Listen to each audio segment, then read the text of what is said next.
The Royal Commission has now resumed. Please be seated. Ms Hogan-Doran, good morning. Good morning, Chair. By way of update, we're very grateful to the officers of the State of New South Wales who have provided overnight the report of the independent review. We'll come to you later in the day with some proposed directions in relation to that report. Thanks, and please thank them personally for us. Appreciate that. Mr Glover will be taking the first panel today. Mr Glover.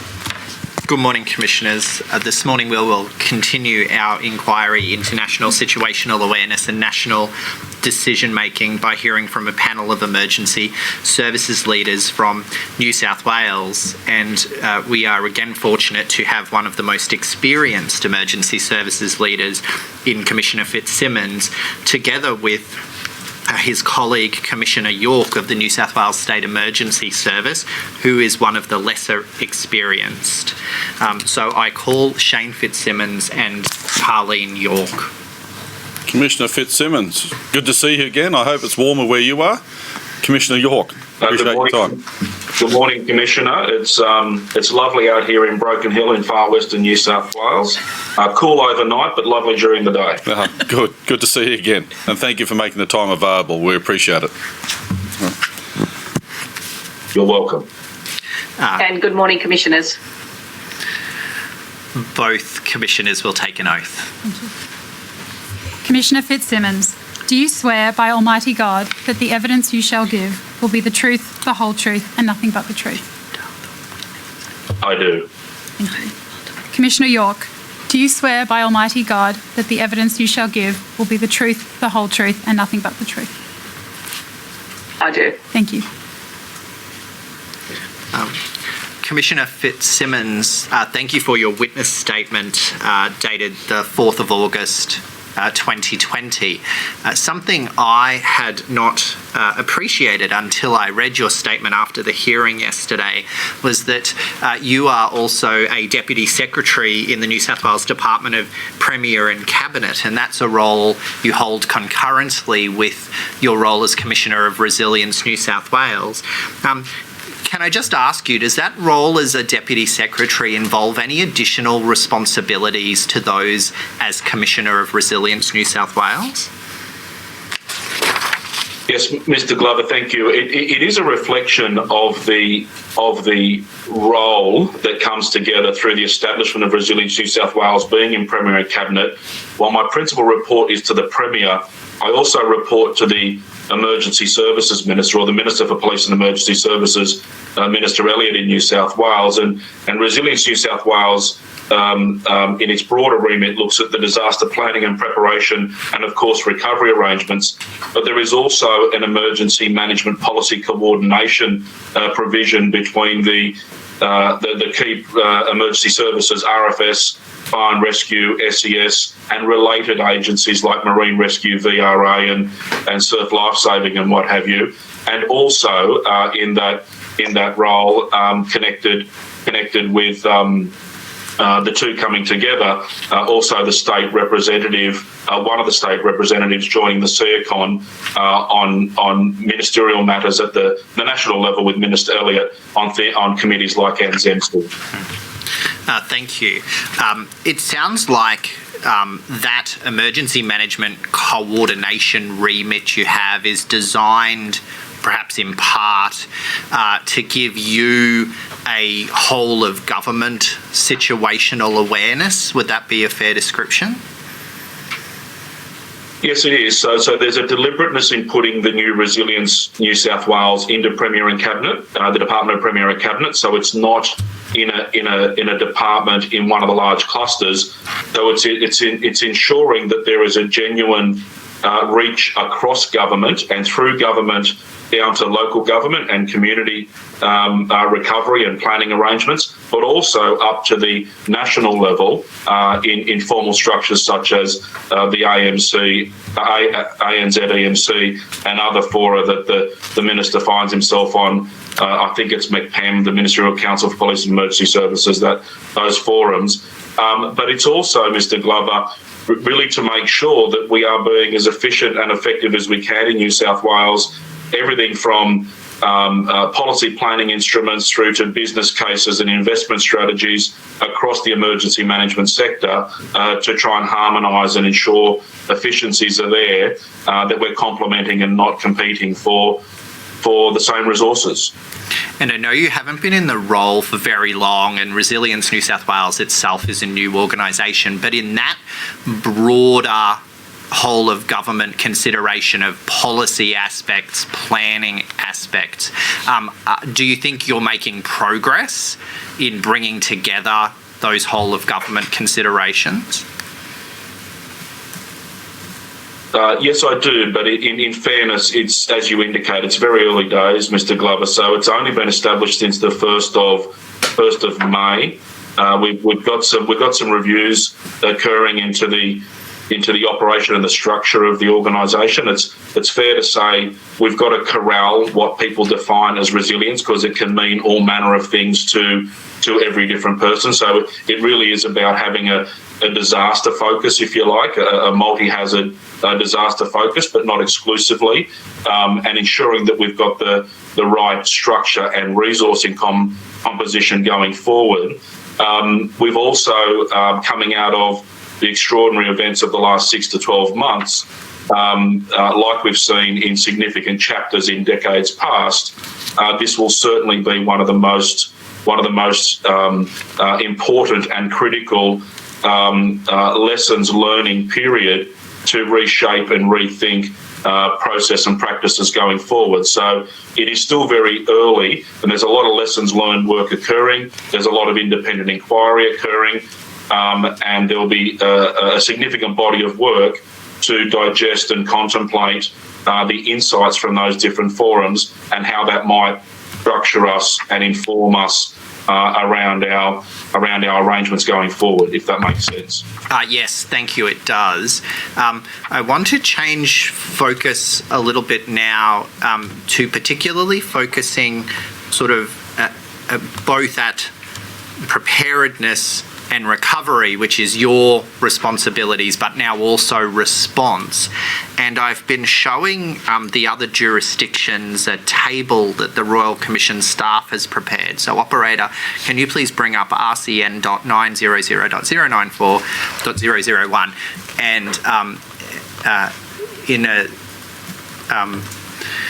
what this table shows, Commissioner Fitzsimmons, is a column on the right with New South Wales and a column on the left with the COSC meetings. The bits in red that you probably don't need to read the text in those red boxes is those are times when New South Wales was experiencing significant fires during the last fire season. And what that shows is we have there, you'll be familiar with SEMC, so State Emergency Management Council, and it shows that committee met on 2 occasions. Unlike the other jurisdictions that have another layer above that council, there is usually a ministerial level body chaired by the Premier, sometimes but not always. I just wanted you to explain how New South Wales assesses its issues and risks it's facing to develop a jurisdictional level strategic response plan to natural disasters. So specifically trying to interpret this table that you've presented, and I can understand the challenges with that because it's a fairly complex operating environment. With the New South Wales column, what is not depicted is the very regular SEMC briefings, teleconferences that occur depending on the scale of activity on a daily or weekly basis throughout any given disaster and non-disaster period. So whilst there are SEMC meetings scheduled throughout the year, which are largely strategic, policy, more administrative. The operational constructs are more affected through briefings, and keeping in mind that the CEACON and the SEMC membership are co-located, as they were during this fire season, with the lead disaster response agencies. So, for example, in the RFS State Operations Centre, during this season, we had the CEACON and all of the SEMC functional area representatives co-located in the same building. And there were daily briefing notes, briefing sessions, meetings, and interaction that occurred in terms of the situational awareness, and tying into that with things like the Bureau of Meteorology, the ADF liaison, all those sorts of things. So maintaining a very live and regular sense of activity and forecast conditions and expectations around resourcing and strategy and what have you occur throughout the season. So in the column on the New South Wales side, that is not depicted or captured as an ongoing regular practice. And the other thing that is also important to acknowledge is that the Premier and the Minister were also co-located for considerable periods of time at the same State Operations Centre, involved in those involved in briefings and updates throughout that period, not necessarily sitting in on the SEMC discussions, but related to those. When those briefings take place, are those essentially informal SEMC briefings or meetings? No, they're not informal. They're very deliberate. They're very focused, and they can be a number of things. They can be via teleconference if we're not up and fully operational. But as was the case during this season, we were co-located and present together most of the time. So the briefings were physically held, and summaries of daily activity, planning and projections are distributed amongst members and also shared externally to the SEMC across government and up to our colleagues at the Commonwealth, for example. And I was going to ask you about that, how once you obtain that picture of situational awareness from the state, is that then communicated to other jurisdictions and the Commonwealth through the COSC process? Well, that branches into a number of different areas, I suppose, Mr. Glover. So there's the regularity of daily briefings that would go through to EMA and national colleagues, but the COSC tends to come together through a season in relation to resource sharing and resource coordination. And if I take you back to my experience in decades past, prior to the establishment of COSC and the NRSC, the obligation on a jurisdiction such as myself, for example, as the Commissioner of RFS, I would, or my delegate, or our State Operations Centre would be ringing all the jurisdictional colleagues to get a sense for their level of activity, their level of concern, their level of resource availability, what they might be able to commit, et cetera, et cetera. So the idea of having COSC and having COSC teleconferences in particular was to pull the leading commissioners and chief officers with jurisdictional responsibility for large-scale emergency management coordination responsibilities, pulling them together to share situational awareness, to share each jurisdiction and therefore a national picture of what was going on, but most importantly, what the local risks and concerns were, and therefore their level of comfort in making available resources and to what scale and magnitude of resource could be provided and over what period of time.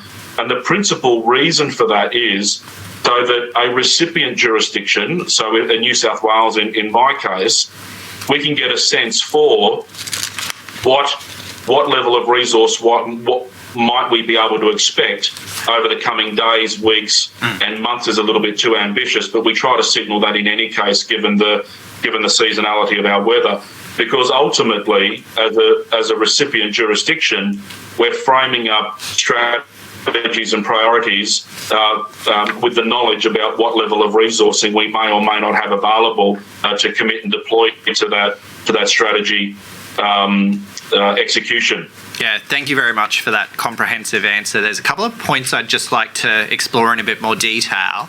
When you conduct those risk assessments, or you're providing, in the case where you would be a sending jurisdiction in respect of personnel, how far forward do you look? Yesterday we heard evidence from Commissioner Leach from QFAS where they have a 5-day, 14-day and 28-day outlook. Does New South Wales have something similar to that?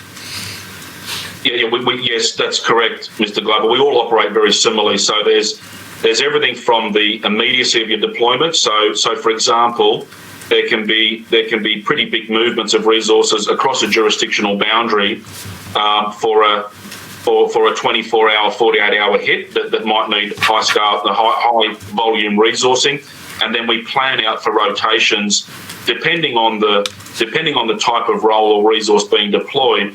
We factor in fatigue management guidelines and safety arrangements, which typically we refer to it as a 131 or a 151, where there's a day travelling, 3 days commitment, and a day return travel, or a day travel, 5-day commitment, and that varies depending on whether the teams you're sending are being committed to day shifts or committed to night shifts. So we do look at say a week ahead, and then we look at how we would be able to sustain or bolster that assistance if it was going on for weeks and or months. And whilst the focus sensibly is on the current or the immediate past fire season, in the season prior to that, back in 18-19, New South Wales provided one of the most sustained interstate assistance efforts to our colleagues in Tasmania. And from memory, it went for about 12 or 14 weeks, but it was principally centred around remote area firefighters and close partnerships with the ACT. So can I just stop you there?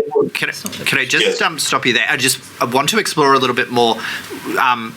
Thank you for your answer then. That was very much specific to firefighting resources. But I just want to know, yes, do those risk assessments consider a whole of state picture? Yes, it does. So at a jurisdictional level, we are looking at current and forecast conditions and emerging threats and risks.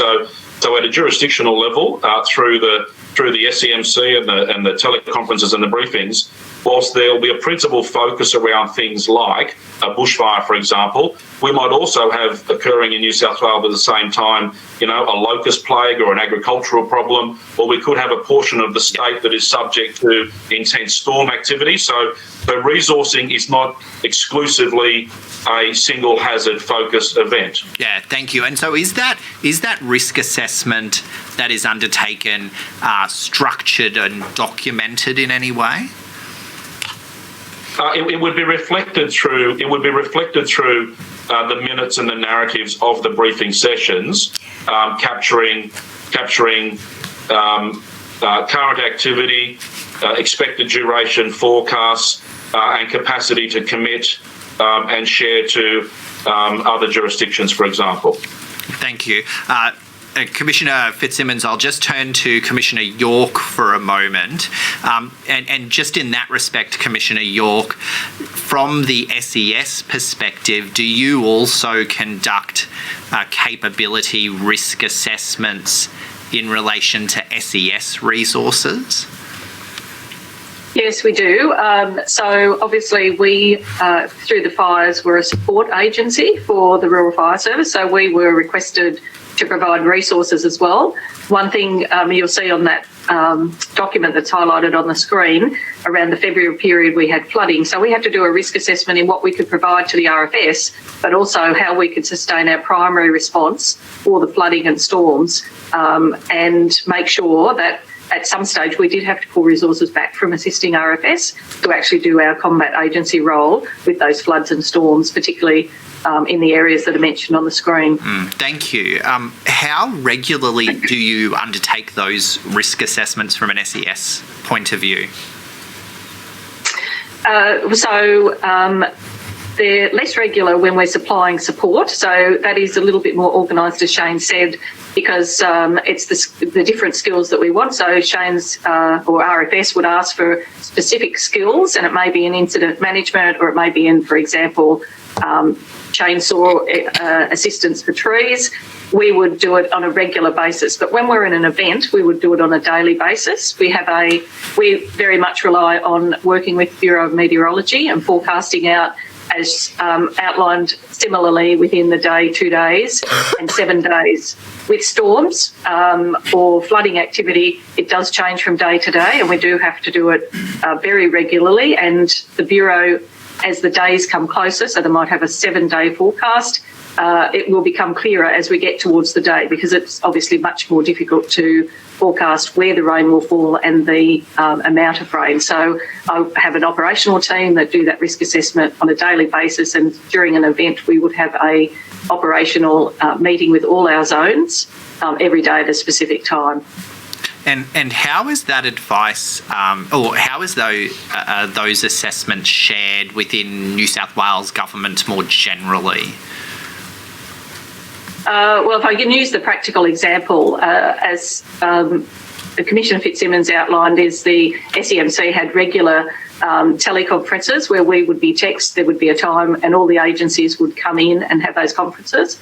I took part, obviously, as in the beginning as a support agency, but around that February time, it is dual focused. I would be giving, or I did give, an update in relation to the weather forecast, the activity, the dynamic nature of the events all the way through New South Wales, so that we had a good understanding, because sometimes we're asking for similar resources such as public information officers, IMT trained personnel, and we have an opportunity to give a briefing at those SEMC teleconferences. Thank you. And so I'll just stick with you for a moment. So you obviously get that picture of situational awareness. When you're sharing that at a national level, you do that through meetings of the COSC, I assume, and you sit on COSC as a member, is that right? I do. I sit on COSC as a member, yes.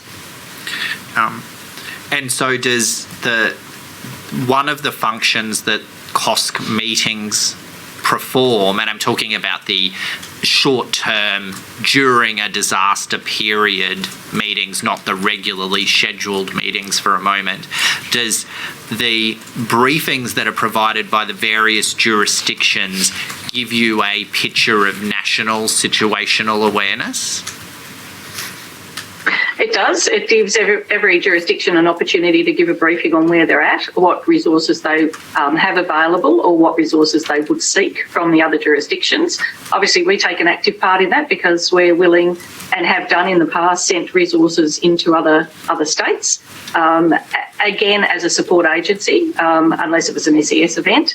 But we have quite a number of trained people that can assist. And I think one of the good things about SES, if it's a fire situation, the fire services can release some of their skilled personnel, and we often backfill some more administrative logistics positions to assist them. Thank you. And so one final question for you, just for the moment. When you attend COSC meetings, are you attending as the Commissioner of New South Wales SES, or as a representative of the state of New South Wales? I would say I attend as both. I attend as the Commissioner of the New South Wales SES, but I also attend with the Commissioner of the Rural Fire Service and the Commissioner of Fire and Rescue. Yeah, thank you. And so, Commissioner Fitzsimmons, I'll go to you and say, I don't think you're actually a member of COSC anymore in your new role as Commissioner of Resilience New South Wales, is that right? No, that's correct, Mr. Glover. But when I was a member of COSC and was attending, it was absolutely as the head of the Rural Fire Service, and I agree with Carleen that we can't ignore the fact that we're members of New South Wales, but I'm not quite sure where the question's going there. But we need to be distinctly different in that we're not representing New South Wales per se in a ministerial or political sense at the federal level. I mean, our jurisdictional responsibilities and accountabilities, the information that I take to COSC, for example, and the information gleaned from COSC is done in concert with or briefings with the Minister for Emergency Services and back through the state to understand what we're sharing and providing in terms of situational awareness and what we might be seeking in terms of resources. So the Minister's fully aware of what we're talking to COSC about, but we also then share with the Minister for the jurisdiction what is going on in a sense around the country, because ultimately all we're seeking to do through COSC is understand what level of resourcing commitment might be available over what period of time, depending on jurisdictional priorities and concerns over risk and commitment, if that makes sense. Yes, thank you. And so just in that respect, the co-chair of COSC is the Director General of Emergency Management Australia. The minutes of the COSC meetings we have seen show that he provides an update or a situational awareness brief in relation to Commonwealth resources. Has that been your experience of how COSC works? Yeah, it is. Everyone puts their briefing note in, so the Commonwealth will put their update on in terms of what they've got going on. And look, that might include any particular reference to some offshore commitments or what have you that might be going and utilising natural resource. And I think it's important to acknowledge that COSC was actually originally formed through the suggestion of EMA, the then Director General, to ensure that there was a better prosecution of matters of importance from the fire and emergency services sector and the jurisdictions to facilitate more meaningful dialogue through the Commonwealth and through to committees like ANZ EMC. And whilst the focus at the moment, understandably, is on the resource sharing conversations of cost throughout the season and the meetings, the bigger issue is trying to get influence at the national level on things that really matter to the jurisdictions, like areas of telecommunications, national resource sharing arrangements in aircraft and research and what have you. So bigger ticket items where the EMA wanted to partner more strongly with the national collective of commissioners and chief officers to get the things of importance and criticality onto the agenda and seek to influence the national agenda and get some positive results in those areas. So it has been very much a shared interest in pulling together COSC, and then we've identified that operationally, if you want to call it that in inverted commas, having these conferences through the season is about resource sharing and capacity to supply and sustain that assistance. And if we see the nation is being at a point where we're tapping out, we can access then offshore resources and assistance from other jurisdictions around the world. Thank you. Now, obviously, you've moved on now and you are now a representative on ANZ EMC. So I just wanted to ask you about that role. I understand formally that was Deputy Commissioner Warboys, who was New South Wales representative on ANZ EMC. When you attend ANZ EMC, are you doing so as a representative of New South Wales? Yes, we've only had one meeting, as I understand it, since I've had the role, and it's principally the minister that's attending as well, and so myself and Mr. Warboys are the New South Wales delegates that would be there to support.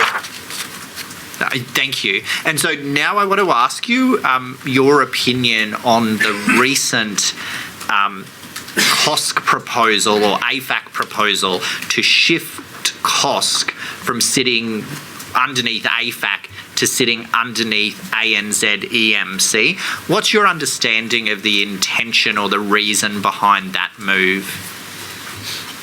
I think it reflects some of the challenges of the past, where there is, and particularly through EMA, this want to try and identify a body that could be a reference source for business matters of the ANZ EMC, providing guidance, and even a body that could actually progress work matters and report back to the ANZ EMC.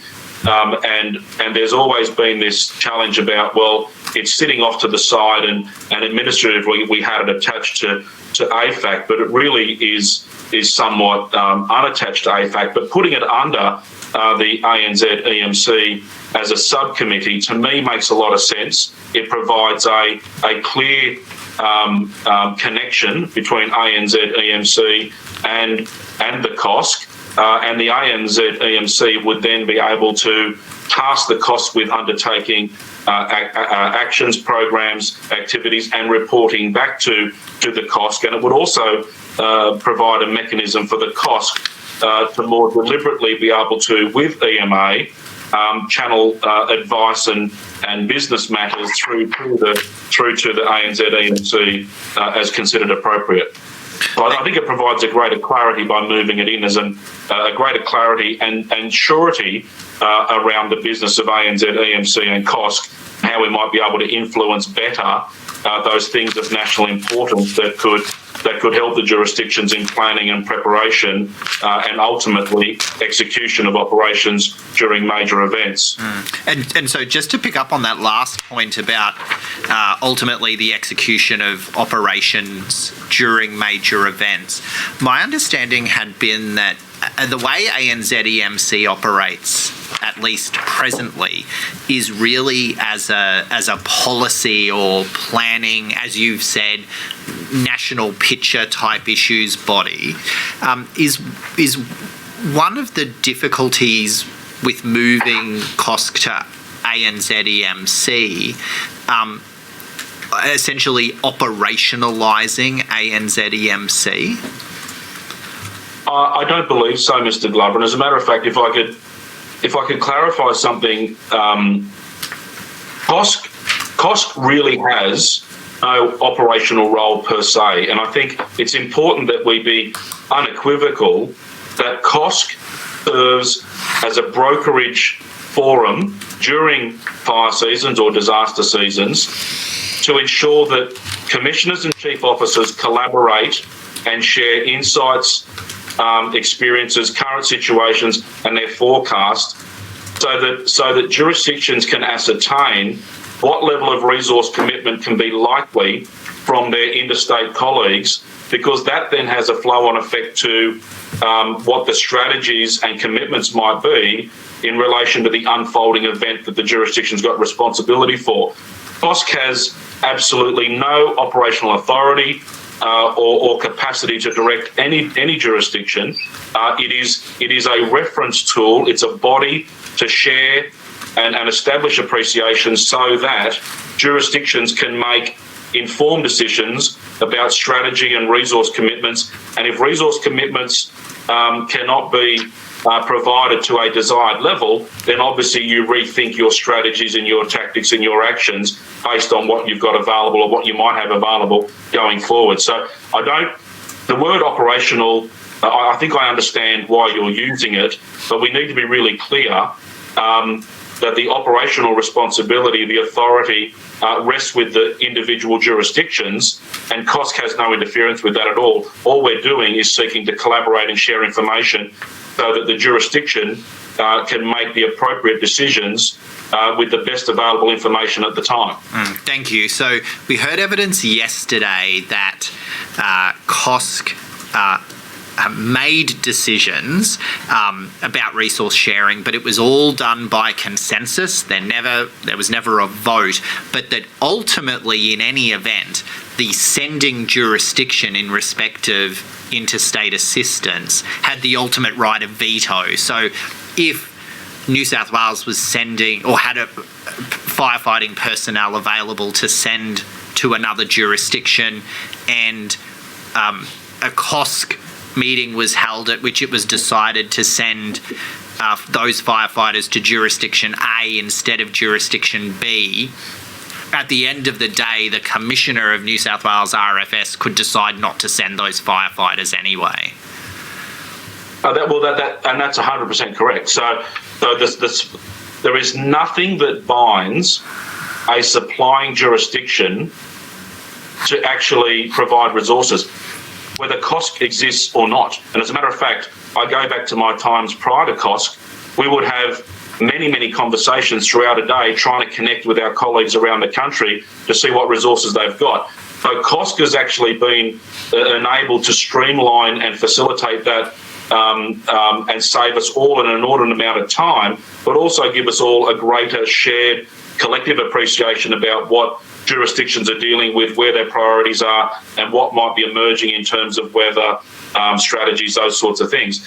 But ultimately, a capacity to provide, it ultimately rests with the decision of the supplying jurisdiction, because other competing demands could emerge and sometimes do emerge during a season. So you might initially commit to, I can do this for another 3 or 4 weeks, but if you get a spike in weather or you get an outbreak of fires that now locally commands a whole heap more of attention that you didn't have previously, then you've got to revisit your capacity to supply to another jurisdiction. Thank you.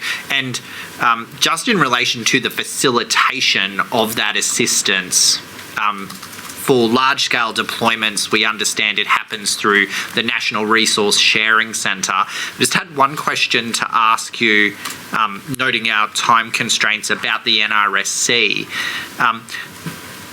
And it is this: is the NRSC sustainable in its current model? The NRSC has evolved, it's fair to say, Mr. Glover, and as I understand it in my last dealings with AFAC and COSC prior to taking on the new role, it was recognised that going forward, I think as jurisdictions and as agencies, we would like to see ongoing additional resourcing into the NRSC. I think we were talking about a handful of people, maybe 6 or 8 people, and a budget attached to that, because it would be good to get a greater level of planning, exercising, having dedicated duty officers, that sort of thing, that we could commit to and share going forward. And again, it's a reflection of evolution, because historically, some jurisdictions had pretty good capacity to dedicate interstate assistance coordination teams and management teams. Other jurisdictions who weren't familiar or experienced with either supplying or receiving resources. NRSC has provided pretty considerable guidance and standardisation and consistency of approach and procedure. And there's been some documentation, some planning instruments and commitment documents that make it really clear about what assistance is, what it's not, what sort of terms of engagements are there, what are the processes about asking for and supplying, what are the cost recovery arrangements. So there's been a whole range of elements that have been able to be developed and evolved over more recent years.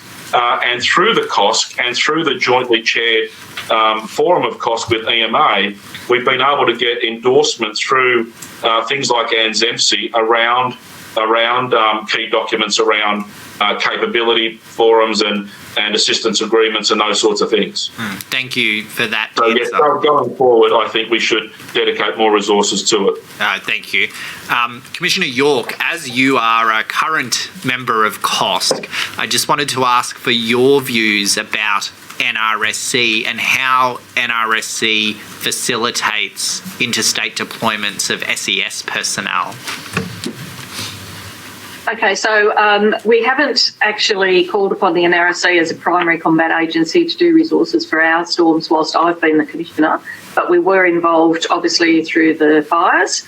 I could only imagine, as Commissioner Fitzsimmons said, the time that it would take to ring all jurisdictions, find out what their capacity is and what skills needed for my team would be quite an extraordinary demand whilst you're in the middle of an event. So I found NRSC in the last events that are have been happening over the last few months have been a great central area with the resources. We did provide some personnel to act as duty officers within NRSC also over the fire event, and that again was good for us to be able to support the other jurisdictions as well as skill up, because they do rely on jurisdictional assistance, skill up some of our personnel in those roles as duty officer and understand the interstate arrangements of sharing of resources. Thank you. Thank you both. I could obviously continue asking you questions for hours on these topics, but I'm noting the time, so I might defer now to the commissioners. And we note the time, and Commissioner Fitzsimmons has a family to get to as well, so we appreciate that. Listen, I want to just explore just a little bit more, and Commissioner Fitzsimmons, it's more from a whole of government perspective. And if I throw the original chart that we had up, and it's on our top screen, and I just want to explain this a little bit more as I sort of step through the question, just to give you the context. Is that back up? There we go. So what we've tried to do is look across jurisdictions on the decision making, but at the higher level, not the operational level. And just so you do know, we actually have those COCON briefing dates and all that. New South Wales was really good. They sent us all the dates and the times of meetings, and I'd say it's indicative of a well-oiled machine. In fact, I've seen it personally. I know it's a well-oiled machine at the operational level there. But what I'm looking at, and we also have dates of state recovery committees and the like, I'm looking more at the response and trying to build this up at understanding a whole of government approach, so that how then that would coordinate at the national level. With other states, we've used hypotheticals or examples, and so I'm going to use one for New South Wales, and it's out of a COSC meeting, and then just try and use it as an example of how high level decision making or consideration is done of all aspects.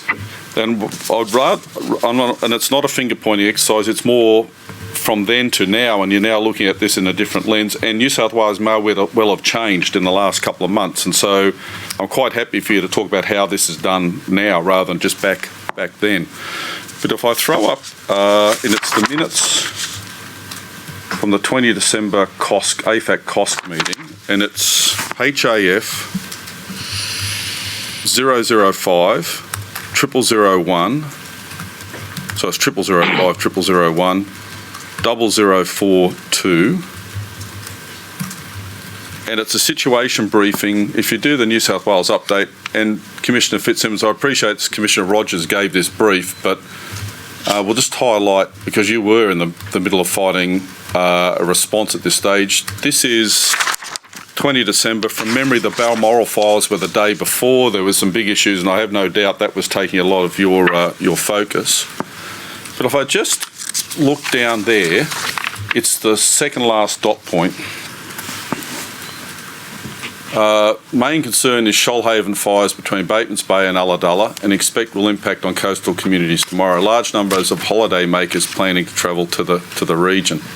So my question from that is, that's the situation, and all the evidence that we've got, and we're just trying to understand, because the evidence doesn't show us the higher level consideration about the operational response. Yes, moving resources around and working with SES and the like. But when you have that situation, what's the mechanism, either then or now, I'm quite happy to talk about now, of raising that to a higher level and understanding the risk from a whole of state point of view, and making decisions on whether to accept that risk, and in this case, holiday travellers can just go down to the region, or assessing aspects such as local government ability to respond and to this and recover concurrently, evacuation routes and the suitability, number of police available, all that, to make a decision. In this case, we're going to let holiday makers just go down as they always do, or actually make a decision, as I think was later on in early January, about no, tourists must come out of the area. But earlier on, rather than waiting in a response sense, making a decision at whole of government level based on all the risks, and then being able to have those considerations then flow back down into the operational level. Does that make sense in the context?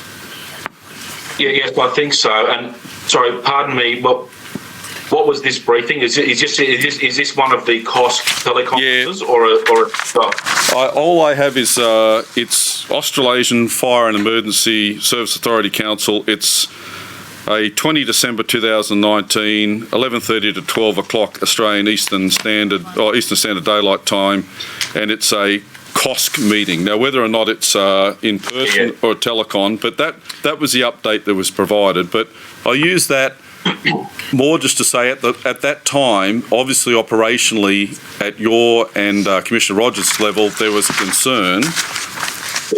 How is that raised above you, and how is that now considered whole of government, so that in the whole of government sense, the risk is understood and then either mitigated or accepted, or actions are put in place in other ways? So thank you, Mr. Minskin. So the state risk is a dynamic assessment during this last season, obviously, and you're basing it on current activity, forecast weather, all manner of other things like predictive tools and where fires might be and the strategies being deployed and what have you. That's actually a very live and ongoing assessment process, and it actually incorporates all the functional areas of government and our political leaders and masters who are operating out of and co-located at the State Operations Centre. And we provide, and this is a really simple snapshot, and we need to be very I appreciate that. About using the dialogue on a national summary, because that verbal update would have complemented a very regular written briefing that was going out daily, if not twice daily, to our national counterparts and the COSC and the AFAC membership, and through to the feds, for example, and that goes across all of government as well. So working at that state level, you've got the whole of government management team and leadership group working together on the dynamic and forecast risk assessment and strategy contemplations and decisions. Okay, so they're all there in the State Operations Centre with deliberations and taking into account the whole of government response. So it's not, you have a different structure in New South Wales to having a formal consideration of it. Sorry, I don't understand that question. So the dates we've got for briefings are briefings. This is what's happening. What you're saying is the formal or the consideration of the risk from a whole of government level that lead to those briefings and the actions that are then put out are actually just considered by the fact that everyone's sitting together and making those decisions. But again, it's not at your level; it's your level and above. Yeah, correct. So there are daily briefing notes published and circulated throughout New South Wales and to our federal counterparts and our partner agencies around the country. Yep. These COSC forums, as I said right at the beginning... Oh, no, don't focus on the COSC. I was just using that example of, obviously there were concerns within New South Wales of fires burning and tourists going into the area. So that was briefed to COSC. I was just trying to give you a scenario. The so what of that is what happened at the New South Wales whole of government level to then mitigate that risk. Yeah, correct. So then the management team operating out of the State Operations Centre and principally between myself as the Commissioner of the RFS and the lead for the response effort, but also in partnership with the CEACON, Deputy Commissioner Warboys, who has the principal lead, and lots of others, and our political masters through the Minister and the Premier. When we're looking at implementing and affecting decisions that have considerable impact on the community, they are contemplated and discussed and ultimately determined before they're executed, particularly where there's going to be big social dislocation and disruption. And we did that regularly throughout the fire season. Okay. And whether we're physically together at the time or whether we need to buy people in via telephone or video conference, we obviously do that as well. So I'm not guaranteeing you every decision or every discussion we were all permanently together. We would be connected, but generally speaking, 90-odd% of the time, we were all there 7 days a week, long hours of the day, working through those arrangements. Okay, and I appreciate that, the dynamic nature of decisions that need to be made. Okay, so thank you for clarifying that. Before I go to the other commissioners, I'd just like to ask you, in your statement, you raised some issues with coordination with Commonwealth assets, in particular ADF, and I'd just like to draw on that just a little bit more, because we're obviously one of the areas that we're focusing on is how you make that a more streamlined process and approach to be able to call on Commonwealth resources. Could you provide some comment there, please? Do you have your statement available to you there? Yes, I do, Commissioner. I'm just, what page are you on? Where do we go? Page 6. So about page 6 onwards. Yeah. Chair, Yeah, just so while- I think in So hang on a sec. general Sorry. terms, Just hold on, Commissioner ahead. Simmons. I'm not sure where this question's going, but just for your information, that statement has been made available to parties, but not all parties have had an opportunity yet to consider and come back to the Royal Commission in relation to its content. Okay. Well, I won't put it up.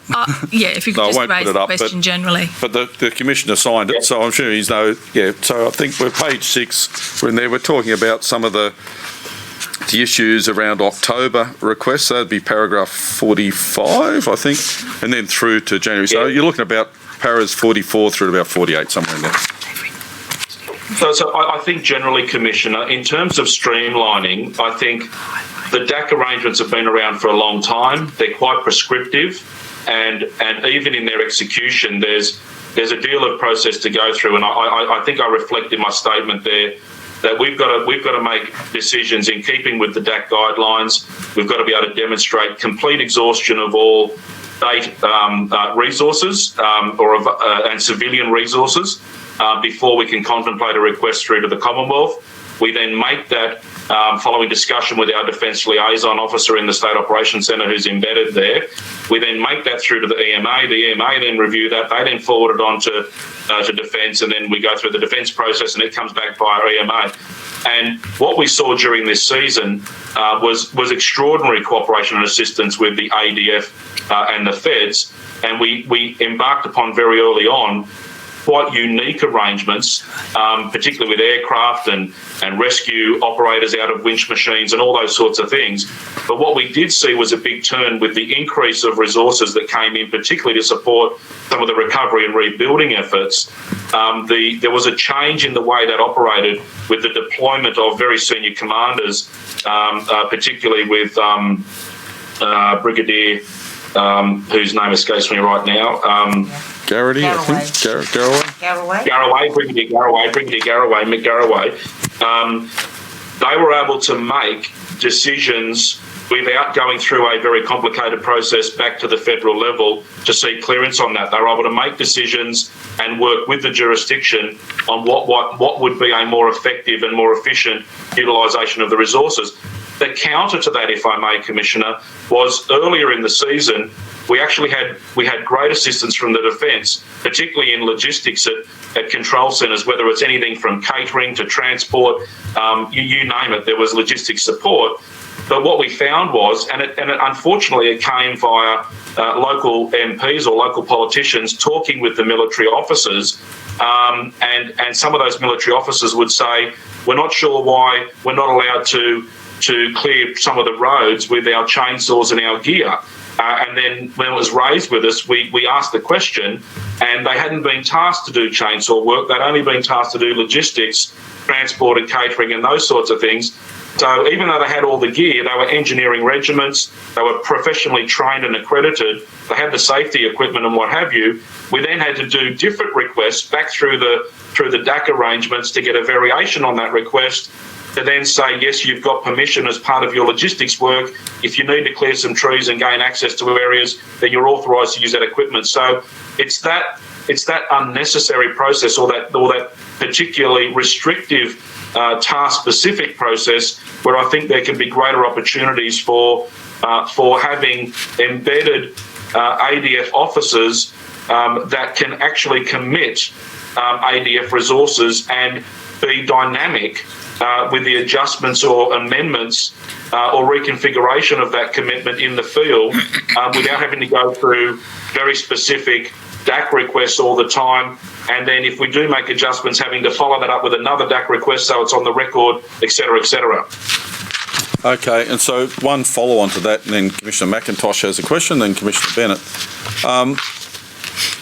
As a member of COSC, you're regularly updated on the availability of ADF assets. How are the recovery agencies and all that? No? So in that case, how are you? No. Sorry, some of the minutes show that EMA briefed the availability of ADF assets. That's why I'm going on that evidence. But if you... Are you relying on your JOS? It's not about ADF. Yeah. Correct. Yeah. So we've got the local defence officer in the State Operations Centre and as a part of our SEMC process in any given year. But we can have a discussion around what might be available, but then we've got to go through the process of articulating the request, channeling it to EMA, then having that forwarded to the national ADF arrangements, and then we get the advice back through EMA about the ability for the ADF to commit or otherwise to that request. So no, we don't discuss specifically ADF availability or because it's a bit of a, and I can appreciate and understand why ADF are not an inexhaustible resource, and there's lots of stuff that the ADF are doing that we don't need to know about, but there's also a bit of a gap about what the capabilities or the assistance might be that could support any given operation at a given time. We've got to make the request about. It's almost like a fishing expedition where you've got to put in and say, we've got this challenge. Would there be the potential for the ADF to help us in this regard? And if so, what might that look like? Through the local officer, we might tailor that and be more specific with our request about what might be available. Okay, so the follow-on, just briefly before I go to Commissioner McIntosh, that was at your level as the RFS Commissioner. That the JOS officer makes that information available to the recovery organisations as well. Is that the same flow of information? So I think, Commissioner, it's important to distinguish between the pre-arrangements prior to the deployment and commitment of Brigadier Garraway, who was able to make critical decisions and resource commitment decisions and variations on requests, which was distinctly different to the traditional model of going through the formal requesting process of, DAC requests being processed and recorded. So Mr. Garraway was embedded in the jurisdictional operations with particularly our head of the Recovery Task Force, Assistant Commissioner Willing, and they could very dynamically look at the effectiveness or otherwise of the current deployment, the emerging challenges, the shifting priorities, and they were able to reprioritise and realign resources to where they were best suited and best needed without the need for the process of DAC requests and consideration and going up through the federal arrangements, the EMA, and then back down again to let us know 24 hours, 48 hours later, whatever it was. They could actually make binding decisions, professional decisions on the go and based on the reflected deployments, commitments, and the emerging challenges and priorities. They were actually able to make dynamic and considered decisions. Thank you. A perfect example of what national coordination is all about. So I appreciate that. Thank you. Commissioner McIntosh. Absolutely. Yeah. Thanks, Chair. We've heard some opinions about the accountability of the NRSC and, by extension, NAFC. I was wondering whether you had a view on whether NRSC and NAFC should stay where they are under AFAC or whether they should be moved elsewhere. I'll start with Mr. Fitzsimmons.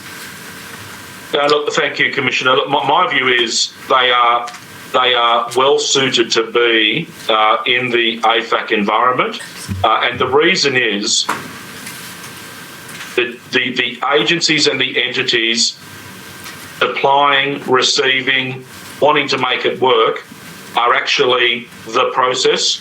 They are the resources. They are those that are involved in the decision-making process.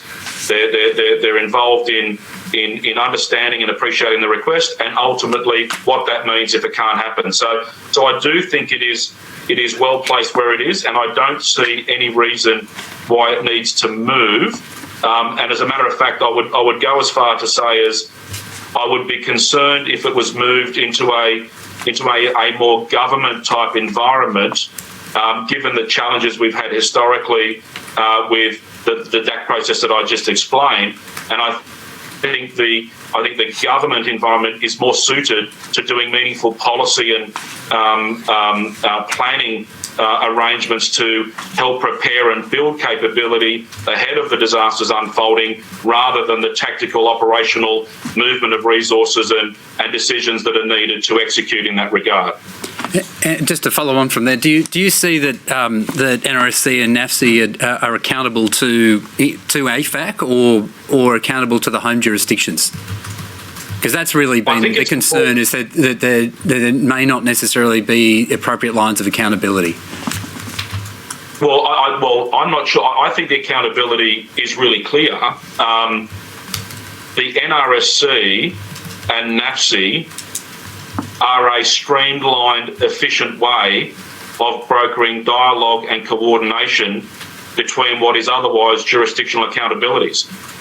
So there is nothing in NRSC or in NAFC that compromises my accountability or my authority on responsibilities back through to my Minister and Premier in New South Wales.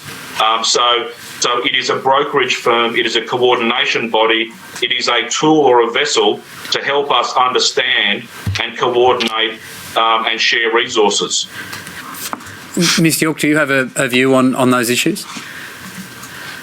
I'm not involved in the NAFC because that's purely firefighting, but the NRSC, from what I've seen in the last 9 months, has worked very well. It is accountable to the board in relation to it. Gets policies or guidelines or operating procedures approved, and that's approved by the input of all the jurisdictions agreeing to that. So they're really putting in place our processes to make sure it works in a much more streamlined way. If it was to move, like any project or any decision, what is not working, why would it move, and how would it work in any other location? And I think it works very well. Thank you both. Thank you. Commissioner Bennett. Thank you very much. I've just got one question, bearing in mind the time. Now, both of you make decisions about competing resources and having to move those resources around the state. And you've both, and Commissioner Fitzsimmons, you've given evidence about the fact that in New South Wales there are whole of government approaches that are brought to bear, perhaps. And, there's discussions at very senior levels whereby you can bring perspectives perhaps outside your immediate agencies into making some of those decisions when the competing resources may involve not giving as much help to one jurisdiction, you have one part of the state, and you've got to make those decisions. When you're on COSC, the evidence is, and I think you've said yourselves, that you're representing your own organisations, and to some degree, that reflects on your being from a particular jurisdiction. You just answered Commissioner McIntosh with regard to the NRSC and NAFC as being responsible back to the individual jurisdictions in that context. So when we're looking at questions of prioritisation now, that's where I'm focusing. Taking those insights, taking the fact that COSC and NAFC and NRSC the members who are making those decisions are all coming at it and have responsibilities individually back to their organisations and then back to their own jurisdictions. When you're looking at nationally competing priorities now, when you have to deal with competing prioritisation across the nation in the situation where you may have concurrent disasters, where there is just simply insufficient resources. What insights then, bearing in mind you know that within New South Wales you're bringing a whole of government approach to that, and there are other concerns other than the immediate agencies involved, what insights can you bring to bear now to give for for me or for us as to how one then brings about a national prioritisation analysis.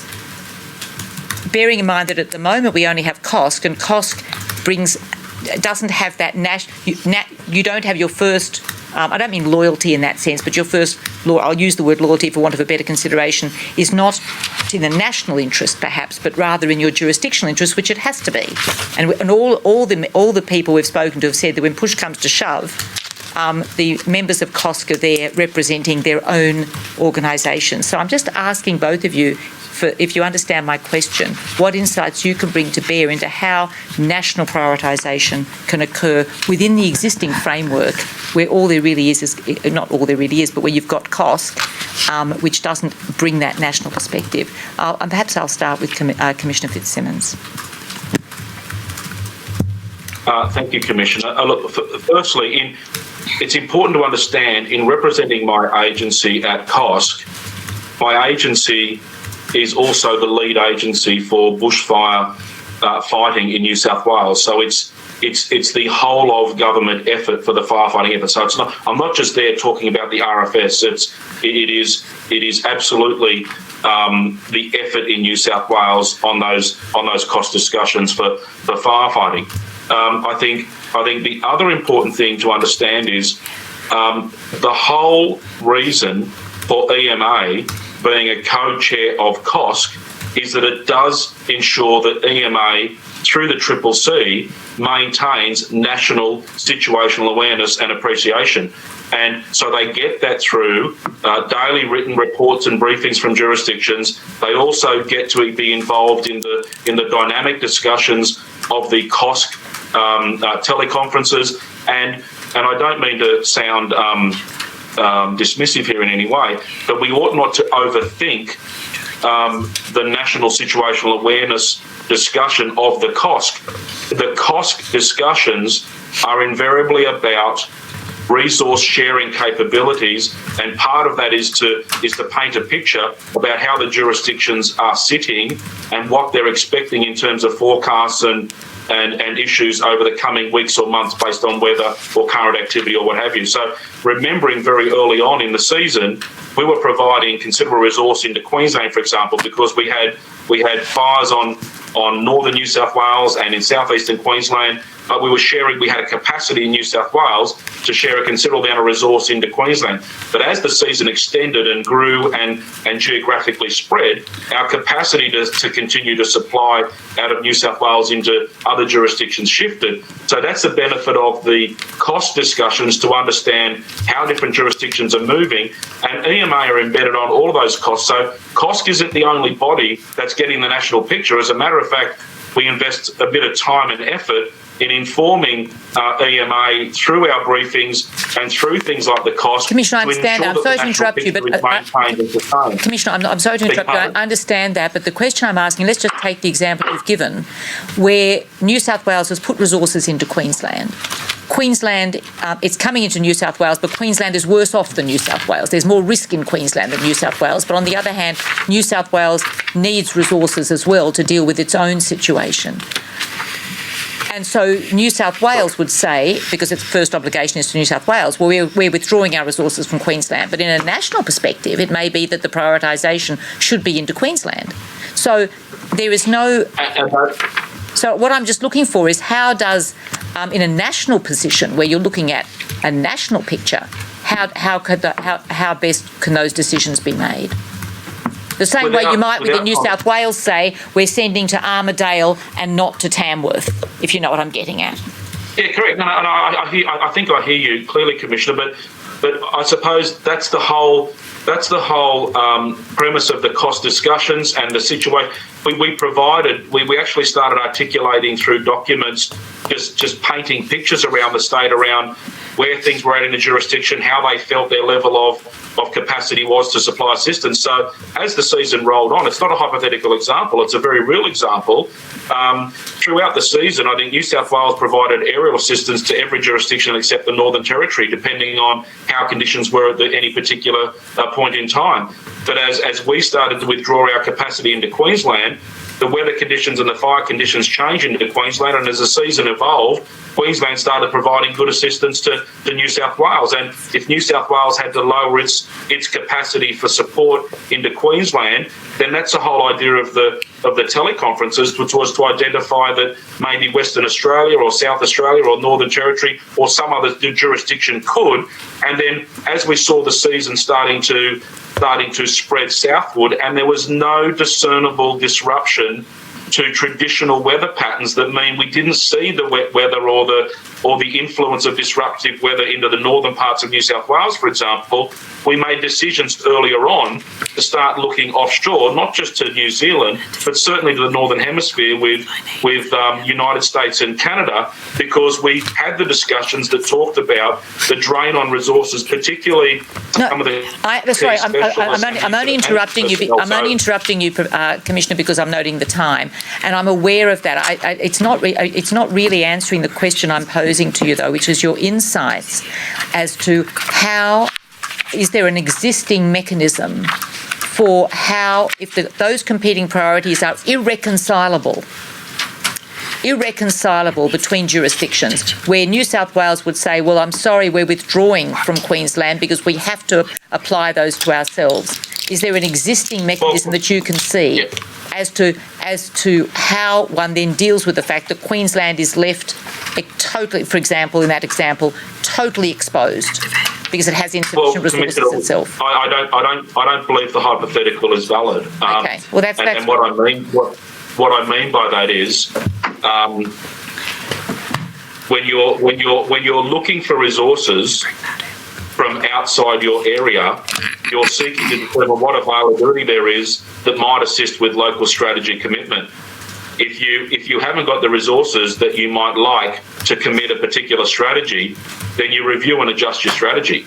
You cut your cloth to suit. And so I don't believe.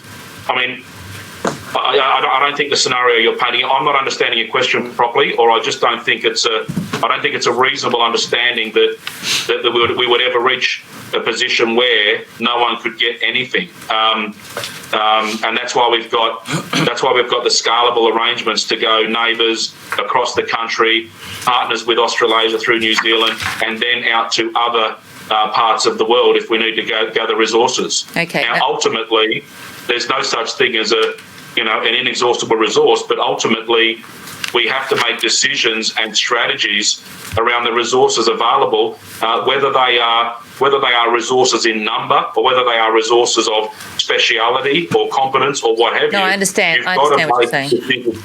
Yeah. No, I do understand that. Thank you very much. Commissioner York, do you have anything you would like to put into this discussion?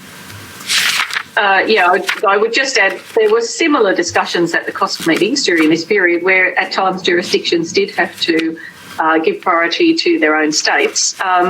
But it's not just us or them, because you can, as Commissioner Fitzsimmons says, change your strategy, provide different resources to the core trained resources that you might need at that time. It's an opportunity to talk through the jurisdictions and say, well, at some stage, Queensland, New South Wales and Victoria were all falling out for additional resources. So that discussion takes place and other states step in.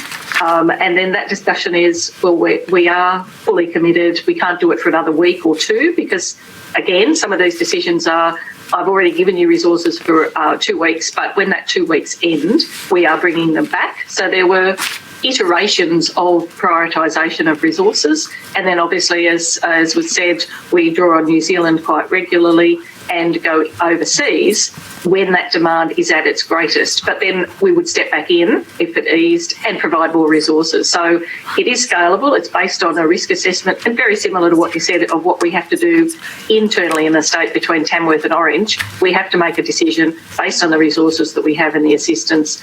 And yeah, we will be criticised from time to time, but you make it with the best knowledge, skill and risk assessment that you can. Thank you very much indeed. Thank you for that assistance. And thank you to both you, and mindful what's happened in the last few months. We now have a COVID overlay on that whole discussion as well. Always an increased level of difficulty. Absolutely. Yeah. Commissioner Fitzsimmons and Commissioner York, thank you again for your time. Thank you both for your leadership, by the way, on behalf of the Commission over the the summer bushfire season, the black summer bushfire season. We do appreciate what it takes in a drain to lead large organisations in such a concentrated manner. Commissioner Fitzsimmons, again, thank you for taking time away from your family from a much well-earned break. We appreciate you being able to clarify a lot of areas that we've had with the Commission and add a little bit more insight to it. So once again, thanks to both of you. You're Thank welcome. you. Thank you. Mr. Glover, Thank you. May the witnesses be released from their summonses. the witnesses may be released from their summons. Thank you again. Thank you. Now, I appreciate we're running late, but it was worthwhile being able to spend the time on that session. So Doran. Chair, Commissioners, what I would propose is we had timetabled for Mr Baxter from 10:45 to 11:30. What I think we can do is have him completed by 1:45, and I will reduce the amount of time I was going to take in opening the national coordination, national decision-making in the context of health arrangements and health effects in disasters, because we have a hard start with Professor Murphy at 12:15. We'll be flexible over everything over the next period to get Professor Murphy. Thank you, Chair.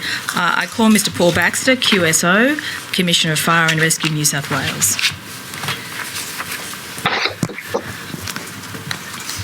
Commissioner Baxter, thank you for joining us. Thank you. Good morning. They've got you locked in a closet, do they? Or is that a bit bigger room than what the video shows? They like to keep me in a box. Okay, thank you. Commissioner Baxter will affirm. Thank you, Associate. Commissioner Baxter, do you solemnly and sincerely declare and affirm that the evidence you shall give will be the truth, the whole truth, and nothing but the truth? I do. Thank you. Commissioner Baxter, you're the Commissioner of Fire and Rescue, New South Wales since 2017, is that right? That's right. I'll just wait. Can you see me, Commissioner Baxter? And I've got a green screen at the moment. All right, we'll just wait. So there we go. Does that come through to you now? Yes, I've got you. Okay, thank you. So you've been the Commissioner of Fire and Rescue New South Wales since 2017. Previously, you were the National Commander and Chief Executive of New Zealand Fire Service and its National Rural Fire Authority. Is that right? That's correct. How long were you with the New Zealand Fire Services?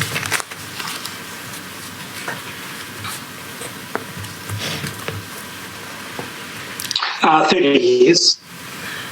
And we're just having some quality issues. We'll persist as long as we can. Quality issues with the stream. In your New Zealand roles, though, as I understand it, you were involved in the Australasian Fire and Emergency Service Authorities Council, that is AFAC, and you joined its board in 2012 and became its president. That's right, yes. And became president in 2016. That's right. How influential is New Zealand in the AFAC arrangements? Look, I think New Zealand's an equal partner. It's a fully paid up member of the AFAC Council. It's had various roles across the period of time that AFAC has been in existence, plays an active part in all of the collaboration groups.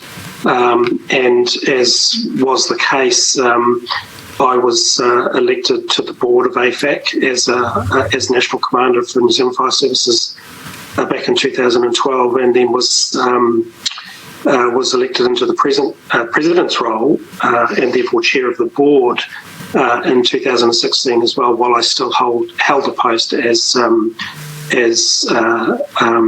New Zealand representative. So it's played an active part all the way along, and I know from New Zealand's point of view really relishes the opportunity to be involved in the greater good. How integrated or collaborative are Australian and New Zealand fire and emergency services outside the AFAC arrangements? Or is it all telescoped through the AFAC arrangements?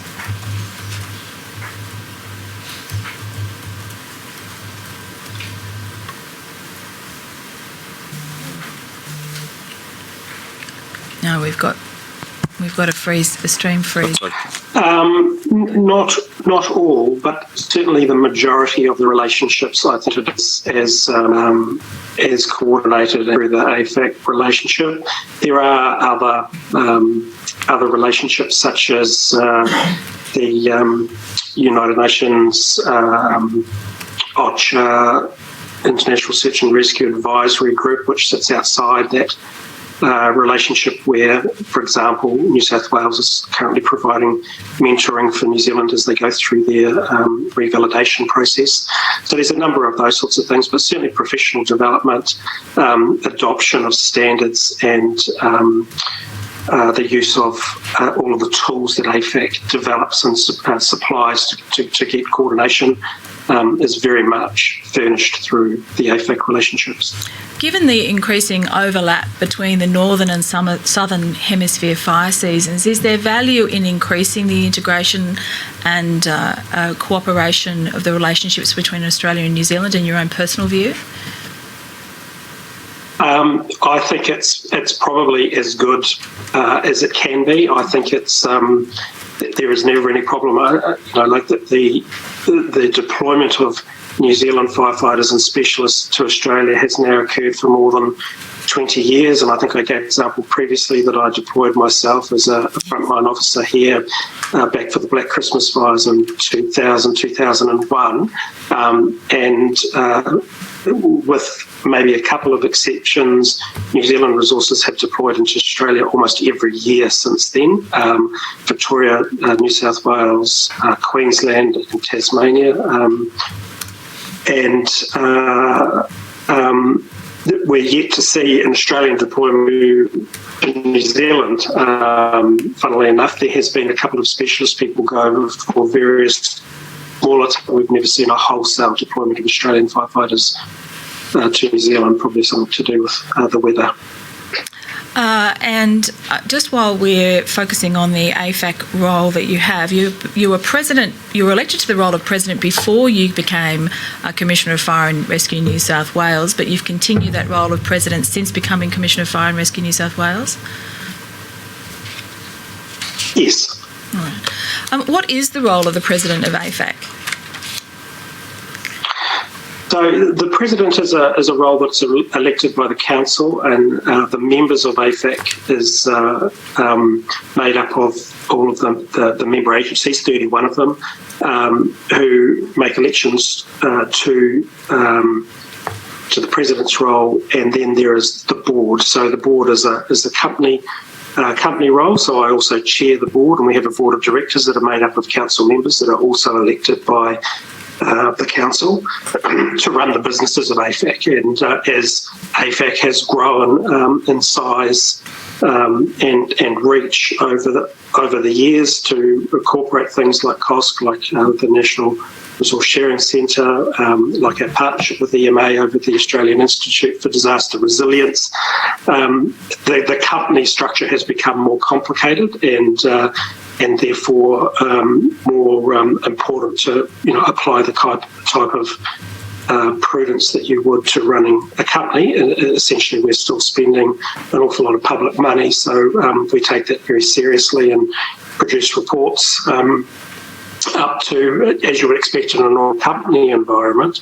But also, we try to project that, and we've seen the value and connect to the Commonwealth really importantly. So with the development of our strategic plan and our strategic directions document and indeed our reporting against the progress in our strategic directions as an organisation, we share that through the Director General EMA, connect that up to ANZ EMC and McPem for that matter, and our strategic directions as an organisation has been endorsed by those because we're very conscious of the fact that we needed to have better national arrangements and integrate those very well. So we've been very open and about how we're doing that to seek the input guidance of our intended direction. We heard some evidence, you may recall, in the first round of hearings, in hearing one from Stuart Ellis. Mr. Ellis is the Chief Executive Officer of AFAC, and also and one of the matters that he addressed was, or I addressed with him, was that the COSC had been established as a subcommittee of the AFAC board within the governance arrangements of AFAC. Do you recall that evidence? Yes, I do, yes. Right. Just before I come to in more detail to the arrangements and the accountability arrangements that sit around COSC specifically, in relation to AFAC, you made the observation that AFAC is spending public money, and the reporting that you undertake against that in respect of grants and otherwise. But it's right, isn't it, though, that as a company limited by a guarantee that is a registered charity, nonetheless, AFAC is not, for example, susceptible or amenable to FOI legislation or other legislation of that kind. Is that right? Sorry, I'm not familiar with the term FOI, but as far as accountability goes, I mean, I think the council is the ultimate accountability mechanism, and with respect to grants of public money, the probity into that is undertaken, for example, with our partnership with the Australian Institute for Disaster Resilience, which is a partnership with EMA and EMA. There's regular reporting and inspection of the accounts, and it's certainly open book. So in respect of the other operations of AFAC businesses, the members make contributions to AFAC, which, yes, is public money, and there is proper accounting for all of that, which is audited to meet the company arrangements, and those are regularly reported to all of the member agencies on a regular basis. Commissioner Baxter, but to assist you, FOI in Australia is freedom of information, and you may be more familiar with the New Zealand term, which is the official information. Oh, sorry, of course, yes. That's all right. But yes, just doubling back to that question, and hearing what you say in relation to the other measures of accountability that you identified, I'm focusing on transparency in relation to AFAC is not presently, because it's a private body, it's not a public agency or a governed body, is not subject to the equivalent of the Official Information Act. That's your understanding, isn't it? No. Yes, that would most likely be correct in that respect. However, what I'm saying is that the transparency of our reporting through our member agencies, I think, would in every other instance meet pretty open and transparent arrangements. Just going back to this issue of accountability, and I think you mentioned in passing there that the COSC in particular is accountable, and the other measures within AFAC are accountable to the AFAC Council, is the way you put it, as I understand it, as opposed to the AFAC Board. Is that right?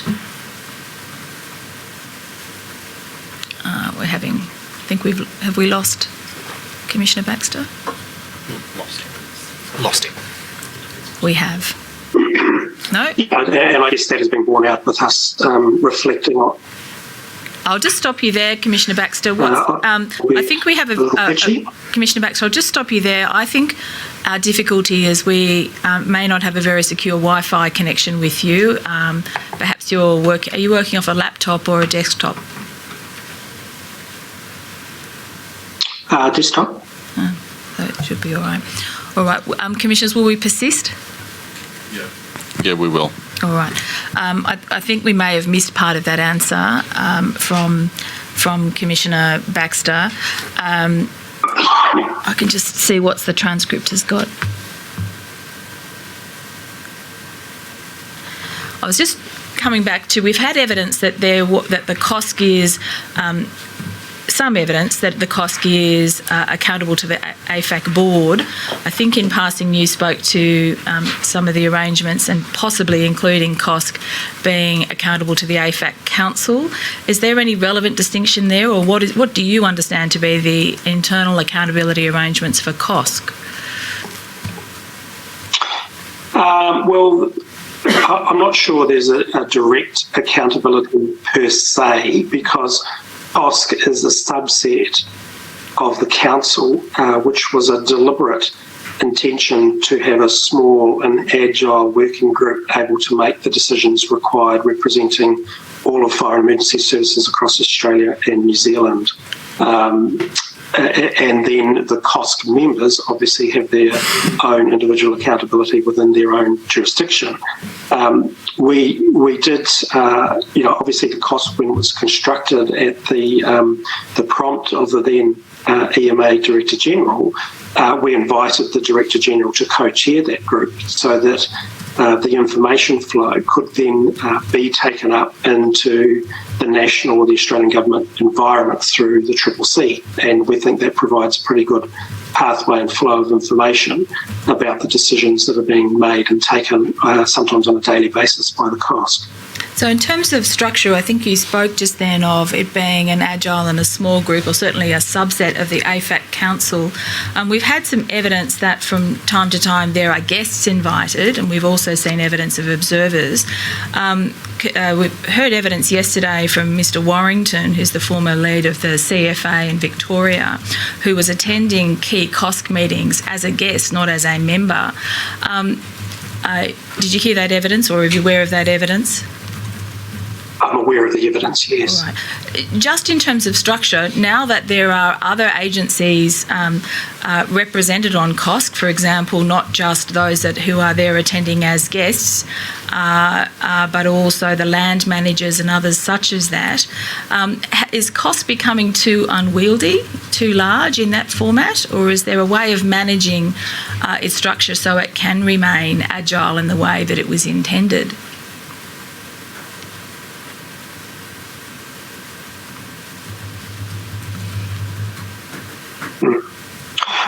Well, look, I think it's particularly through the most intense fires it had, and the larger prolific Australia has experienced, that it performed exceptionally well. That's not to say that the membership of COSC has not at times been a point of debate. It has, because it is a smaller subset to retain that agility, and we continue to debate what is the right makeup of that. But that really is more due to the reflection of the emergency arrangements that exist in each state, so that we do have the right people at the table. For example, Queensland and Western Australia have a single commissioner responsible for all of their fire emergency services, and Victoria, New South Wales doesn't. So the makeup is very much reflective of what the state environment is, so that we can get the best representation. There is currently a proposal that COSC become a subcommittee of ANZ-EMC. I understand that proposal was considered at a meeting of COSC on the 17th of July 2020. I'll just have the minutes of that brought up. That's AFC 508 001 at 0021. And it's that first part there. As I understand it, one of the concerns was that land managers are not members of ANZ-EMC. So is there a good fit between, in your view, between COSC and ANZ-EMC as COSC is currently constituted?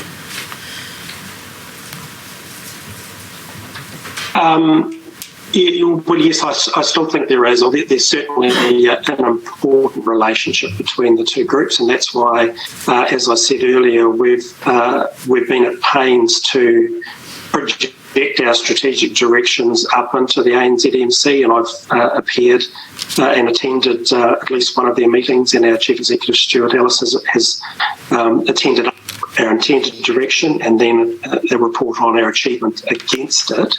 The land manager per se aren't represented at ANZMC, granted, but they are represented within the AFAC group and the council, so certainly their views are represented by the strategic directions that we set.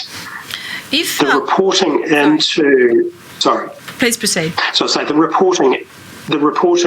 proposed reporting into ANZEMC was purely in response to some of the evidence that's been given in this Royal Commission and us trying to prepare our repositioning, if you like, to better reflect what we think is the actual operating environment. And that is to say that the previous organisational chart that I think has been tendered as evidence was perhaps not a true reflection.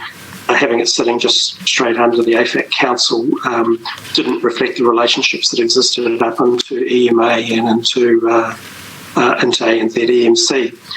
So Council has agreed that really is a better reflection.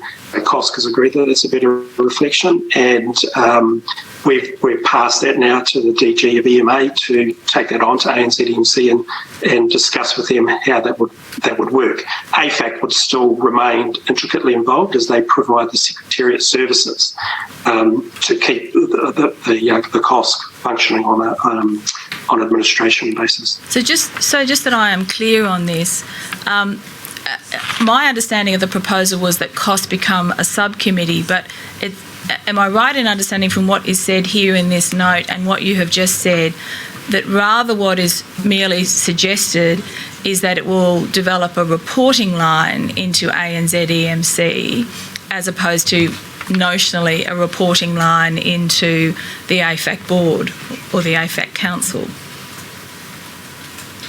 Yeah, certainly the COSC operates more effectively off to the right, as we've now depicted it in the proposed chart. However, we don't have control of ANZEMC, so this is opening up a discussion with them about how they might see it better operating. So it's still an iterative process, as you and I think, yes, it is, and I think, in fact, even on the note you've got on screen there at the moment, you can see my suggestion that an organisational chart on its own is probably not enough. It needs actual description of how that would operate in practice. Well, just on that question of how it would operate in practice, assuming that it is not just a question of reporting, but is a question of the whole committee or the structure or the forum, however you want to describe it, is moved under ANZEMC in some format, is it intended that the National Resource Sharing Centre and then in turn the National Deployment Registry, would it also travel in with COSC into the ANZEMC structure? Or has that just not been canvassed yet? Well, that's not, well, I guess we've had some discussions, and I think elsewhere in these minutes it's recorded the strong desire of the membership, the majority of the membership, and there were some exceptions to that the NRSC should still remain as a enabling mechanism to make the COSC's decisions happen, and that's effectively what the NRSC does. And some of the other evidence I've given has perhaps been perhaps not based on the terms of reference of the COSC, or certainly the operating instructions to the NRSC. I'll just have the Commissioner. I think it's very well placed. Sorry, I cut you off there, Commissioner Baxter, which I did not intend to do. But I think so I'm just saying that the NRSC has been an evolving function that has evolved over a number of years at the requirements of the agencies that are members, and certainly think with the confidence of the agencies have required the NRSC to do much more. They're quite ad hoc arrangements. And now I think very effective and efficient. I think that the proof is there. They managed the last season's massive demands very well and scaled up, being able to utilise expert emergency managers from within the agencies to scale up when it was operational. So I think there is a strong desire by the agencies to retain that within the current arrangement. In the NRSC operations plan, if I can have that brought up, that's AFC 507-001-0052. It speaks to the NRSC arrangements being activated by the COSC. What does activated mean, and is the NRSC a functionality that is activated, or is it now a permanent part of the AFAC? We have now a couple of permanent members that sit in the work on the plans all the time. For example, the AIAs, or the Australian Interstate Arrangements document and operating plans. They are modified every year based on the learnings from the previous year, so they work on having those arrangements in place. But activated refers to operational activity. So when the balloon goes up, if you like, or as we're starting to see the start of the fire season in the northern part of the country, and when the agencies require it, then NRSC steps into operating mode, and then we might start to support the NRSC arrangements by having the agencies feed in supporting members either based in the States or actually based in the NRSC offices in Melbourne. I'm just trying to do this in a shorthand way. This operations plan is from 2018. Since that was drafted, there has been some either merging or certainly some combination of functionality between the National Resource Sharing Centre and the National Aerial Firefighting Centre. Is it proposed that there will be an updated plan that will guide and make transparent what will be the arrangements for these national centres that are, although described as national, are not actually government run organisations? Well, most definitely. Whilst the NRSC sits, within the AFAC umbrella as a functioning office, it is at the direction of COSC, and essentially the NRSC enacts those decisions of COSC and makes things happen. For example, the AIAs, the arrangements document also has the operations plans. So where states agree to support each other, the necessary paperwork and everything is all enabled by the NRSC. So the exchange of letters and the agreements with which one agency contracts to another agency, the health and safety matters, the cost reimbursements, etc., all enabled them there. So this plan gets updated year on year, and for example, now that there is a desire to better adopt the national registry process, which was previously in existence for international deployments, but now the appetite there is to start a registry for the NRSC. Will start to develop those systems. As you say, so in the October 31 meeting, the highlights of which we saw yesterday by way of the video of the daily rushes from the ABC television documentary Big Weather, we saw discussion in which the members of COSC were asked to endorse the domestic operations of the sharing centre and the registry. If something goes wrong, though, within the registry, in that deployment arrangements, who bears the responsibility for that? Well, I can't imagine exactly what that would go wrong. Well, as let me take. How about if I do it in? I'll go back a step. You said before that the NRSC would enact a decision of COSC or a direction of COSC. What happens if the NRSC doesn't do that? For example, because there's been a cyber attack and its technology system has gone down. Well, interesting question. That's that is in all possibilities something that could occur. As we know, that the risk is very strong. However, the arrangements that are put in place for all of our IT systems within the AFAC arrangement are based off good practice, as you would with IT. But to come to the question of accountability, certainly the chiefs and commissioners for all of the agencies hold the responsibility for their staff. They can't get away from that, and that's an area that we've looked at very closely with regard to particularly health and safety matters. When we deploy resources across the border and into the control of somebody else who holds the responsibility. The same then for all of those systems and processes that support that, and a lot of those are held within our government agencies. So the deployment managers that are embedded within a jurisdiction are actually operating within systems within the state governments. So these are a whole variety of systems and processes that are used, and the NRSC is the glue, if you like, that tries to bring those together to help agencies be able to share them from one to another.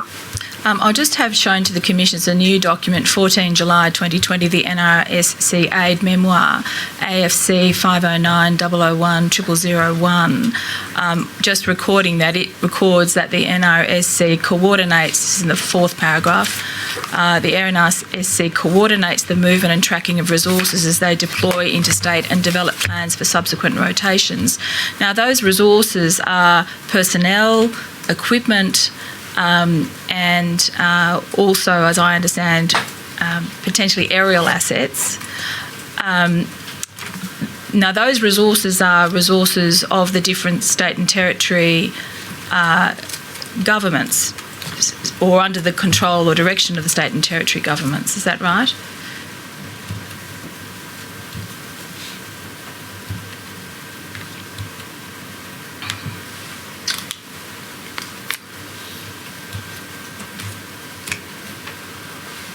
We've lost It might be Commissioner Baxter that again. we're sending documents down.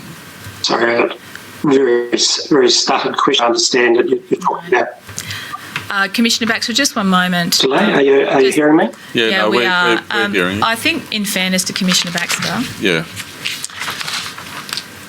Why don't we take a break and then see if we can establish a better link? yes, it might be perhaps one way forward Yeah. is to see if Commissioner Baxter is available just before Mr Cameron this afternoon, Yeah. because I've probably still got, because I'm trying to speed it through, it's actually not being of assistance to you or okay. to Mr Okay, Commissioner well, Baxter. why don't we do that? Mr. Baxter, are you available this afternoon, please? Yes, I can join this afternoon. Okay, I'll tell you what, we'll take an adjournment because it's not fair to you cutting in and out to be able to follow the conversation and where the journey's taking us. So how about we Thank take... you. 2 o'clock, we might try for 2 o'clock. That's right, so we'll keep Mr. Baxter on his summons, Yes. right? And we'll take a break now, adjourn now until 12 o'clock local. Will that work for you, Yes. Council? Yes, and if Commissioner Baxter, if he's able to, could be stood down to 2 p.m. Okay, stood down to 2 p.m. you. Mr. Baxter, thank you very much. Or Commissioner Baxter, I appreciate that. We'll take an adjournment till 12 o'clock local. We'll Thank be you. back in Nice to here. be back. Thank you. Precisely at 12? Well, I'll make it. yep. Okay, and then we'll have Professor Murphy on as well. Okay, so we'll take an adjournment now until 12 o'clock. All rise.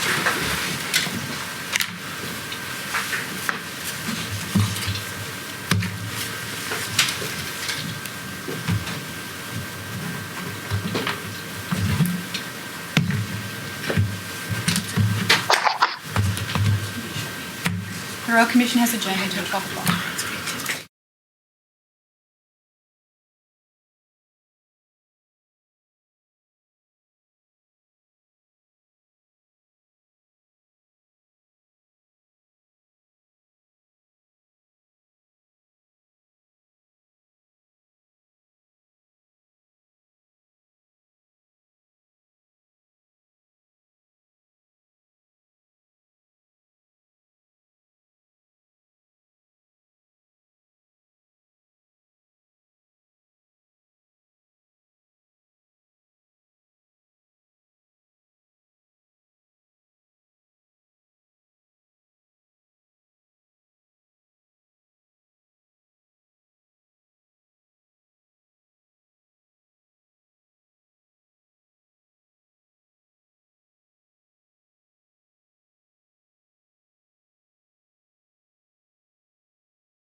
The Royal Commission has now resumed. Please be seated. Ms Hogan-Doran. Commissioners, I wanted to address you on the health impacts of natural disasters and national coordination. There's an extended written opening that has been prepared because of the pressures of time. I'm going to deliver a more truncated version, but the full written document will be made available on the website. On the 28th of February of 2020, the COAG Health Council met to discuss a range of health issues, including the response to the 2019-2020 bushfires. The ministers identified three main areas that require further action in preparation for any bushfire response: mental health delivery in the short and long term, system coordination, and air quality monitoring and public health messaging. The Commission has issued a number of compulsory notices on these topics, and on 29 May, the Royal Commission published an issues paper on health arrangements in natural disasters. The Royal Commission acknowledges the assistance that has been provided by these submissions and the detailed responses that have been received to compulsory notices, particularly in circumstances where many of those responding were departments, organisations and individuals with important roles in Australia's response to the ongoing COVID-19 pandemic. The exception to our approach to proceed essentially on the papers with respect to these issues will be the evidence called today from Secretary Brendan Murphy, who since 1 July 2020 has been the Secretary of the Commonwealth Department of Health, and until that date was the Chief Medical Officer of the Commonwealth and Chair of the Australian Health Protection Principles Committee, the AHPPC. Which has since been designated a subcommittee of National Cabinet as part of the national COVID-19 pandemic response. As to national coordination arrangements, while the primary responsibility for health emergency response lies with the states and territories, the federal government is responsible for system management, funding and policy for primary healthcare services, including the primary health networks, or PHNs. One of the aims of the National Health Security Agreement is to establish a national coordination framework that facilitates rapid decision-making and response by the health sector during significant public health and overseas mass casualty events by establishing trigger points for activation of the framework, setting out the processes for consultation and cooperation when such events occur, and formalising roles and responsibilities. The National Coordination Framework will be activated when a public health event that is potentially of national significance or international concern is nominated by a state or territory or the Commonwealth and or identified through national or international surveillance systems or networks. The National Health Emergency Response Arrangements, or Nat Health Arrangements, may be used in response to a domestic or international event that impacts or threatens to impact two or more states and or territories and across jurisdictional borders, that has the potential to overwhelm or exhaust a state and or territory's health assets and resources, or its scale or complexity warrants a nationally coordinated response. A National Action Plan for Health Security was developed in 2017. One of the recommendations of the Joint External Evaluation, which formed the basis of the plan, was to develop an all hazards protection framework and to strengthen joint training and exercising across all sectors, agencies and jurisdictions. The National Health Security Agreement and the Nat Health Arrangements were scheduled for review in 2020-2021, although perhaps understandably this has been disrupted by the pandemic response. The Australian Health Protection Principles Committee is a committee established under the National Health Security Agreement, and it's been established to advise the Australian Health Ministers Advisory Council. However, as we will hear shortly through Professor Murphy, during the COVID-19 pandemic, the AHPPC has been designated a subcommittee of National Cabinet. Among the documents included in the tender today are minutes of 3 emergency telephone conferences of the AHPPC held during the national bushfire crisis on Sunday, 5 January 2020, Thursday, 9 January 2020 and Thursday, 16 January 2020. Amongst other matters, the AHPPC considered bushfire smoke advice and the release of P2 masks from the National Medical Stockpile. On 9 January, the Environmental Health Standing Committee, or NHealth, was tasked by the AHPPC to develop a document on managing the effects of prolonged exposure to bushfire smoke.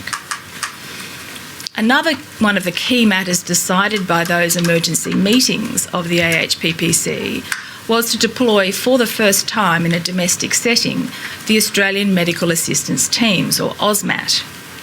AUSMAT teams are Australian multidisciplinary health teams incorporating doctors, nurses, paramedics and logisticians drawn from the state and territory health services or the private sector who provide people with life-saving medical care following a disaster in our region.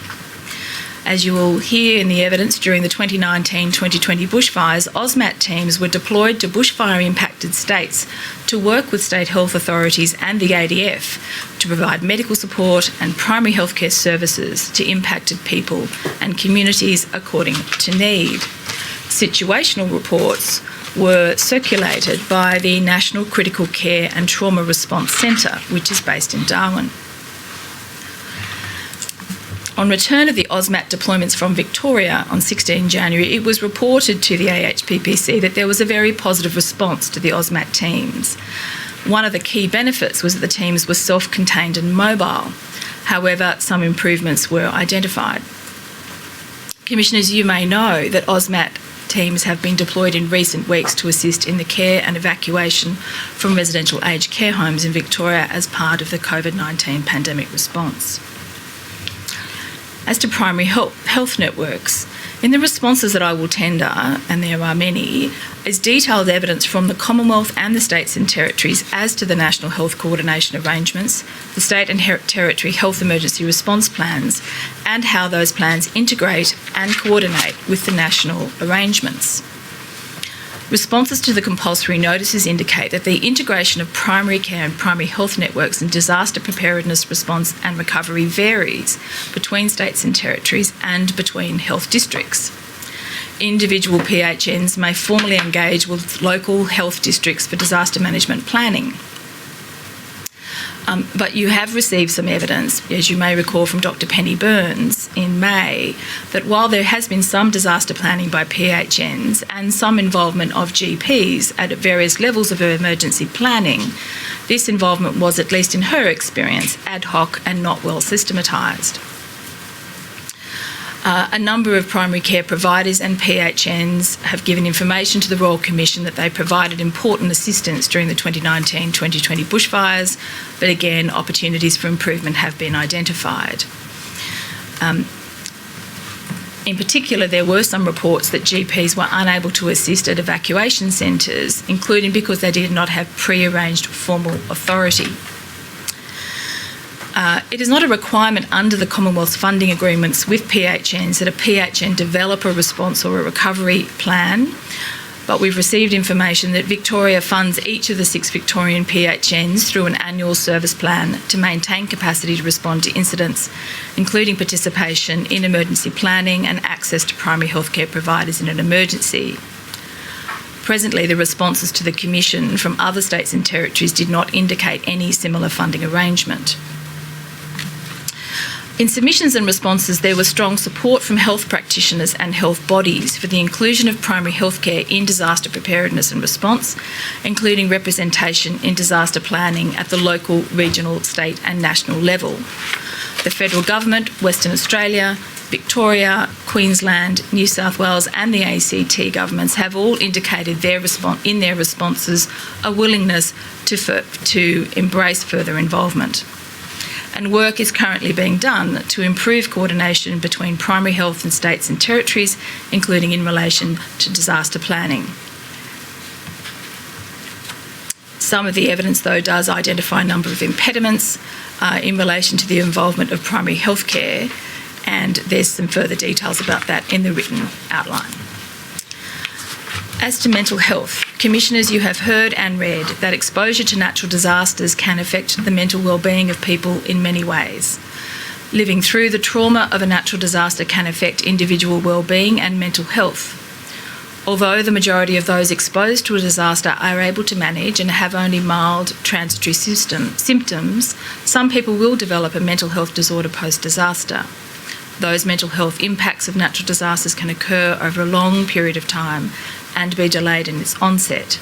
And you recall, Commissioners, in the first block of hearings receiving evidence of a longitudinal study conducted by the University of Melbourne, Beyond Bushfires, Community Resilience and Recovery, that tracked over a 5 and 10 year period the effect of the Black Saturday bushfires on mental health of members of the community. The Royal Commission has received evidence which highlights the impacts of natural disasters on mental health and wellbeing, including a range of psychological factors that have resulted from the processing of trauma, especially for first responders, and there's additional information included in respect of that. The Royal Commission has received information which indicates that particular cohorts are more susceptible and vulnerable to the mental health impacts of natural disasters, especially children and younger people and older people. Responses to the compulsory notices which have been provided by the Australian Government and the states and territories have identified specific funding and initiatives to address the mental health impacts of the 2019-2020 bushfires. This funding and initiatives are in addition to existing services and protocols, and attached to the written submission is a written outline is a detailed annexure identifying all of the funding initiatives that have been brought to the attention of the Royal Commission. Now, as to smoke and public health information, the Royal Commission has received a significant amount of information in relation to the impact of bushfire smoke on Australians and on their structures, systems and interventions relating to air quality. You heard the CSIRO's recent climate and disaster resilience report that stated that clear evidence-based health advice is needed, along with targeted advice and plans for vulnerable groups including infants, children, the elderly, individuals with pre-existing conditions, pregnant women, those with a disability, and Aboriginal and Torres Strait Islander peoples and communities. The CSIRO Climate and Disaster Resilience Technical Report, which I attended on Monday, noted that most health protection advice is focused on short-term actions and brief air pollution episodes, and stated that nuanced and balanced public health communication that takes into account health risks, people's concerns, and the effectiveness and practicality of protective measures is needed. The Royal Commission has received evidence on current smoke modelling activities, including the air quality forecasting AQFX and its use during the 2019-2020 bushfires, and potential expansion to other states and territories, and there's more discussion of that in the technical report. The recommendation 12.1 in the overview report, which I took Dr. Finkel to, the Chief Scientist, on Monday, you may recall, included a recommendation that there be a national approach to air quality measurement and prediction, including the rollout to all states and territories of smoke plume forecasting. You'll recall, Commissioners, that in Hearing Block 1, Dr. Faye Johnson estimated that 80% of the population of Australia was adversely affected by bushfire smoke. Finally, in relation to research, Recommendation 20 of the CSIRO's recent Climate and Disaster Resilience Report was that Commonwealth, state and territory health and research agencies should ensure that appropriate longitudinal studies are conducted during and after events on the health and welfare of people and communities directly and indirectly affected by natural disasters, and use this evidence to provide targeted mental and physical support for future concurrent or consecutive natural disasters. Commissioners, similar themes were reflected in the responses to the issues paper that you released and the compulsory notices. There's an emphasis on a need for improved data collection, standardising coding protocols and primary healthcare data, and also the Office of Chief Scientist report, you recall, on bushfire research and technology mapping Australia's capability, indicated there was needs for mapping of further research capabilities on the individual and community health impacts of bushfires. A number of gaps have been identified that are set out in the written document, and we note the Commissioners, again, you've been provided with detailed information on funding that has been granted for research in a number of important areas. We've been assisted in particular by responses to compulsory notices from the NHMRC and the Medical Research Future Fund, which has set out information on the grants. These include resilience to environmental change, emerging health threats and emergencies, which are among the NHMRC's strategic priorities that have been identified for action for the period of 2018 to 2022. We'll have that provided to you and uploaded to the website over the luncheon break, Commissioners. Thank you. We've got a further amended tender list as well. Do you want to do that later? Or? Yes. Yeah, okay. Commissioners, I call Professor Brendan Murphy, Secretary of the Department of Health, and Ms Tanya Vishnu, Deputy Secretary, Health Systems Policy and Primary Care of the Commonwealth Department of Health. Professor Murphy, Mr Vishnu, thank you for joining us. And we appreciate, Professor, you're a very busy man. There's a lot going on in this nation at the moment, but we do appreciate you giving us an hour and a quarter of your time. Thank you very much. Thank you, Commissioners. You're looking surprisingly healthy too, by the way, with what's been going on. But Thank you both for your time today.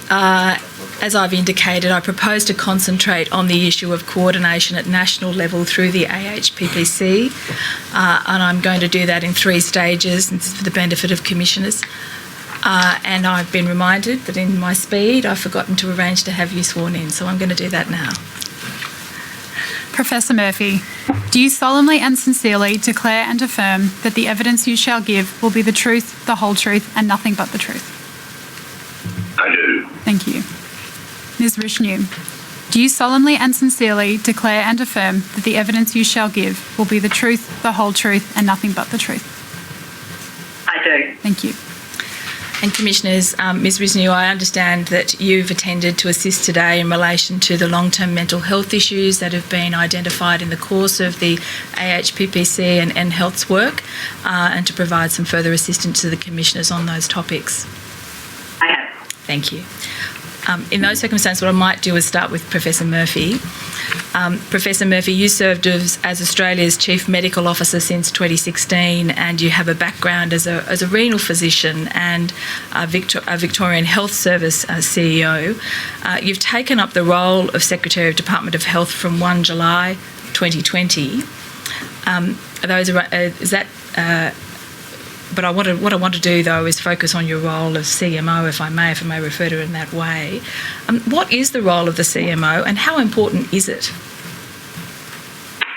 Thank you, Councillor. So the CMO is the principal medical advisor to the Australian government, but it is also a role that is part of the organisational structure of the Department of Health. So it's part of the Department of Health executive. So and has principal responsibility for health protection, which is all of those things that are very important to what you're talking about now. So the public health preparedness and response. But across the whole department, the role provides clinical advice to government in a range of areas where government policies interface with clinical medicine.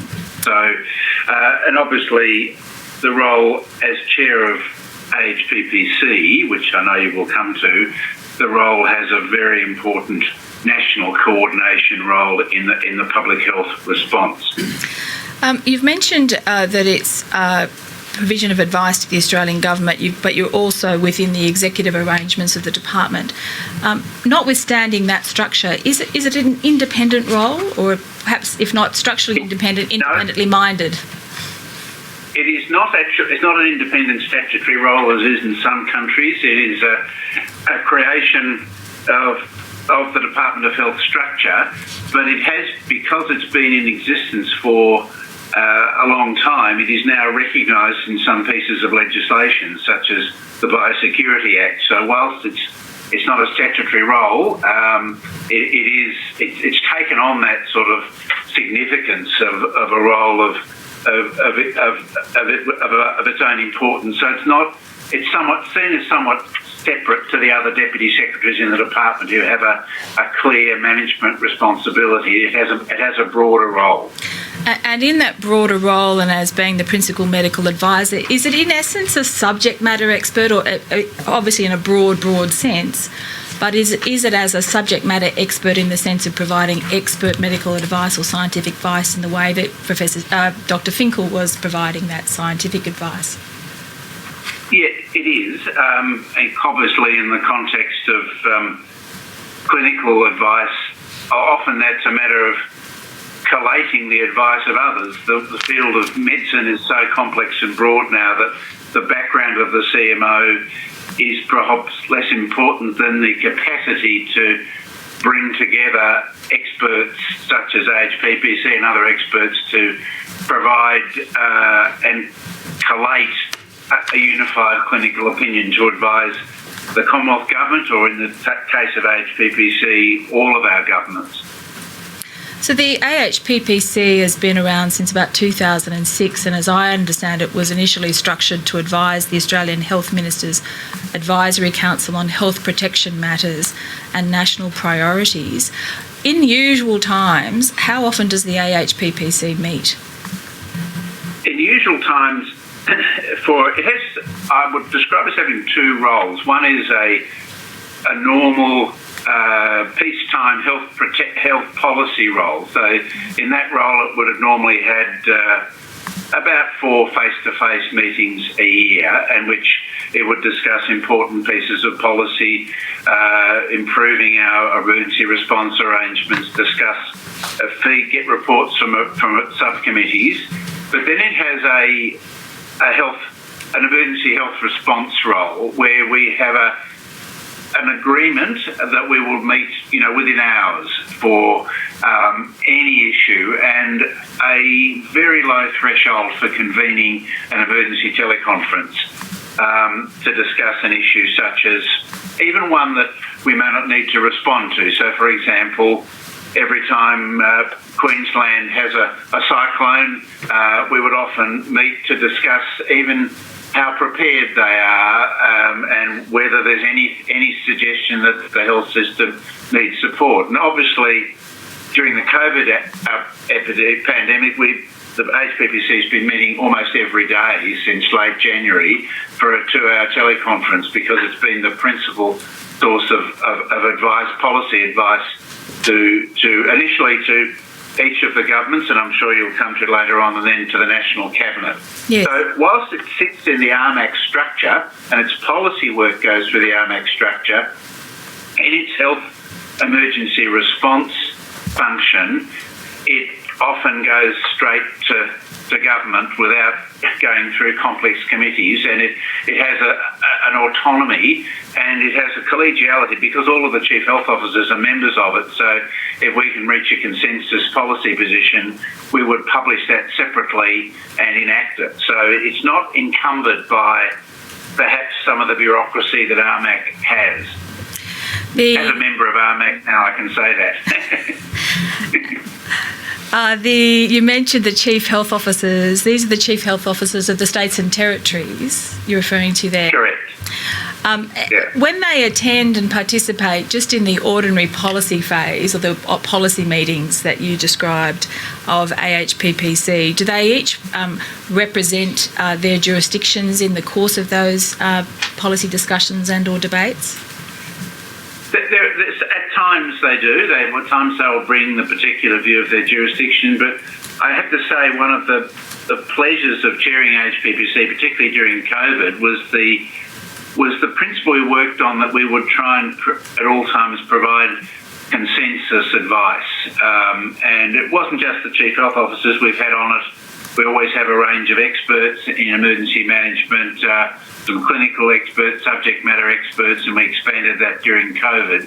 So we have generally, there sometimes have been debates about how a particular policy position or response position we would take, but the vast majority of times we would try and reach a consensus on the balance of evidence before us. And you spoke about sort of effectively bringing other subject matter experts or other officials into the AHPPC. Is that something that happens both in the policy phase and in that sort of more ramped up operational response phase, or just in that latter phase? Yes, no, in both. So in the core membership has, for example, Emergency Management Australia. It has the ADF, for example, in the COVID pandemic, we brought in a pandemic modelling expert, an expert virologist, It has the public health laboratory network. So we have a core group of experts, and we will expand them as necessary. I've added 2 deputy chief medical officers onto it recently so that there's always someone there who can chair it if someone else is off in cabinet or something. Yeah. And is it valuable to have that surge capacity? That is, it's not fixed who's a member. There's a core membership, but then be able to amplify or narrow depending on the needs of the different nature of the disaster or public health issue that's being faced. Correct. Absolutely, yeah. Just before I pass to the actual experience of the 2019-2020 bushfires, I just want to ask a question in relation to the National Incident Room. One of the issues that the Royal Commission's been exploring this week has been national situational awareness, getting a common operating picture in the context of a disaster. As I understand it, the National Incident Room supports the AHPPC, and I wanted to get a sense from you, Professor Murphy, as to how it's activated and what its capability is. So it is. It's activated by the chief medical officer when there is an emerging issue that might be a threat to public health, or require coordination, or require close monitoring. So it was activated early in the bushfire season. It's been activated all through the COVID pandemic. So it has a significant expansion capacity. It's a physical location with lots of IT systems, a media room, it's directly linked to the WHO because it is what we call a national focal point for reporting it to WHO. It has a team of epidemiologists. So we activate it and we surge it up. Its core workforce is relatively small, but we have activated up to over 200 people during COVID, and it then, particularly in the acute phases of COVID and in the peak of the bushfire response in December, January, we would run it 24 hours a day, so that there's a single point of contact for information, and we would then use it to support the HPPC functions and the deployment of the National Medical Stockpile, all of those things that are necessary for a response. And how is it coordinated with the CCC, the Crisis Coordination Centre, which is under the Department of Home Affairs and the Emergency Management Australia? Very close partnership. So, as you know, the Crisis Coordination Centre has a whole of government approach. The NIR is very specifically focused on the health response to, and so again there are common memberships of the CMO will attend meetings of the CCC, the EMA, CCC people are part of HPPC, and we sort of work together in partnership. But clearly, if there is a whole of government response beyond health, the CCC will take the lead on it.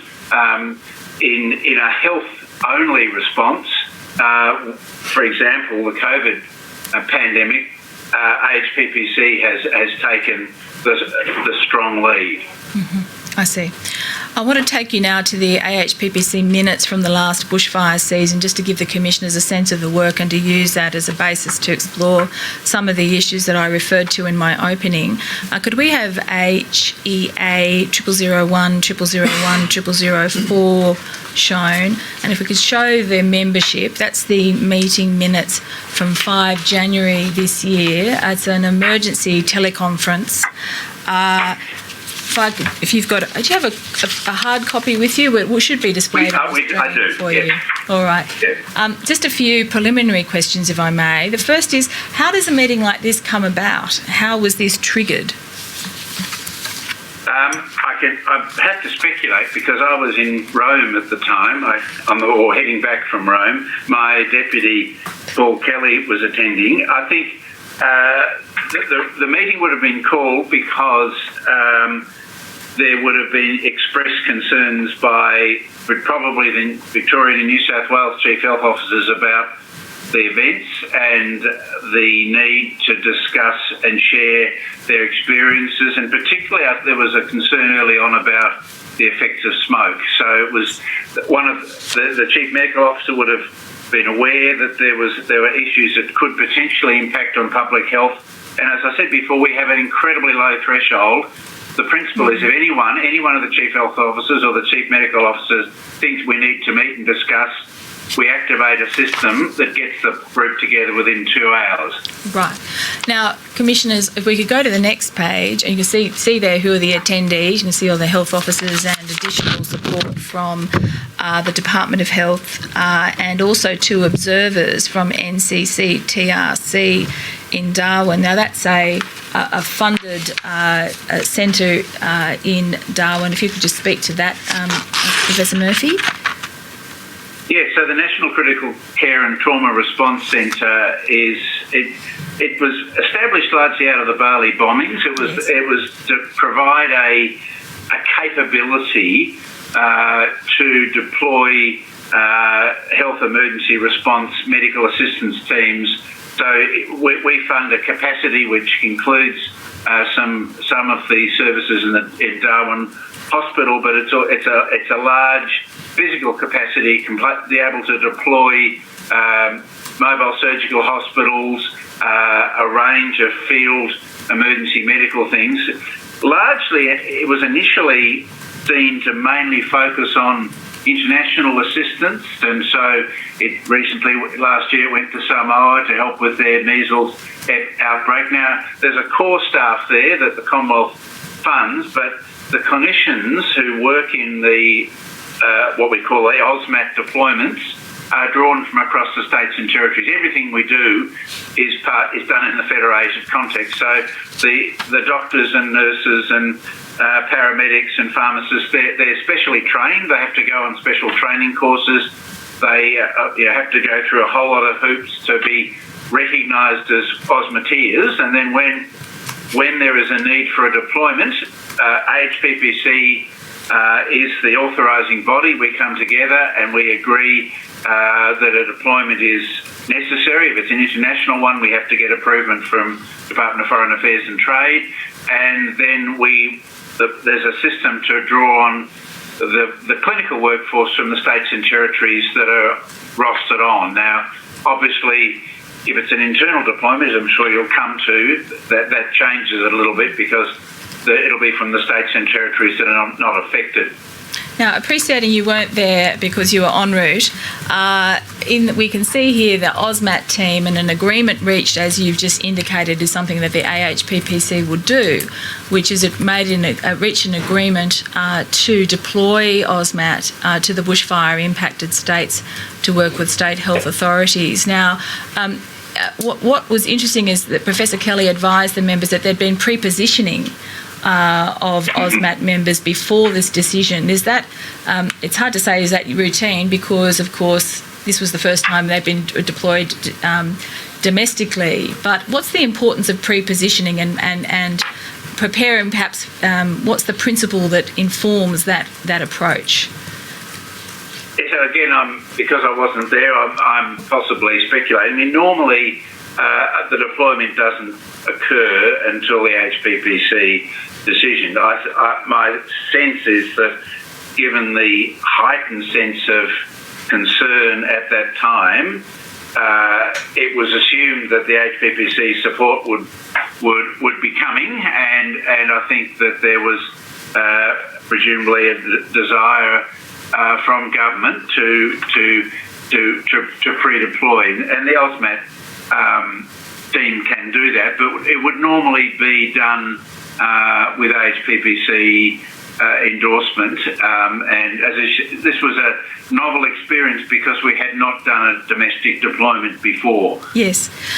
We can also see, just scrolling down a little further, you mentioned that this was a big consideration in the 2020 bushfires was the bushfire smoke that was impinging on people and communities, even in cities. And we can see here that there are P2 masks being released from the National Medical Stockpile. As I understand it, the National Medical Stockpile is a strategic cache of pharmaceuticals and medical equipment for use in a pandemic or other emergency. Does the National Medical Stockpile come under the authority or control of the Department of Health or the AHPPC, or what's the arrangements? It comes under the control of the Department of Health, right. So it is.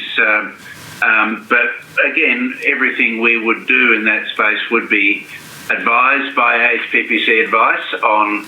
So the Department of Health would not deploy from the National Medical Stockpile, or the Minister often is involved in that decision unless there was clinical advice that there was a need for the deployment and that the need couldn't be met by other supplies and resources in a timely manner. So it is not a national supply line. We've been coming into this in the COVID pandemic. It's a strategic reserve.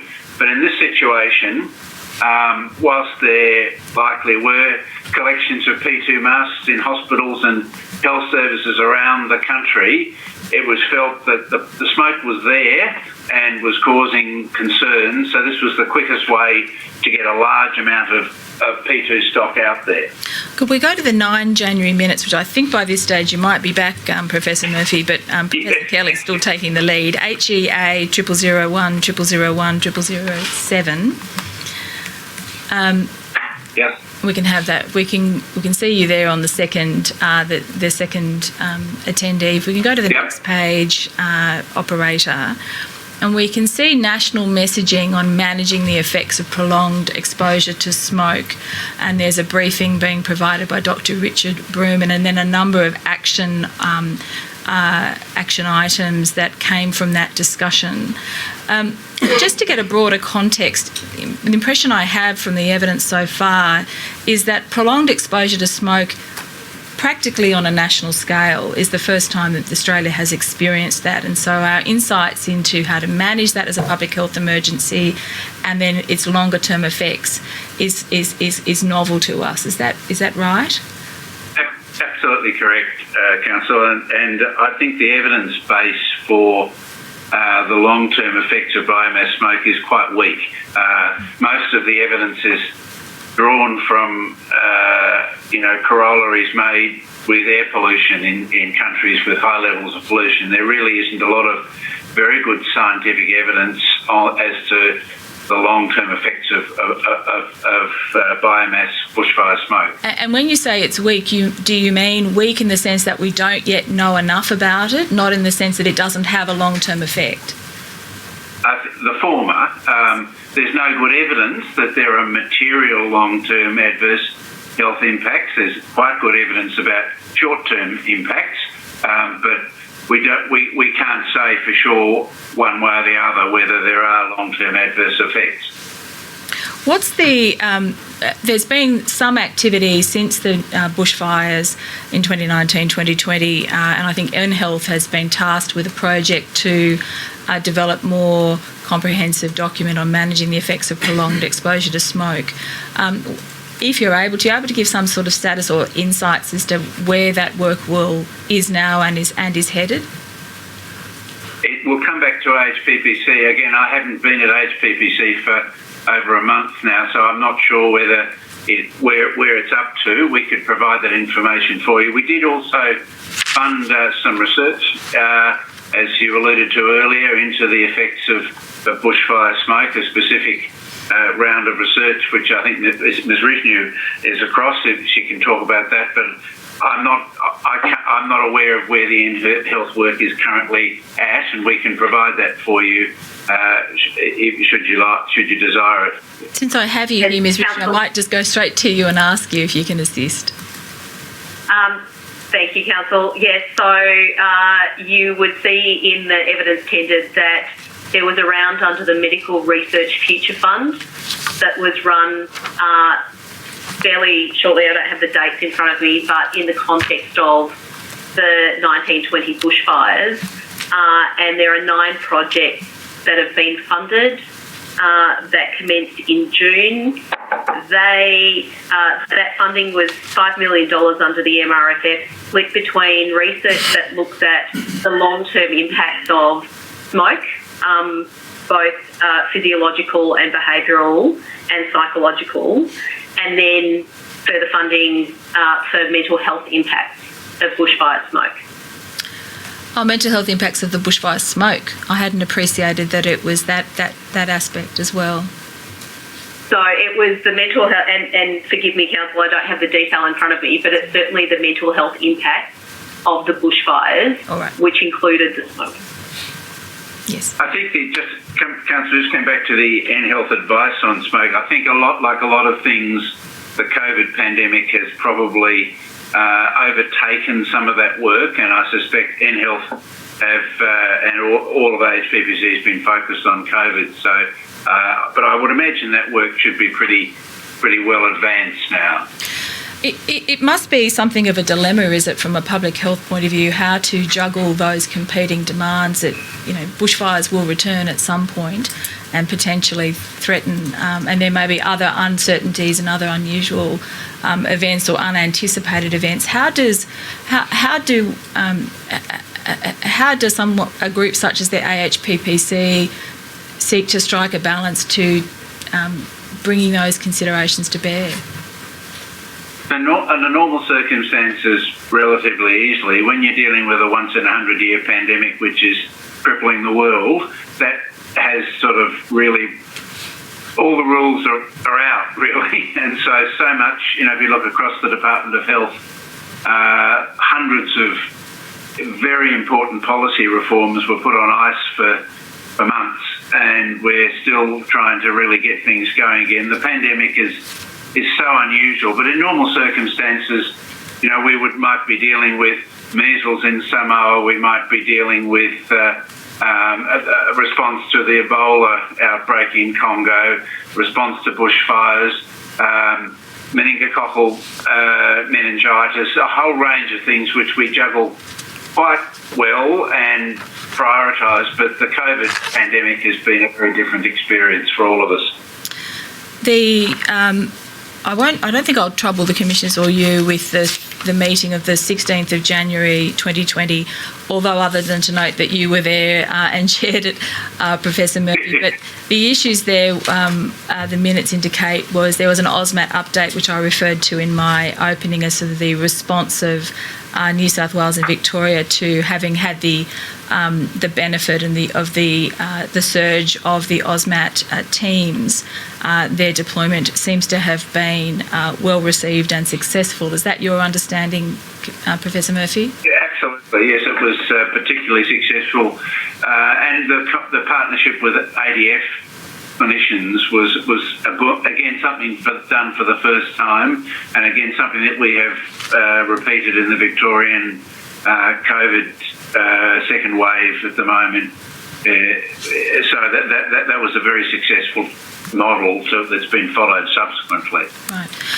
And in relation to, so this meeting was the 16th of January. The Commission has available RCN 900 105 0007.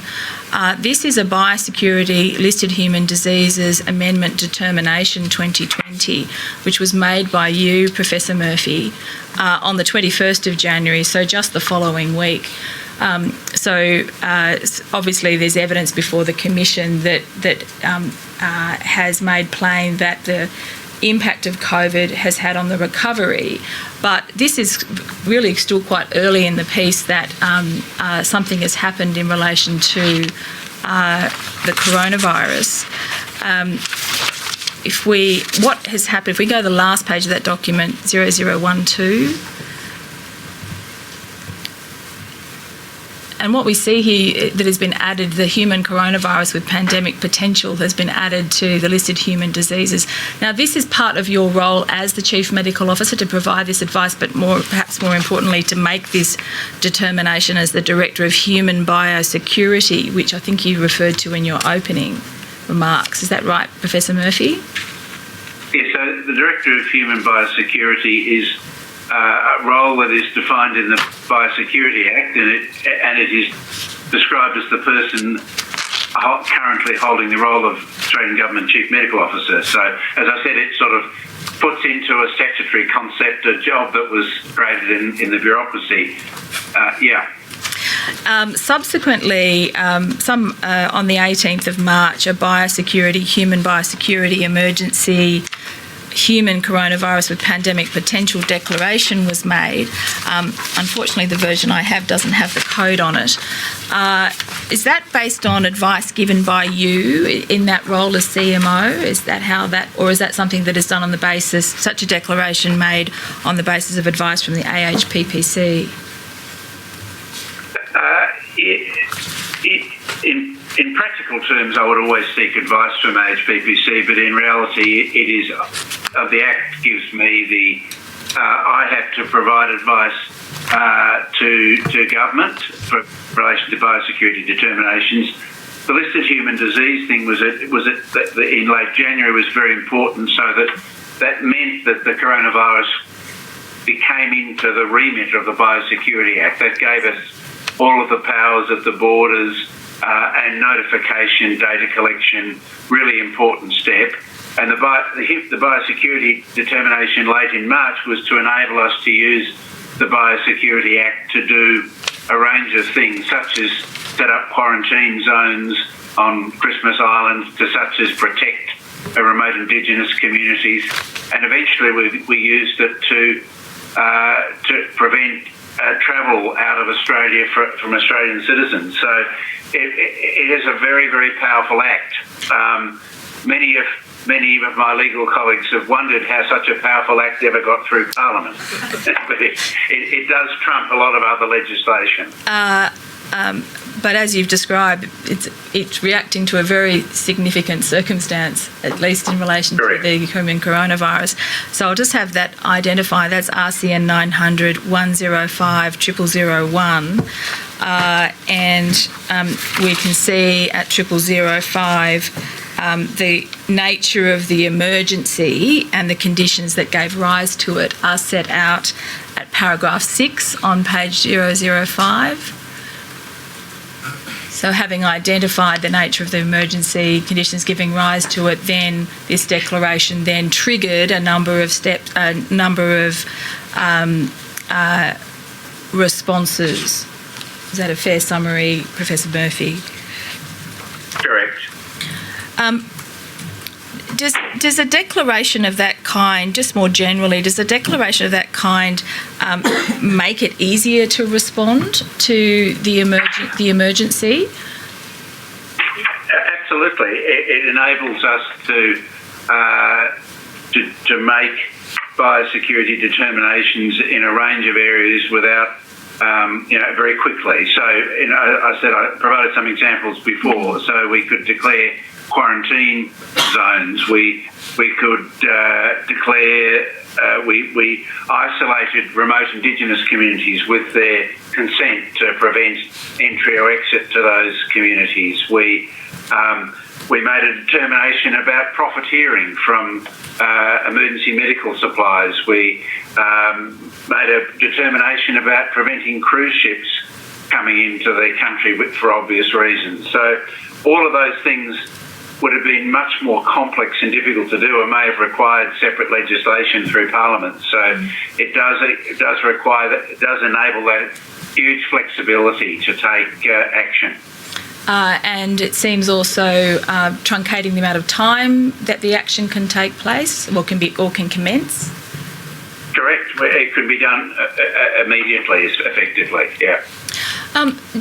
Is this this kind of scenario, that is, a declaration would be made in a hypothetical situation, and then these are the sort of things we'd have to think would happen next. Is that sort of stress tested or scenario modelling done in relation to Australia's pandemic plans, or more generally the health protection or public health emergency arrangements? Yes, so certainly when the Biosecurity Act was introduced, there's been some scenario planning done. We have done a range of desktop modellings and some real life modellings. So yes, it was, but this is really the first time it's been used, to serious effect. And it has been a very, very valuable instrument for us to use.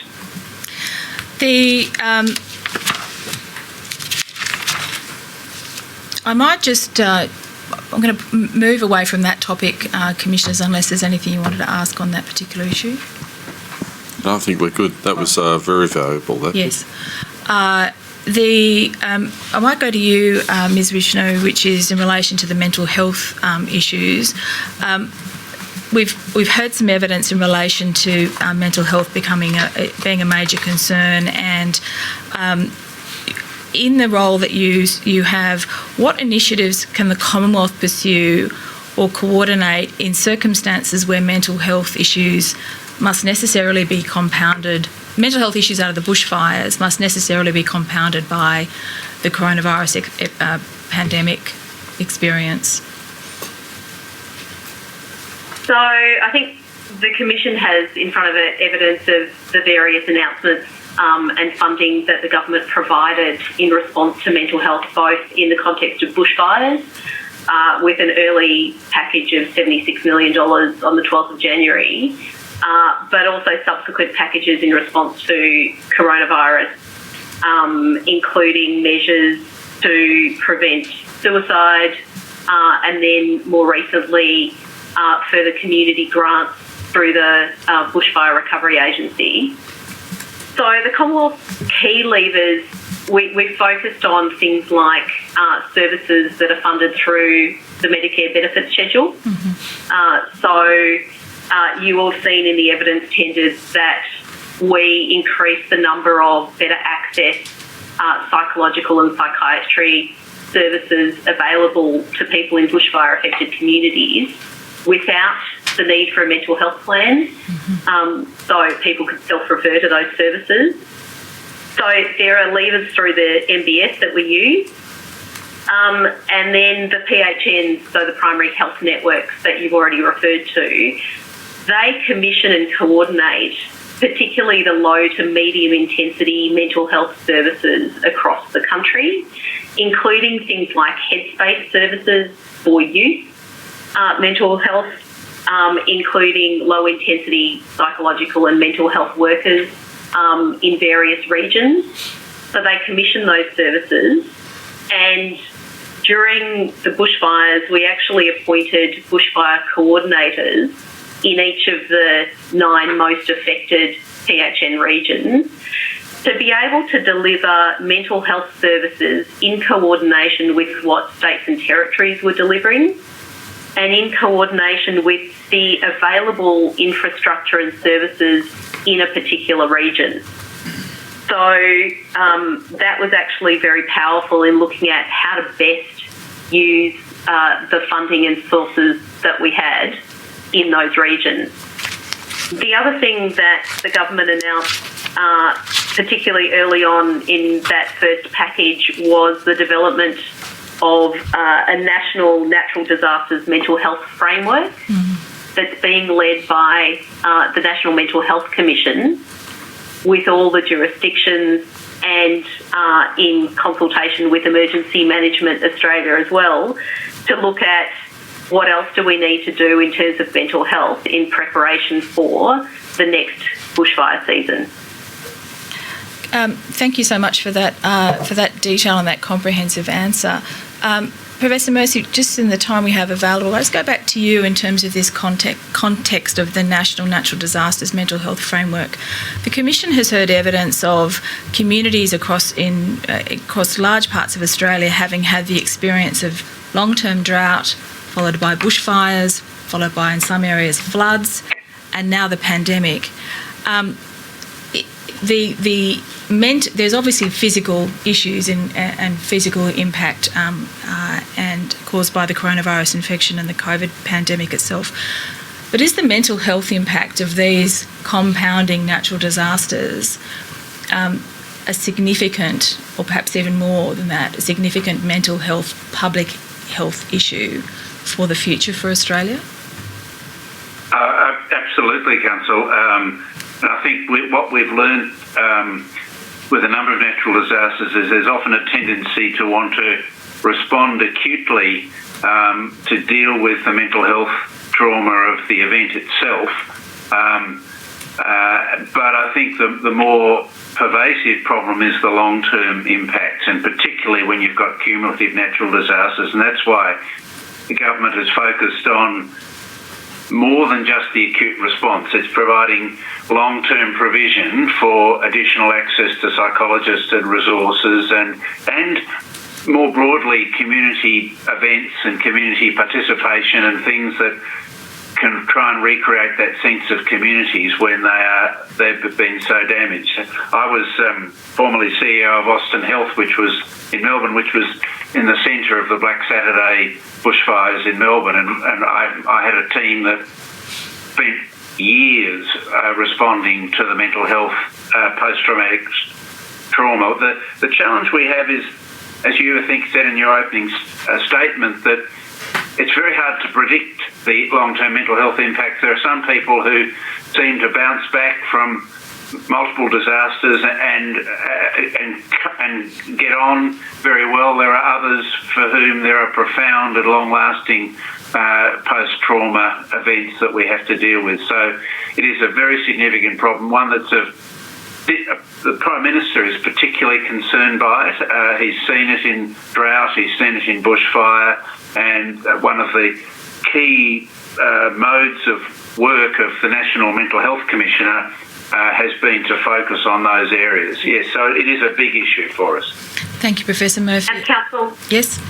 Council, if I may just add to that, you referenced the Melbourne University research from Black Saturday in Victoria. That was very much part of the thinking in developing the response to the bushfires and the mental health package, which included community grants and community resilience and wellbeing kind of building grants, because certainly that research pointed to the community recovery in the longer term very much was improved where a community felt that they got to go through the grief of such trauma together and looking at funding community organisations that exist in those communities most affected.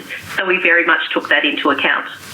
It certainly seems a very significant challenge going forward for Australia in the circumstances which we find ourselves in 2020. Thank you both. I note the time. There's still some time for the commissioners to have questions, and I think they may well do. So the camera's going to turn to them now. Thank you. No, that was excellent. Thank you very much. Commissioner Bennett. Thank you. Could you please bring up HEA.9001.0002.00011? And if you go to the second last dot point. I hope you can both see that. This is from the response to the notice to give. And you'll see there's a reference to the areas that require further preparation. And what I'm focusing on now is public health messaging on one hand, and also the agreement of the health ministers to support the development of a national approach to air quality monitoring and understanding of the impacts of smoke pollution. If I can go to the second one first. Can you recall, was there an agreement there not only to develop a national approach to air quality monitoring, but also a national standard for measurement of or characterisation of air quality and smoke pollution? Yeah, thanks, Commissioner. So I think that did become quite an issue during the bushfires, that some jurisdictions were much more advanced in their capacity to report on a real-time basis. Some people were only reporting a daily measure, which is really not nearly as of value. At that meeting of ministers, I think they agreed that they would try and work towards developing a nationally consistent standard, and I think the standard was very much, the intent was to focus on real-time reporting. I must say I'm not aware of where that's up to in the various jurisdictions, because it's very much a state and territory issue that they are the reporting agencies, but we can find out where that work is up to for you. But that was certainly the intention of the ministers at that meeting, that there should be one consistent system of reporting, and it should be focused on real-time reporting. Thank you. Well, I was also trying to pick up on the fact that while it's a state and territory matter, they've all agreed that that's a good idea, and so hopefully that will be translated back into jurisdictional action. Thank you. My next question, if I may, is you talked about the long-term impact here. Is there thoughts in place for specific training of healthcare professionals in this specific area of expertise, if I can call it that, which is really the long-term mental health care of people who've gone through this sort of thing? I think. So I can answer that if you like, Commissioner. Certainly, as part of the government's initial response, you'll notice in the $76 million package announced on the 12th of January, there was funding set aside for both training of what frontline health workers, so GPs, pharmacists, frontline health professionals, in mental health trauma counselling. Right. So we've actually funded Phoenix Australia, the Australian Psychological Society and Black Dog Institute through the Pharmacy Society to deliver that training to those health frontline workers. At the same time, EMA received funding for mental health support and post-traumatic stress disorder training for their frontline firefighters and emergency personnel. So that also brings it down to local community level too, if you're providing that extra training for local GPs and things like that. Thank you. I only have one more time. Absolutely. Thank you. I have one more very small question. We've talked about air pollution and smoke. The other thing that I was just wondering whether you see it as a health issue or whether it's something else, there's also the question of ash and debris in the water supply. Is that something that is that would be considered a health issue or something that you've looked at all? In potentially, yes. If you have more particularly, the concern is if you've got rainfall after a bushfire and runoff into water catchments, and that can cause problems with water purity. And obviously, the water authorities very closely monitor that, and they can try and deal with it. But it can potentially be a health issue. Yeah.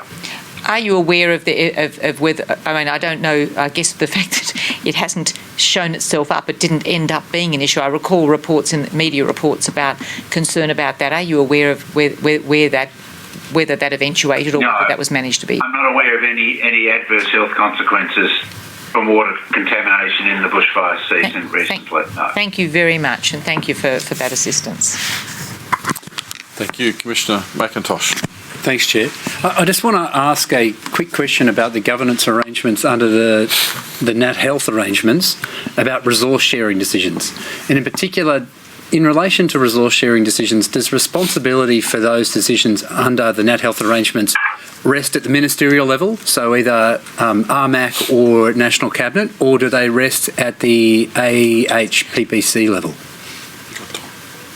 Generally, AHPPC doesn't have specific authority to commit resources, so it would require, to take the National Cabinet, which is a construct of the coronavirus pandemic. Ultimately, the National Cabinet is the body that commits the resources. AHP provides the clinical advice, but the clinical advice may well be that we need to commit a lot of resources in a particular area, and the National Cabinet has never resolved from fulfilling those commitments. But AHPPC doesn't have the authority to commit resources. It's an advisory body, not a decision maker. Advisory body, yeah. Thank you both. Thanks for your evidence. Okay, thank you very much for that. That covered my areas as well. Ms Hogan-Doran, you've got a couple more. I just realised that I forgot to ask the most important questions. It's probably the migraine that I've had. You were just answering some questions from Commissioner McIntosh in relation to the relationship between the AHPPC and National Cabinet. As I understand it, the arrangements of the establishment of National Cabinet since the 13th of March 2020 has enabled the AHPPC and the senior level of government across Australia to effectively be collapsed, so that there is essentially the bridge between the AHPPC and this national cooperative federalism body is you, or was you, as the chair of the AHPPC. Correct. It removed 5 layers of bureaucracy, and the National Cabinet really consisted, obviously the First Ministers, they were all advised by the heads of their First Minister's Department, and I was there as the HPPC advice, and HPPC suddenly no longer was a construct of RMAC, but it became a subcommittee of the National Cabinet, and it has been an incredibly powerful and responsive mechanism to get these out. We would meet on a National Cabinet was meeting in March, I think 2 or 3 times a week. We would come up with the advice. The First Ministers would agree on initiatives, and it really was a highly effective way to deal with this crisis. To the extent that, as you're aware, the First Ministers have decided it's a structure that should continue post-COVID. Is in relation to the structure of National Cabinet continuing post-COVID, but the relationship between the AHPPC and National Cabinet, as we've had in the coronavirus crisis, would that be replicable in other crises that are of a public health emergency arrangement?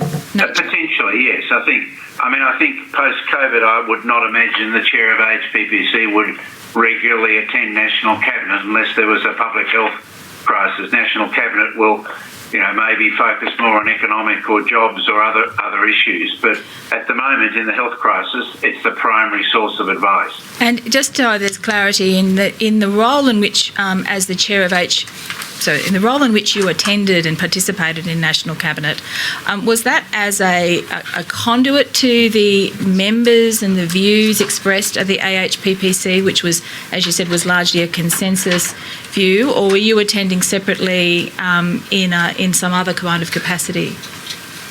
Very much the former. I would bring the consensus view of HPPC to the National Cabinet, and that was incredibly important to me to get that consensus view. A federation can sometimes not work in lockstep, and in this health advice area we have managed to achieve that, and it was really important, even if it required some long discussions before we reach a consensus position.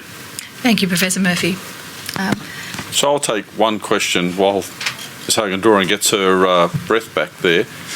Hypothetical, you get to a consensus view, but actually there was a significant discussion on a point, and it took a while to get there, or even dissent on a point. Would you put that to National Cabinet with this is the overall view of this, but actually there is a significant dissent in a certain position, and then let National Cabinet make the decision, or would you be the one making the call on what's relevant and what's not and putting it up?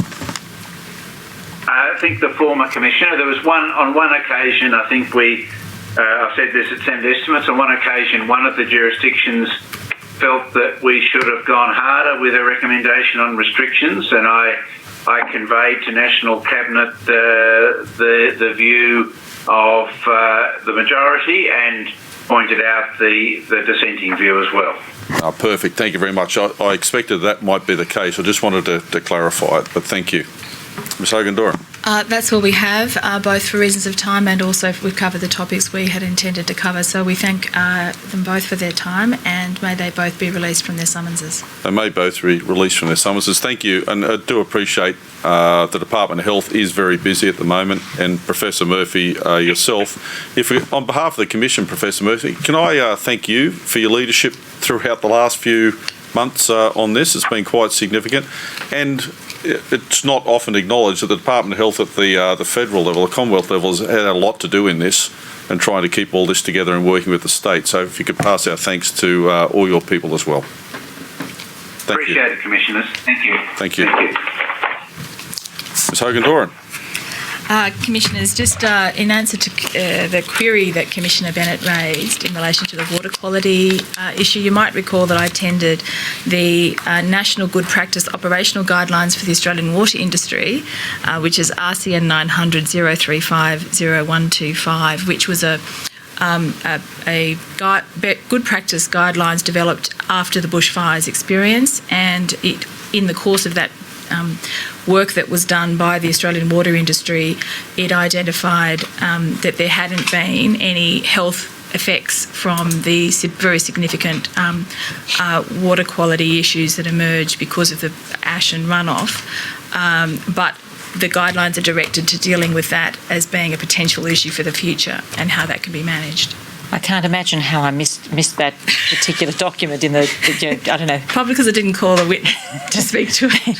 Thank you very much for that, and it's actually very good to know that it has been so carefully studied and a basic level of research done in relation to that. So that is actually very useful. Indeed, and that is one of the reasons that we focused on telecommunications and power and not water maintenance of the essential services of water supply, because such a large piece of work. The work was done and it showed that it wasn't a problem, which of course accords also with Professor Murphy's realisation. But I'm very grateful to those that found that and brought it back to my attention. Thank you very much. That document probably started at page 300,453 in all the submissions that we have. So thank you for clarifying that. That will resolve that as well. Commissioners, our next witness, I understand, I'll just double check, is available, and so I propose we move straight to her. May I call Ms. Jane Holton, AO PSM? Ms. Holton, good to see you. Thank you. Can you see me? Because I can't see you. I can see you. Nice glasses. Oh, thank you. And now I've got a green screen, which is fetching, but not as good looking as you. We'll give us a second and we will get that up as well. If not, are you happy to proceed just on audio from us? No, that's fine. Thank you. Ms. Holton will affirm. Associate of you will administer the affirmation. Thank you. Ms. Holton, do you solemnly and sincerely declare and affirm that the evidence you shall give will be the truth, the whole truth, and nothing but the truth? I do. Thank you. Ms. Holton, I'm not sure if you're yet able to see me, and we'll hopefully be able to establish the arrangements that will enable that to happen. But if not, my name is Dominique Hogan-Drew, and I'm one of the senior counsel assisting the Royal Commission. And I will be taking you through your evidence, which I anticipate will only be in short measure, because I appreciate you have a number of other commitments, just as Professor Murphy did, who was just before you. In your present role, you are a Commissioner of the National COVID-19, or was called the Coordination Commission, but is now the advisory body to National Cabinet. Is that correct? That's correct. Right. That's correct. And you also have a number of other leading and important roles. You're the chair of the Coalition for the Epidemic Preparedness Innovation, which I think is acronym as CEIP. No, it's CEPI. It's not so it's the Coalition for Epidemic Preparedness Innovations, otherwise known as CEPI. CEPI, thank you so much.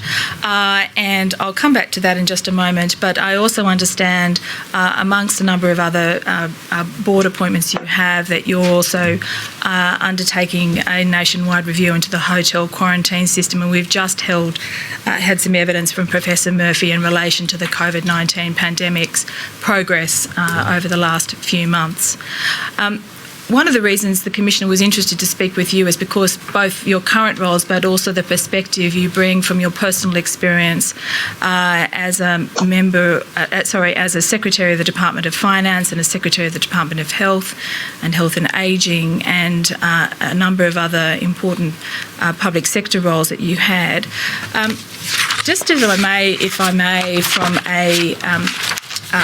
at a high level, to get a sense from you as to the balance between public sector and private sector experience or perspectives in grappling with problems of a national nature, as we have seen with the COVID-19 pandemic and other natural disasters. Well, I mean, Sorry, that was a very convoluted question. The truth of the matter is, certainly my more recent experience is in a governance role in the private sector. I don't have a management role in the private sector. And certainly I have very extensive experience in the public sector, both in management, coordination, governance, etc. So that was a 33-year career, of which I was for almost 15 years Secretary of Commonwealth Departments. The roles that I have, and the reason I suppose pausing is you mentioned public and private, but of course what I do with CEPI is neither. It's a not-for-profit organisation. So the work that's done there is very much coordination, management. I have a governance role, but the truth is we get involved in quite a level of detail. So certainly in this pandemic, I have not been in and of government. I have been deploying my skills and experience in a variety of other venues, although, as you've rightly drawn out, I'm a member of the now NCC, formerly NCCC. I'll come back to the COVID Commission in just one moment, but if I may just ask you about that Coalition for Epidemic Preparedness Innovation, CEPI. What is the role of that coalition, and what contribution will it make, was it expected to or hoped to make, to these significant public health issues that we face? So CEPI was created due to a gap in the global health architecture in respect of having early access to vaccine candidates for what we call novel pathogens, to do with things that fundamentally there is no commercial market and therefore not much work or energy put into the development of vaccines. Now, as we've seen, sadly for the world in the last 8 months or so, when you have a novel virus of the kind that we're currently confronted with, SARS-CoV-2 is the actual virus, which has been resulted in the COVID-19 pandemic. Essentially, it takes quite a deal of time to do the development work, do the work looking to see whether in fact you have a candidate, whether it works, and then how you might scale that up.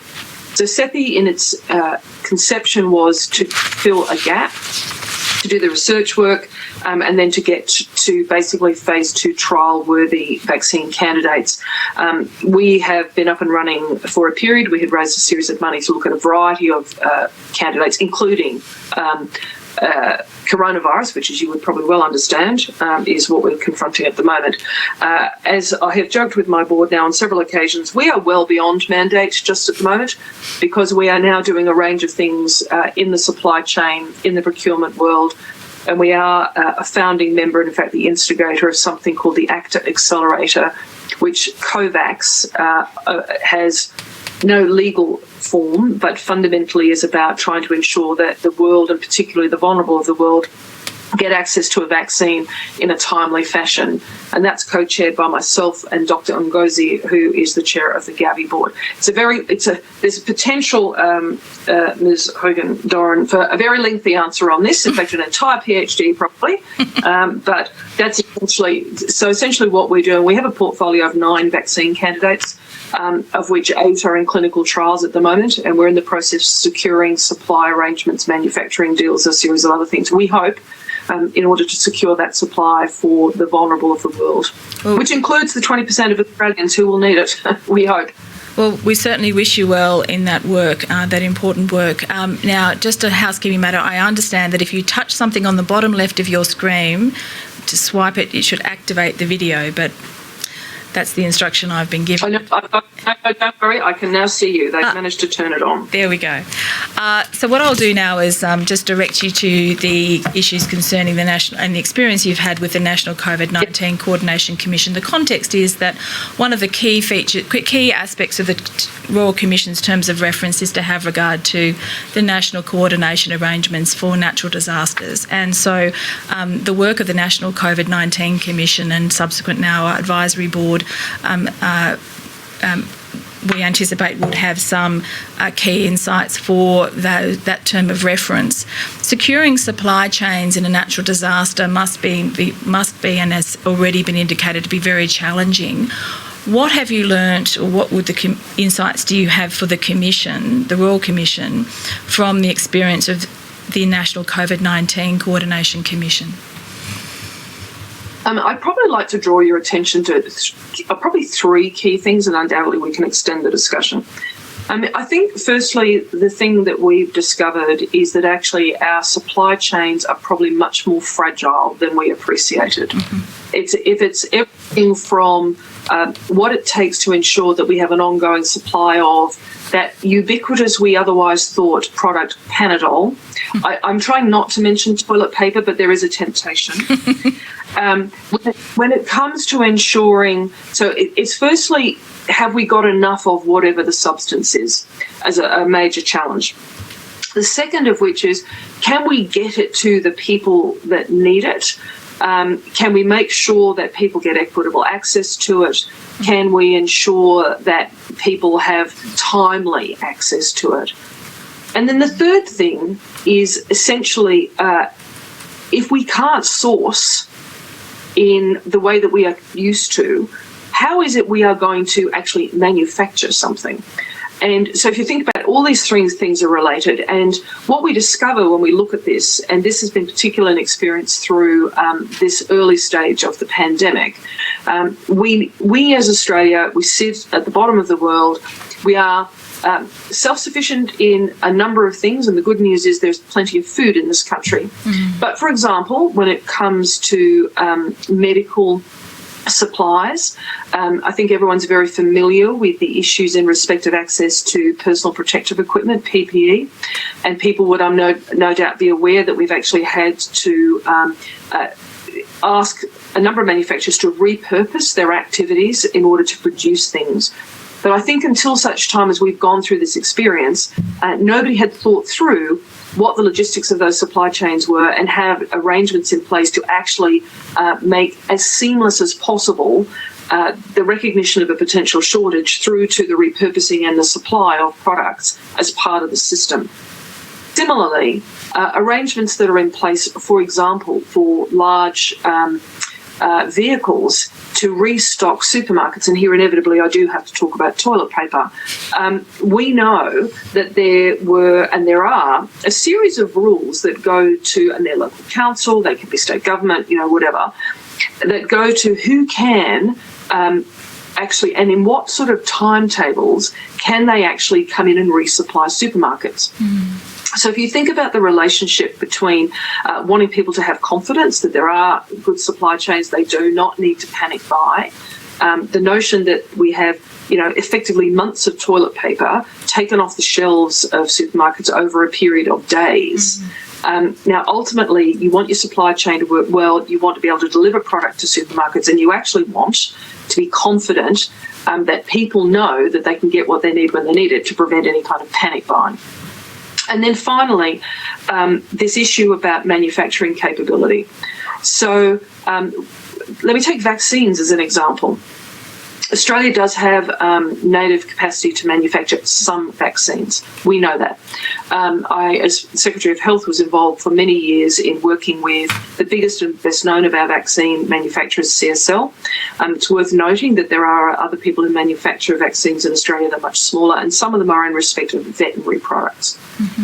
But what we don't know, I heard someone laugh, what we don't know, of course, is what a particular vaccine might look like, what technology it might require. And we don't necessarily know, firstly, whether we can get our existing manufacturers onshore to produce something in the event it becomes available. And then secondly, do we have the precursors that are necessary to not only manufacture a product, but actually then to take all the way through the chain that product to the delivery, and in this particular example I'm using, to the administration of that vaccine. And I'll just give you one example of what that might look like. There is always a challenge with the global supply of sand for the production of glass. We know that when it comes to the number of glass vials that will be needed to actually distribute, so to ensure that those products, if and when they are manufactured, how is it you're going to make sure that you actually have the glass vials available to fill and then to distribute for the purpose of ensuring your population is vaccinated? So there are so many things that come from this experience, which, as you say, is drawn in the current context, which I think do go to disasters much more broadly. You spoke to the fragility of our supply chains. Is the experience of what's being done both through the Coordination Commission and just in business more generally making our supply chains more robust, or are they still in a more fragile state than perhaps was appreciated? I think they are much better identified now, and I think they are stronger now, and I don't think people should have concern that we are about to run out of toilet paper again. But I do think there are lessons that we can learn which go to the fact that somebody somewhere should have knowledge of where our essential supply chains are, what it goes potentially to disrupt those, and what it actually would go to make them more robust. And again, if I could give you an example. In the United States, let me go back to vaccines as a good example.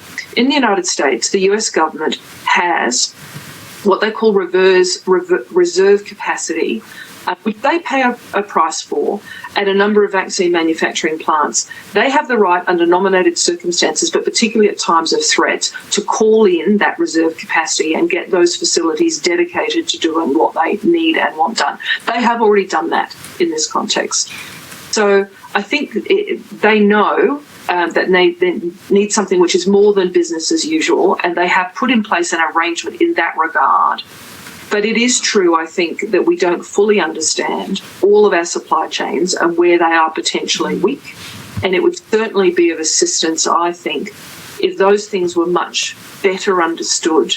And we actually do have what I would describe as a buffer or a reserve capacity or what have you, such that in the event of need, those arrangements can be put in place seamlessly in order to deliver what is basically required to keep life and livelihoods and the general things that we regard as being part of, being a sort of civilised community, that those actually are available to people. Can I just ask you a functional question? The description National COVID-19 Coordination Commission, what was being coordinated? Was it coordination of advice, or was there an operational role at that?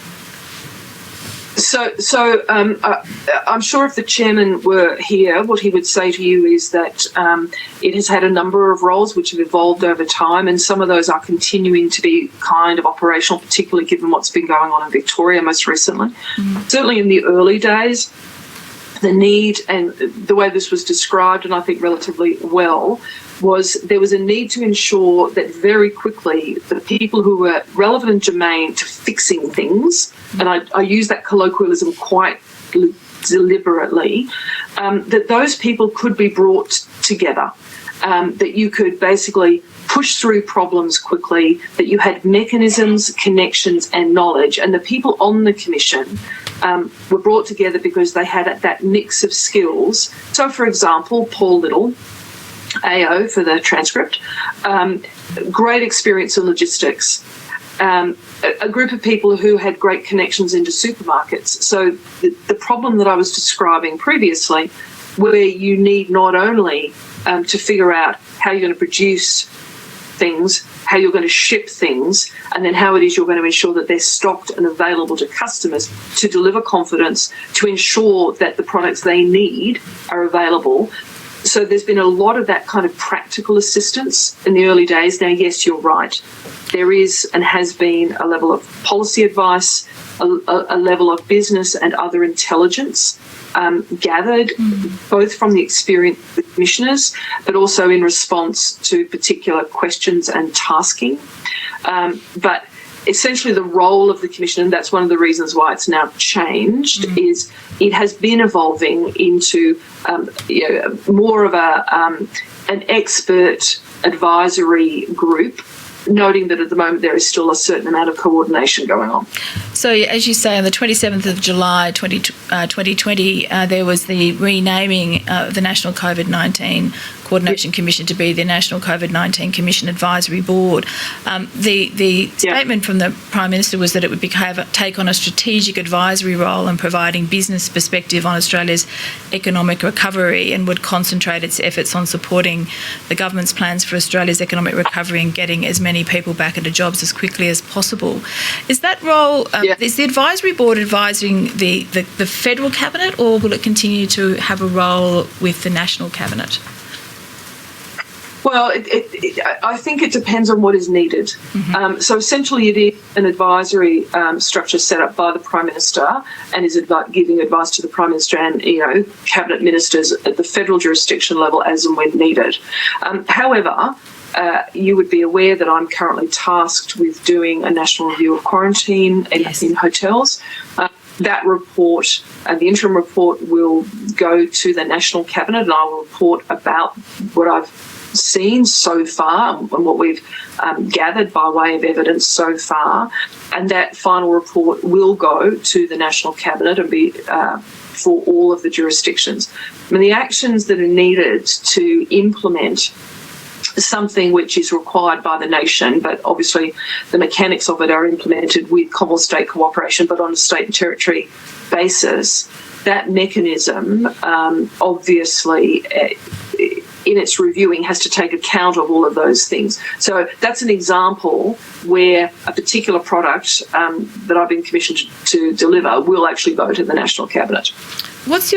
Speaking personally, what's your view of the success of the National Cabinet in responding to this national crisis?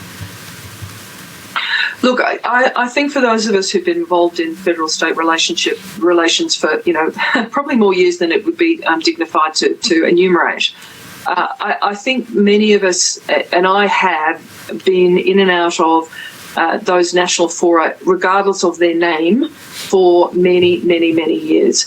The thing, and I have not been to a meeting of the National Cabinet, so I, at this point, would, and I need to be very transparent about this, be reflecting on what I have seen from a distance.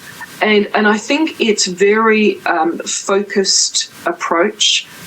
It's ability to deal in possibly a less orchestrated and, if you like, it's almost a level of sort of high theatre way that it used to operate. And maybe this is just a function of how long the COAG arrangements had been in place. But what you've seen here, I think, is a genuine and direct relationship between the leaders of the states, territories and the nation, an ability to be very focused on specific issues and problems that need solving, working through where there might be differences and recognising, as we have done, I think, that the stages of the pandemic and the circumstances we find ourselves in are different between the states and territories. And so sometimes that has meant that whilst you have an in principle or philosophical or broadly framed approach nationally, the way that might get implemented will be relevant, it will be dictated at least in good part by those local circumstances. But I do think the National Cabinet has proven itself. I think it's widely acclaimed as having been successful. And I think it's also widely acclaimed as having developed good personal relations between the leaders, which I think we would all probably acknowledge, and I think Commissioner Binskin in particular would know well, that when you're in a crisis, having those relations in order to facilitate doing the things that are needed, that's absolutely imperative. Thank you so much. I'm mindful of the time, and I might send it back now to the commissioners because they will have some questions, I anticipate. Thank you for that, Ms Holt. I appreciate the last comment. You need structures in place, but you need relationships as a part of those structures. Yeah. Thank you. Commissioner Bennett, do you have a question? Yes, I do. Thank you. Thank you, Ms Holton. I have one question. I'm going back to the questions of supply and logistics. Yeah. And you may have, a lot of it's anecdotal, and we heard about it during the course of the bushfires. There was a problem of some people having access to medicine, and I think the department tried to facilitate that. We heard stories about people who didn't have cash and had difficulties accessing, petrol. because of the ATMs were down. And we've also heard, for example, from the charities, questions of undersupply and oversupply of goods going to with regard to specific locations. And then, of course, we now have the National Bushfire Recovery Agency, which, has come in to assist with recovery at that stage. But that, of course, is a government body. Just from your perspective, looking at some of those issues, can you comment on whether you see a role for the private sector being involved in the same sort of way as it is with your commission, not only giving advice but perhaps being a conduit for coordination of supply into fire-affected regions in the future, and how you would see that coordination working? Yeah, so one of the things, Commissioner Bennett, that I might point to is you've mentioned cash. Now, the truth of the matter is cash is managed in our communities by banks, and it's not managed by governments in any way. I mean, the Reserve Bank doesn't dish out cash to anybody.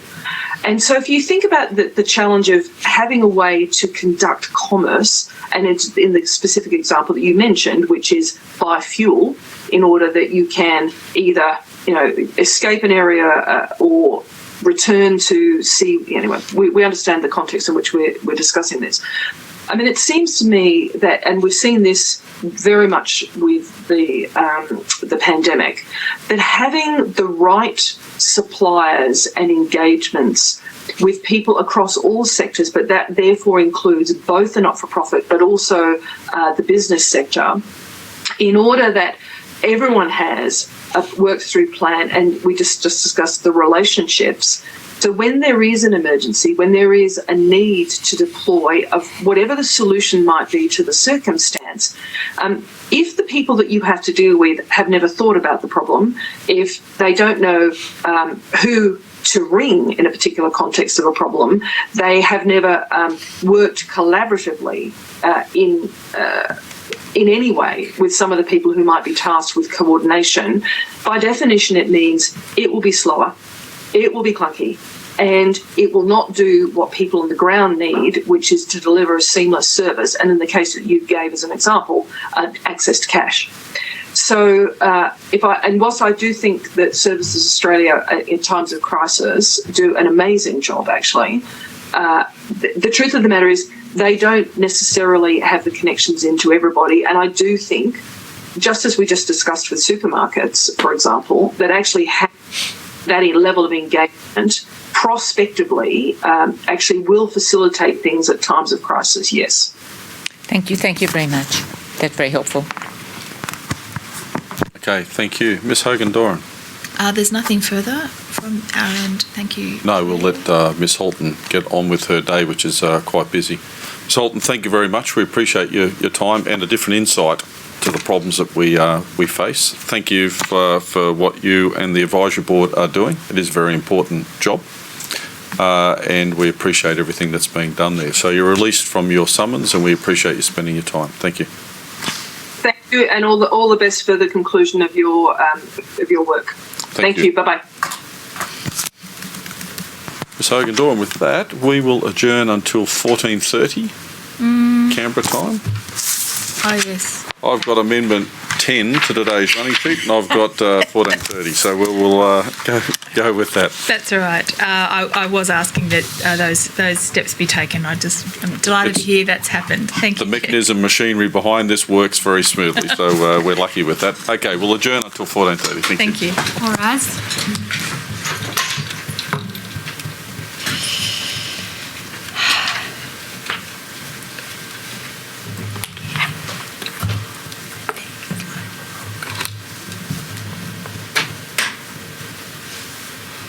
The Royal Commission has adjourned until 2:30 p.m.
Royal Commission has now resumed. Please be seated. Ms Hogan-Doran, have we managed to get Commissioner Baxter? We have, and we Okay. thank him for his cooperation and assistance in enabling us to do so. No, that's good. I'm glad we've managed to do it. So I call Commissioner Baxter. If he could be returned. Recall, I should say. Commissioner Baxter, welcome back. Thank you. Thank you. So we're proceeding on a different platform.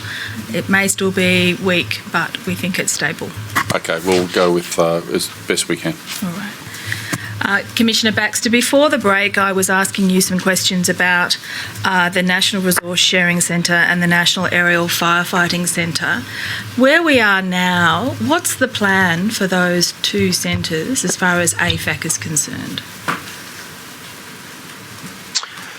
Certainly at this stage, and obviously immediately for the next season, is to take the learnings from last season and adapt and change and modify some of our systems. But for the most part, there is some further evolution intended for both NRSC and also NAFC. They've got a lot of similarities, but there's also differences. Obviously, NAFC's involved with the procurement, sourcing and setting up of aircraft contracts, whereas NRSC is more concentrating on the tactical movement of staff in a different sort of a time frame. That's probably the best way to describe it. So the NRSC will be doing some work around the registry and further developing that for interstate deployments as opposed to the international deployments that it was previously set up to do. And is that work determining what the future of the Natural Resource Sharing Centre and Natural Aerial Firefighter Centre will be, is that being done through some sort of capability review, some sort of external advice or guidance, or is it all internally generated? No, I think it's fair to say the majority has been done internally. The NAFC work has been a piece of work that's been generated internally as far as a strategic paper to look at aerial firefighting needs for the next 5 to 10 years. And I think Chief Arnold has given you some background into that document. That's being part of NAFC was previously under a separate board of governance, but that has only just in 2018 come in to AFAC to manage the administrative and governance factors, while the members of now the strategic committee can focus more on the operational aspects of the requirements for aircraft out into the future and the procurement of them. Whereas NRSC obviously is very focused on the sharing arrangements and the agreements that exist between states and the agencies within the states. Has the two centres, has there been consideration as to, I'll start that again. The two centres appear to have developed in a largely organic fashion, that is that they've grown over time to fill a need that has emerged in the emergency services landscape. Is that a fair assessment? Well, I think yes, and fill a need, but also the confidence of the agencies in utilising, particularly the NRSC, has grown, and the expectation of the agencies for the NRSC to do more has grown as a result of the confidence and the need. As you say, organically, if you go back years, there was only ever really cross-border arrangements in that, sort of 50 to 100 kilometres. But year on year, more cooperation, more collaboration. That's extended now internationally. New Zealand 20 years in, and then now, as you saw, on quite a large basis in the last season, utilising the arrangements that we have in place with Canada and the United States. Has the board of AFAC given any consideration to obtaining external advice to review whether or not AFAC should be a body that undertakes the NRSC and the NAFC of the size and its significance it's proposed it will have for the future? No, we haven't. Not that I can recall anyway. That's not to say that we're not open to it. We've been very flexible. We've adapted, as has been demonstrated. The COSC was formed on the basis of suggestions that we needed a body to make those decisions. There has been discussion in the past even that AFAC, could be set up as a statutory body to allay some of the fears around accountability and transparency, and we're not adverse to that either. I think fire and emergency services across Australia and New Zealand have really come of age in terms of how they've organised themselves, and the sheer fact that I think it was 6,500 firefighters shifted across state borders in the last fire season is a huge effort, and it's a real demonstration that the chiefs and commissioners are prepared to play well together in the sandpit and do things for the best interests of Australia as a whole. We've heard descriptions of AFAC being described as an industry body. It struck me that that's a rather curious description in circumstances where I think nearly all of the members are government agencies or public sector agencies. Is there a reason why it's considered in that nature? Well, we consider ourselves as the National Council for Fire and Emergency Services. That's the description that is our preference. It has changed over time from a peak body, from almost an association. But, the 31 members are all government agencies, full members. And then, of course, we have a range of about another 30-odd affiliate members, which are some from industry, like, mining companies that want to utilise some of the products that AFAC essentially owns, like the Australasian Interagency Incident Management System. AIMS is the resource, which is actually the bringing together of all those agencies. So a lot of other organisations that either sit to the side of government or certainly private also have a very fond interest in what we're doing and wanting to be part of that ability to come together and share common protocols and share in the learnings that come out of the research that's sponsored through AFAC. Could I have shown AFC 502-001-0912? Commissioner Baxter, what's about to be shown as a document titled the National Statement of Capability for Fire and Emergency Services. This is the 2017 edition. This appears to be a joint publication of the Australian Government Attorney General's Department and AFAC. Just as a preliminary point, is that it's Attorney General's Department because at that point in time, that was the home of the Emergency Management Australia? Has this document been updated at all since 2017? No, my understanding is we had two iterations of it. It was done in 2015, 2017, and it's actually to be updated this year again. And that is part of the work program for AFAC Company. And just so the commissioners understand what the document is, we can go to 0915, the foreword. And the paragraph on the right-hand bottom side where it says the statement provides a significant opportunity to ensure that the nation's fire and emergency services resources can be quantified and appropriately optimised during large-scale and or multiple severe to catastrophic disasters, as well as providing a platform for state and territory governments and the Australian government to better plan future capabilities. Is it... From what you've said in terms of it being last published in 2017 and there's a work plan for it to be updated this year, does that mean then that there was no single document which quantified or set out and quantified the nation's fire and emergency services going into the 2019-2020 bushfire season? That's correct. The national capability statement was the moment in time. Having said that, the amount of changes that you would expect to see in it would vary in a very small way.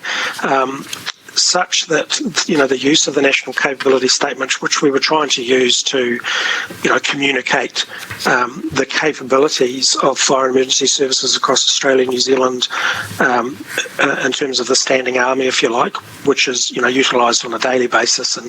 And obviously, when we get to campaign fires, the type of resources that can be drawn on.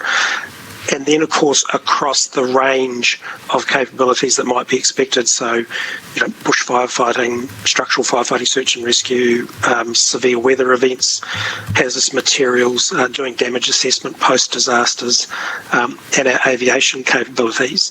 But it's certainly very much a snapshot of what's available. And the difficulty in having, a dynamic tool that might demonstrate what's available at any one time comes back to this well-traversed area of the Royal Commission about when does a jurisdiction or agency say it's okay to let some of my resources go and help another state versus when does a state want to bring resources in, and that is very much something that we believe is best driven by the heads of the agencies who know their business best and who know how much fat, if you like, they have in the system that they can release at any one point in time, given the complexities of the emergencies that are currently on their horizon to deal with. If we could go to 0920, which is the page in the capability statement that refers to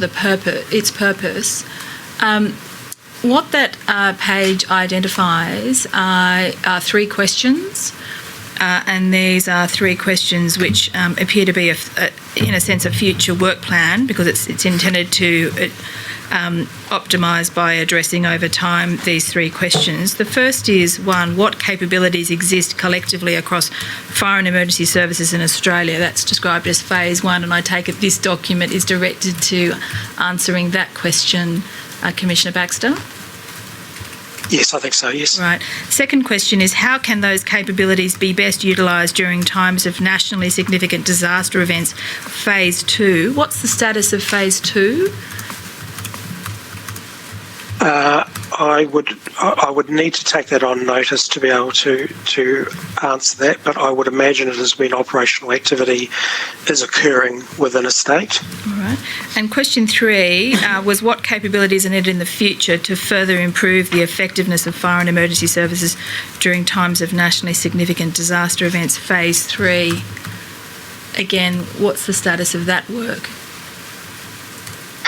Look. Again, I would need to take that on notice, but my recollection was that EMA had carriage of that work, and I'm not sure whether that is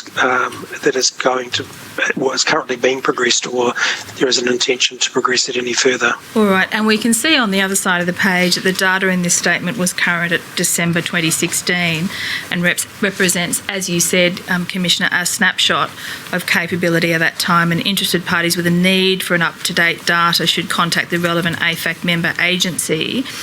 Is the intent that the National Resource Sharing Centre and the National Deployment Registry will ultimately have near to real-time data as to the capability of Australia's fire and emergency services for their deployment, if necessary, in the national interest in the circumstances of severe or catastrophic disasters?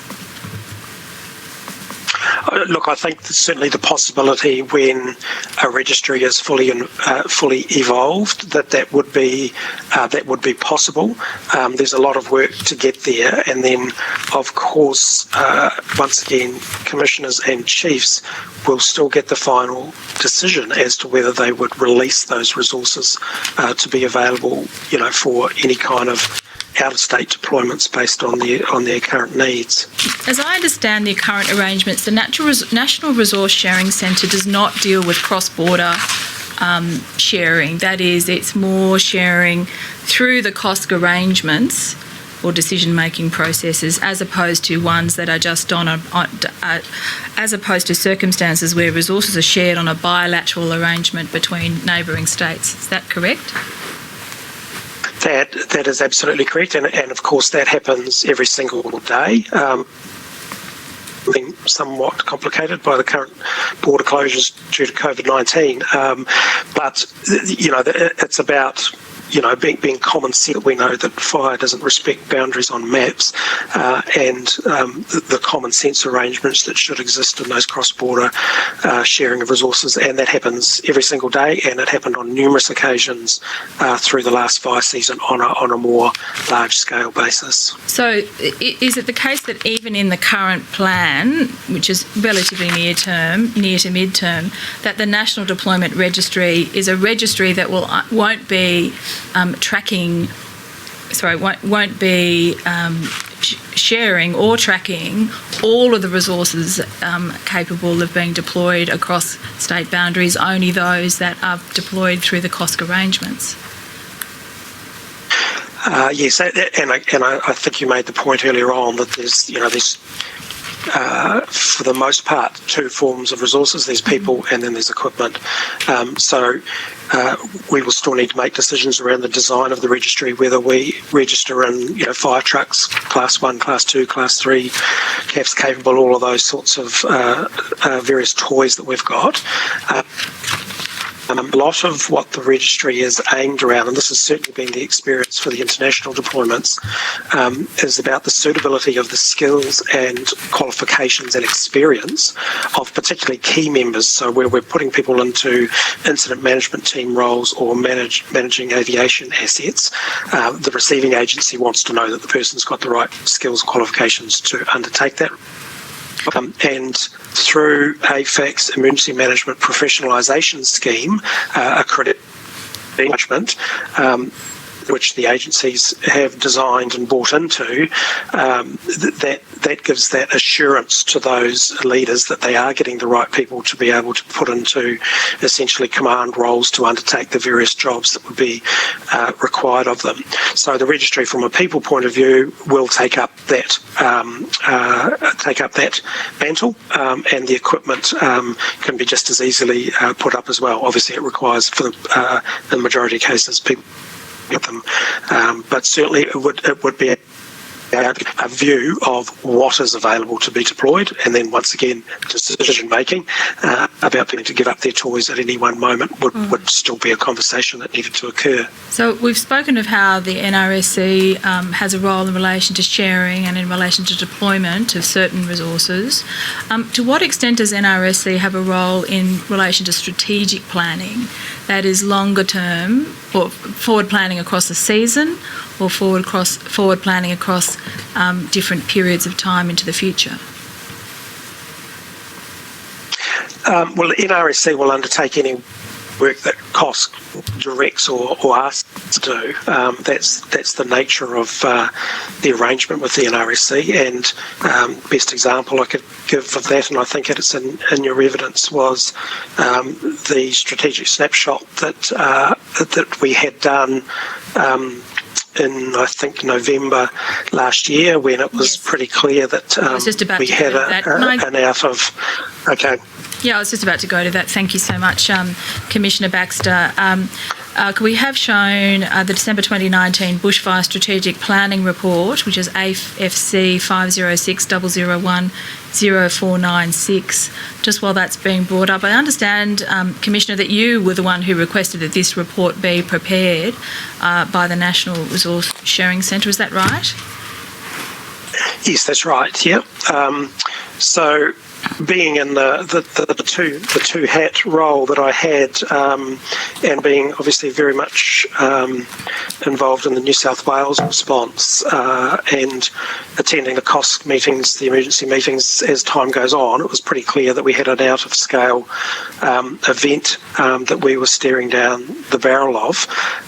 So I was concerned that we were heading into Christmas New Year period, where availability of resources, particularly volunteer resources, was somewhat unknown and a risk to us, as well as the fact that for all intents and purposes the fire activity had kicked off in August, September in the north, and because of bombs, uncertainty around rainfall, at least out until the end of January, potentially February at that stage, that we're going to have to sustain operations for quite a period of time. And could we go to take a really good look at what we... Sorry, I cut you off. And what we were going to... Yeah, it's breaking up a little bit. I'm sorry. Okay. No. Yes, I just wanted to have a...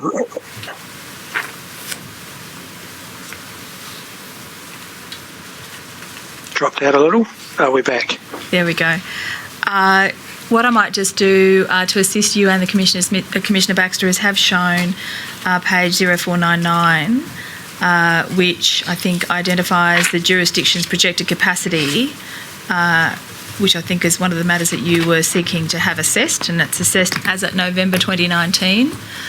So it's identified that there is limited capacity to share resources in Queensland, New South Wales, Victoria, Northern Territory, intermittent capacity in Tasmania, ACT, and ongoing capacity in Western Australia, South Australia, and New Zealand, which I think, in fairness, reflects the evidence that we've seen in the Royal Commission. If we go down to the bottom of that page, we can see further initiatives for consideration.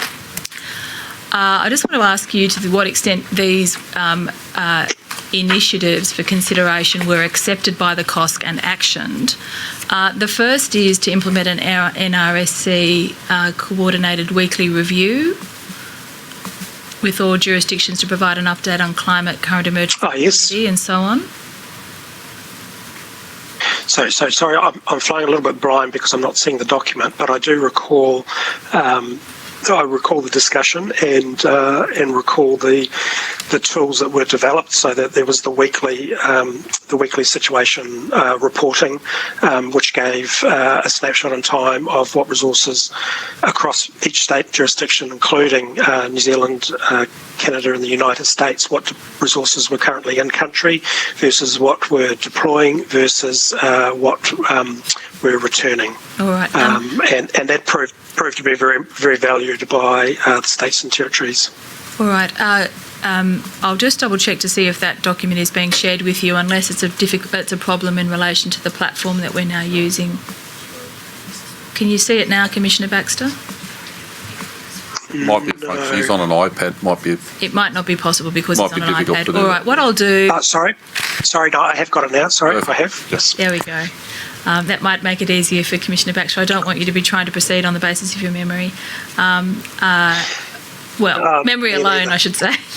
The second one is to introduce the resource prioritisation tool initiated by EMA. So we've seen that in the evidence that occurred. The third, which was the commitment to jurisdictions adhering to the Australasian Arrangement for Interstate Assistance via the NRSC, and I think the evidence has indicated that occurred. The fourth, which was the jurisdictions to take the availability of international support into account in carrying out their strategic planning. Did that occur within New South Wales, to your understanding? Yes, absolutely. There were a huge amount of international resources brought in from the very first deployment almost to the end. I was responsible myself for meeting and greeting and helping many of them into their roles.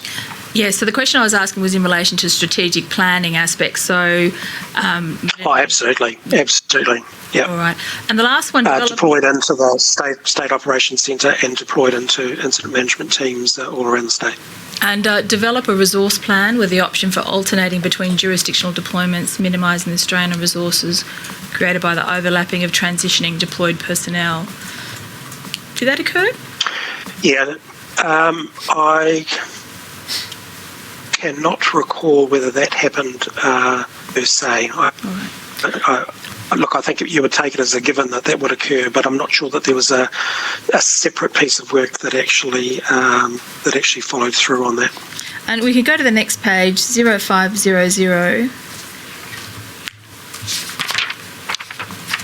These are initiatives for future consideration. The first was to develop a live situational planning tool. The second, an electronic NRSC online portal. The third, collaborate with the state, territory and federal governments to review capabilities available through government. The next, to undertake a rigorous analysis of the genuine capacity of each of the AFAC-aligned agencies and collective priorities.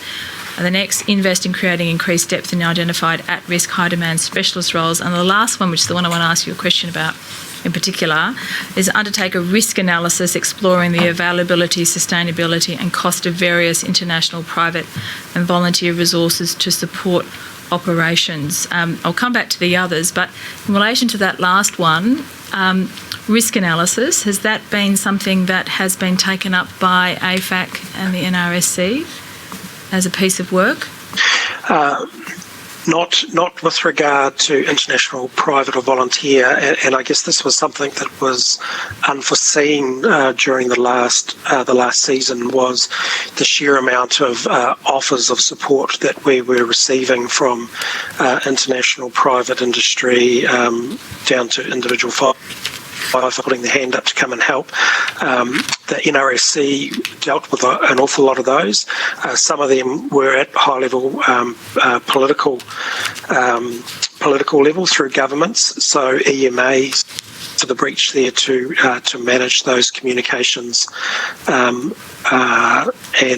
where it's sitting at the moment. I think we have a piece of work underway to try and record where some of those offers may be standing offers, and some of those offers from private industry. I know we utilise the likes of, for example, toll logistics and transporting and things, but we wanted to spend some more time formalising those arrangements. It's very difficult to put these things to good effect when you're in the middle of an emergency, and obviously the use of international firefighting resources is not easy to do in quick, short time. That's why we have the arrangements that we do with New Zealand, Canada and the United States, because they're well set out, well practiced, and we have a very good understanding of their qualification levels and the ability to be able to do the job and manage the risk of actually bringing those people into, or physical resources into the country. All right, thank you. That's all I had for Commissioner Baxter.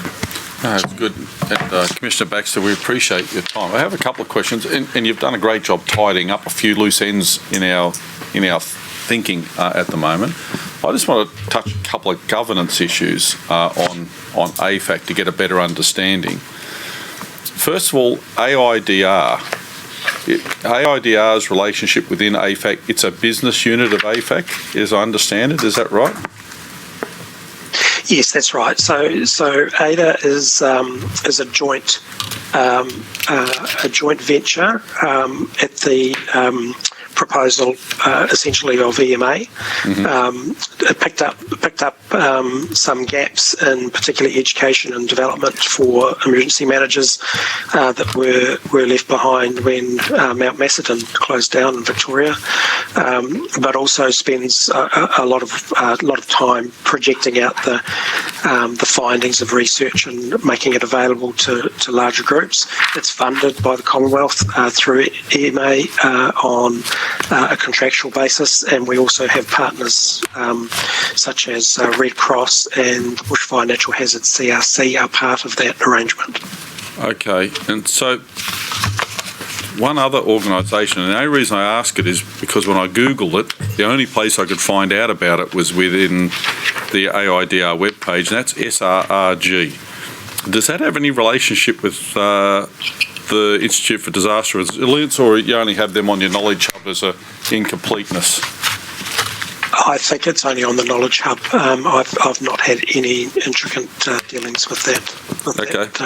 Well, your Knowledge Hub worked. I appreciate that. Thank you, because that's where I learned about the details of that. Back to Institute for Disaster Resilience, and it's in a governance sense.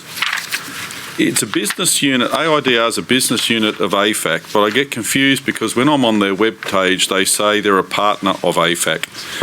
So I can't understand how, if they're a business unit, they can be a partner when actually they're set up in a partnership by other parts of the organisation and Red Cross and Home Affairs. Can you clarify that for me, please?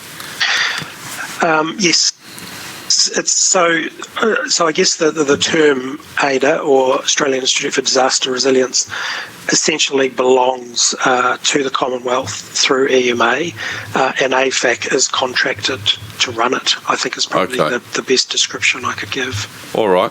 And the one other question I've got, and again it's a governance question, I note that the board are all internal members of the council. have you ever considered having, I'm not going for a job here, by the way, but have you ever considered having external directors to add some transparency and the like to AFAC? And my opening line, by the way, I should have said, is AFAC's achieved a lot in its time, but it's evolved a lot in its time as well. I'm just wondering if there's ever been any consideration to some external directors to help AFAC in its progression in its governance. Thank you, Commissioner, and thank you for acknowledging the work of AFAC and particularly my forebears, because there has been exceptional work done in the past to make 1 + 1 = 3 essentially out of the agencies working better together. And in answer to your question, in short form, yes.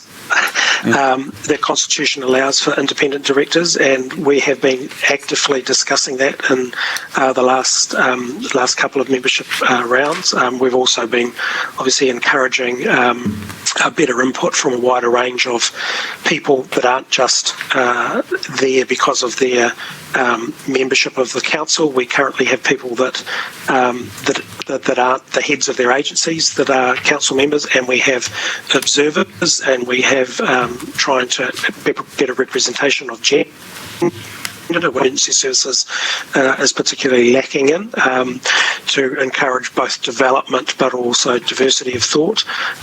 But in terms of an independent director, we had discussions just in the last couple of meetings about doing that, and certainly it's something that I'm very keen to do, because I think it does bring about a far greater sense of probity and input into the arrangement. Yeah, and thank you for your insight. I appreciate that. I think Commissioner Bennett has a question as well. Yes, thank you. I just have one question. I'm curious as to why AFAC is a charity. Look, I think it's simply because it's a not-for-profit organisation, as well as the funding arrangements. There's various revenue streams, so it is essentially for tax purposes. The AFAC conference, for example, is a profit-making venture, but the revenue that comes from it is not taxable. It sits within it and it's put back to good use. Funding things like the NRSC, for example, and there's also other revenue streams like the production of our AIMS supporting material that goes out to all the agencies turns a small profit each year, which is put back into the greater good. So there's no, there's no dividends, if you like, taken by the member agencies. It all goes back in the AFAC umbrella, or under the umbrella. But in terms of how AFAC receives its funding, that's not, it's not receiving funding from people who are claiming tax deductions for funding AFAC, is it? Like governments. Well, I would have to take that on notice. I don't recall us ever having had a donation that would be treated in such a way. I'm not sure that we would turn it away, but certainly there's been, I guess, the revenue from grants and the other activities that we undertake meet the tests for a charitable status organisation, and that's why we are. Yeah. Okay, thank you very much. Thank you. Thank you. And Commissioner McIntosh. Thanks, Chair. I noticed that in one of AFAC's submissions to us that they note that that Australia's lessons learned capability are not as mature as they could be. And I'm aware that in the US they have a lessons learned centre, and I just wondered whether you could add some colour and light to that observation and possibly give us some suggestions on what could be done to address that issue. Yeah, it's a very testing area because of the amount of review inquiries, incidents and events that have occurred over the years, and the tracking of those the tracking of those recommendations. So, I think it's probably literally in the thousands now that exist. So I I think what AFAC has said is there must be, we need to do some more work on this. There must be a better way of us being able to grab the lessons learned from a state level inquiry and employ that into the national environment. So we don't think it's probably done as well as it could do. Having said that, AFAC actually offers independent reviews, an independent review and inquiry supporting function to jurisdictions that may have an incident that requires it. I've used that myself previously in New Zealand. We've used it in Tasmania and for other incident-based, smaller events, not such wide-scale events as we're looking at today. Does AFAC at the moment try to make sure that there is a sharing of lessons learned out of disaster events and disaster seasons? Oh, absolutely. We have a number of fora that are essentially lessons learned and how the learnings have been applied and get shared across the states. We host those. Obviously now they're hosted virtually, but we did have in-person events, and it's a large part of our annual conference as well to share those. I guess the next step is adoption of those. So, sharing them and talking about them is one thing. Having them adopt changes of doctor approach is probably the next big challenge. Yeah, and right. So that's a similar thing to the outcomes of inquiries, making sure that they're appropriately tracked, that any lessons from an inquiry in one jurisdiction are shared in others, and to ensure that there's appropriate oversight mechanisms to ensure that those things are adopted and implemented appropriately. Yeah, that's right. And I mean, that does come together often through council meeting when all of the agencies, fire and emergency agencies do come together. They're often shared in that fora, but adoption is, as I said, is a real challenge. Yeah, great. Thank you. And thanks for your evidence. Yeah, Commissioner Baxter, I appreciate it, and thank you for persevering with us today. Ms Hogan-Doran? Commissioner Baxter, I just wanted to ask one question.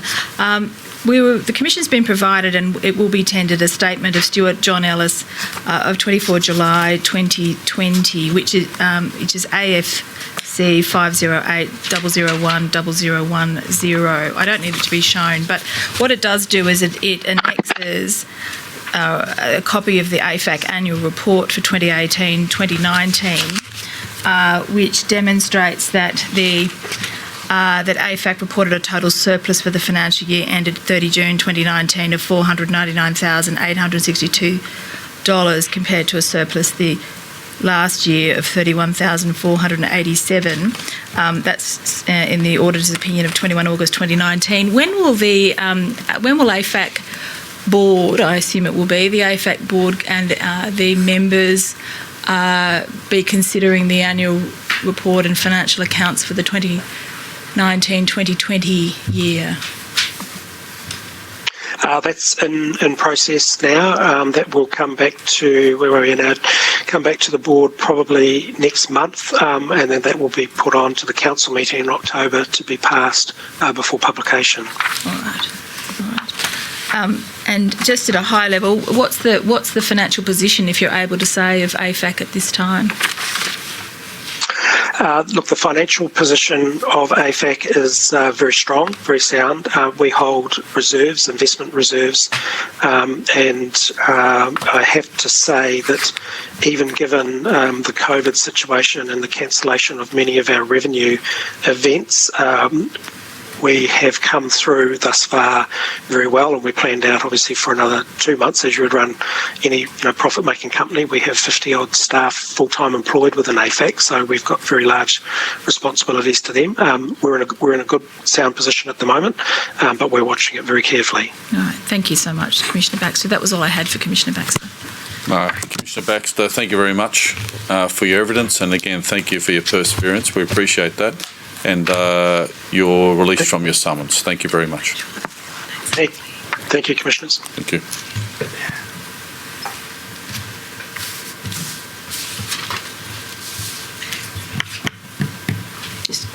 I don't have the run sheet, but I'm fairly confident Mr. Robert Cameron is Mr. Cameron now, that's right. Yes.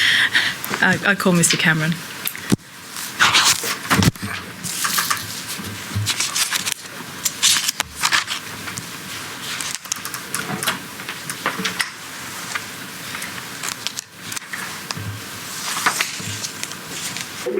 Mr. Cameron, thank you for joining us again. We appreciate it. Good afternoon, Chair. Ms. Hogan-Doran. Mr. Cameron, will you take an oath or an affirmation? An affirmation, Councillor. Thank you. Associate. Mr. Cameron, do you solemnly and sincerely declare and affirm that the evidence you shall give will be the truth, the whole truth, and nothing but the truth? Yes, I do. Thank you. Mr. Cameron, thank you for your time again, and also for waiting as we completed the last witness, and for returning to assist the Royal Commission. I note that you gave evidence on the 3rd of June, and as was foreshadowed at that time, there are some additional matters that the Royal Commission wishes to pursue today. The first thing I want to take us to is to the resource prioritisation protocol. Yesterday, the Royal Commission was played an extract from the rushes of the footage taken by the Australian Broadcasting Corporation for the upcoming program Big Weather, and in that video we saw video of national resource sharing discussions, and also you presenting and leading a discussion of the draft resource prioritisation protocol, which we saw was endorsed in principle. What I would like to do today, and I hope you don't mind, is I wanted to start today by playing a later segment from those daily rushes, because it's an informative interview of you following that discussion that seems to speak further to the motivation you had in leading that discussion and the common operating picture that the COSC had as at that snapshot in time. Thank you. I understand it's about 6 minutes long.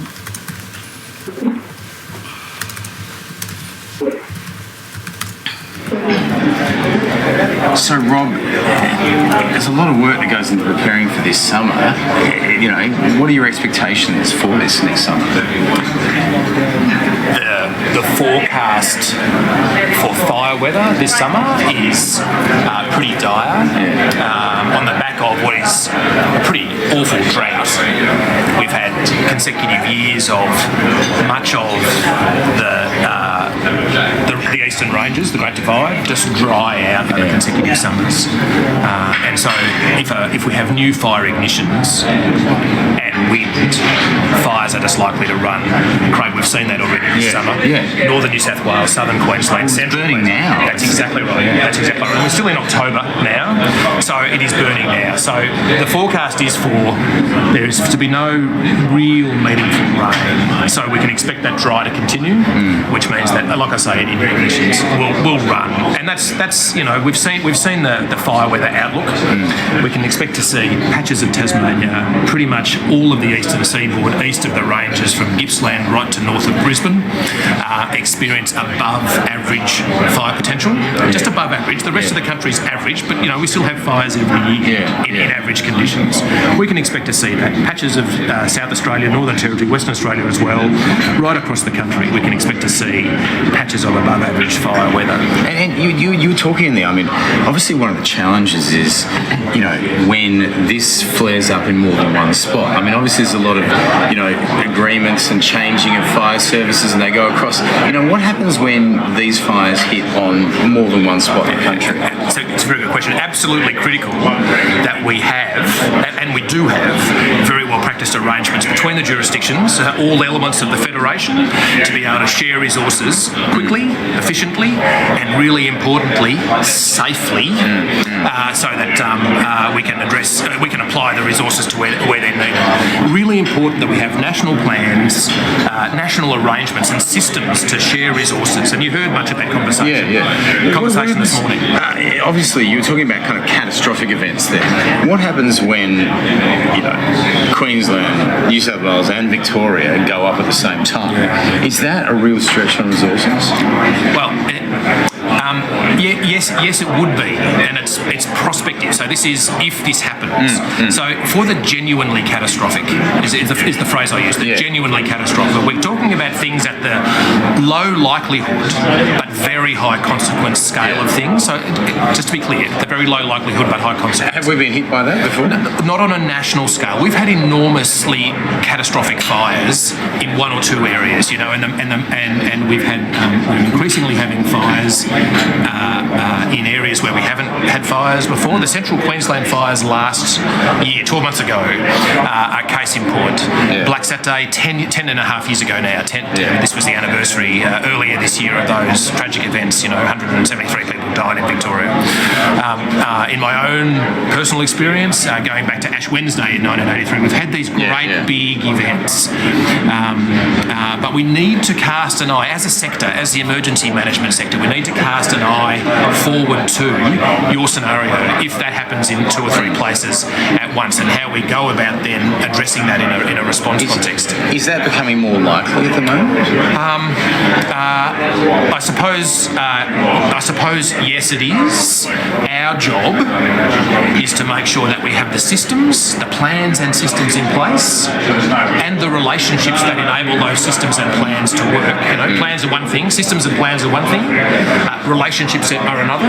The systems and plans enable the relationships, and the relationships strengthen the systems. All of those things need to work. That's why this meeting of the Commissioners and Chiefs today is so important. It's why the Commonwealth, in my role, I step in and play a chairing role here to make sure that all of that knits together. So if we have those concurrent events, we're in as best a place we can be to address those with the resources we have. You're also talking in there about international help. I mean, right now California is burning on a catastrophic level. Are Australians going over and helping that as well? So we've gone over to the US and to Canada most recently. We were deployed, when I say Australian firefighters and incident management support personnel, aerial support, and all those sort of capabilities were deployed to Canada last year. We've gone to the US before. We're not there at the moment because our fire season is kicked off early. And so we've stayed home if we needed here. That's exactly right. So it's true though. It's interesting, isn't it, that we've now got fires happening in the southern hemisphere and the northern hemisphere at the same time. It's like we're going earlier, they're going later. So we've had overlapping fire seasons before. What we are starting to see is that happen more frequently. And what's the cause of that? I mean, and there's always been fire in Australia. Is this climate change related? Is this related to other weather effects? What's leading to this kind of escalation, I guess? Well, the evidence is that we're getting longer fire seasons, right? Starting earlier and finishing later. So if you like the down season, the off season is becoming compressed and is shorter. Is that attributable to climate change? Well, if the climate is changing, that's the evidence of it, that sort of thing. I would just add that we're in the middle of a prolonged drought. That's not helping. Frankly, the drought is a bastard of a thing. It is impinging on a whole range of our society and communities' ability to deal with a whole range of pressures. And fighting fires and other emergency responses is one of those. That's one of those questions, I guess. You've got people in rural areas already battling drought. Is it then hard to make them kind of go, now you've got to get on the fire service uniform, you've got to go out there and volunteer and fight this fire as well? I mean, how do you kind of keep calling on those communities to do that? Now, regional and rural communities are pretty resilient things. That's part of the Australian ethos that we hear a lot about. The fact that our rural fire services are predominantly volunteer-based and have been since inception is evidence of that. We've had droughts before. Going back a long way, the Millennium Drought just not so long ago. The last big one on a national scale. And we've had fire services volunteer-based for quite a long time as well. So these things go together.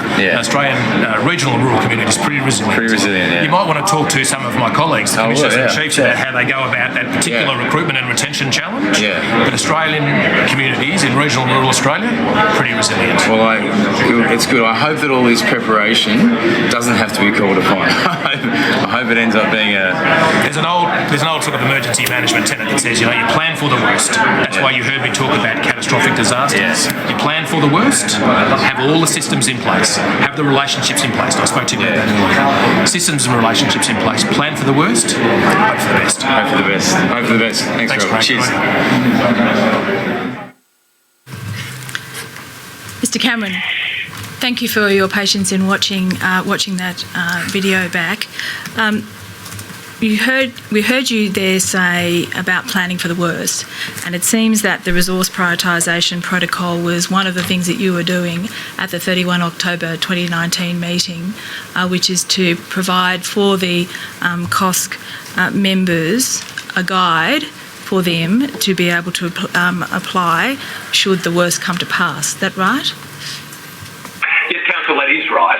We were doing it there for the COSC, but it serves that particular guidance note serves a broader purpose as well, of course. It sets a broad framework for the emergency management sector in Australia to address those quite what prospectively could be quite challenging, prove to be, resourcing decisions. Now, when I was asking you some questions about that back in June, we only had available to us the draft, and that's AFC. I won't have shown, but I'll just note it for the benefit of the transcript. That's AFC 502 001 0097, and you may recall that had the words discussion draft across the page. In the video that we played yesterday, it seemed that the members of the COSC who were in attendance didn't have the document about which you were speaking at the time. Was that subsequently provided to them? Yes, it was. It was circulated, I think, the next month. Yes, thank you. Now, we do now have what I understand is the version that went to ANZ-EMC for endorsement. That is, which was then endorsed, HAF 0005, 0002, 0008.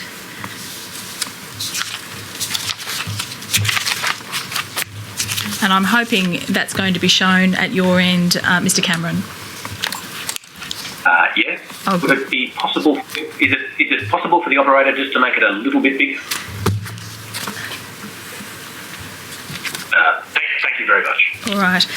Just so that I do know, because I have a couple of questions to ask you about the contents of this document, are you able to see it sufficiently well now? If not, I might ask those assisting you to get a hard copy and bring it in to you. Happy to give it a go. We'll give it a go and we'll see how far we get. Now, so what I just want to double check is, what was the authorising process for this protocol? It went from, it was drafted initially by EMA, it was then put through the COSC for endorsement, which we saw in principle, and ultimately was adopted as an interim basis for the purposes of the 2019-2020 season, and eventually made its way to ANZ-EMC, is that right? That is correct. All right, did it go beyond that? That is, it to go to the Ministerial Council? I think it is. Council, you might just need to forgive me here. I see it has gone and is in the process of, or is going to go to ministers. Yes. All right. But in any event, as far as you understand it, it's been now adopted by the members of COSC for as a guidance note going forward in a final form. Well, that's right. That's right. It's a useful guide for all decision makers.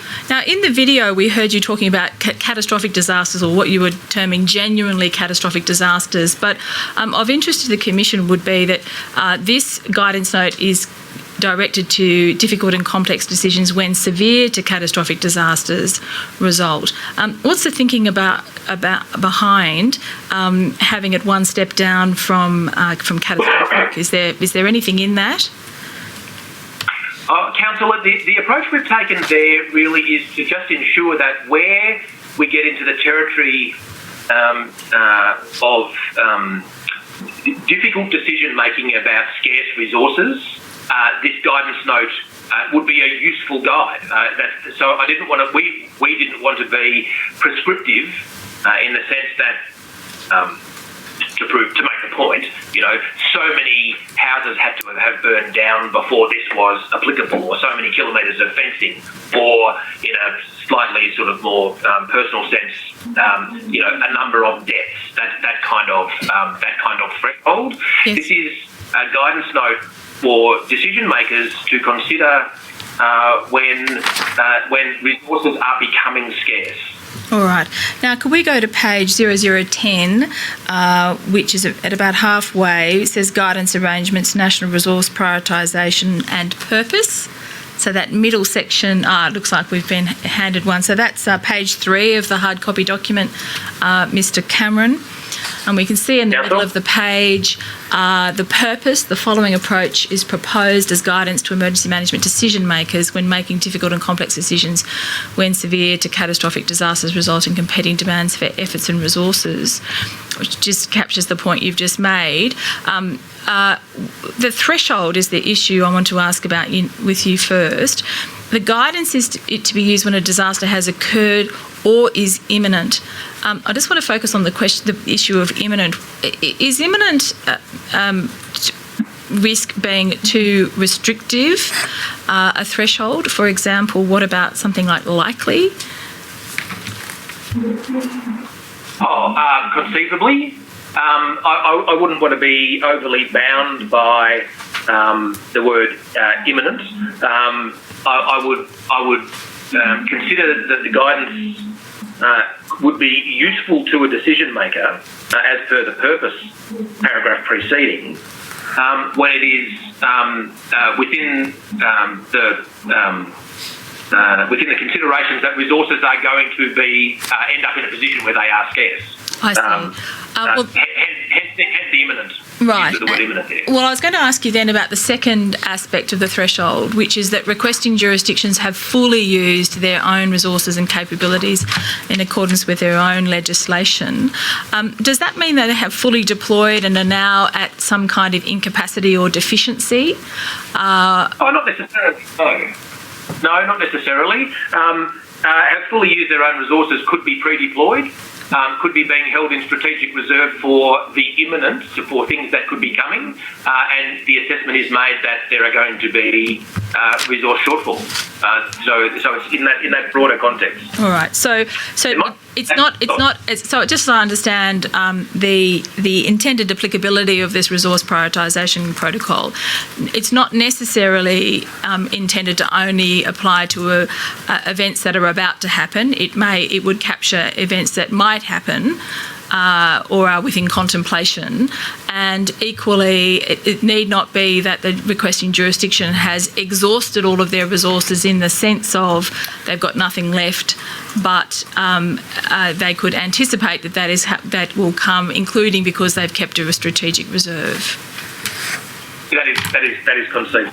Council, could I perhaps just address one point? You've been calling it a protocol, which might be assigning it at this point in its life a formality or some sort of national status that it doesn't actually have yet. We've deliberately called it a guidance note. Yeah. Right. All right. Is there some sensitivity in distinguishing between being a guidance note and a protocol? Oh no! I just didn't want it. I didn't want the guidance in here mischaracterised. I see.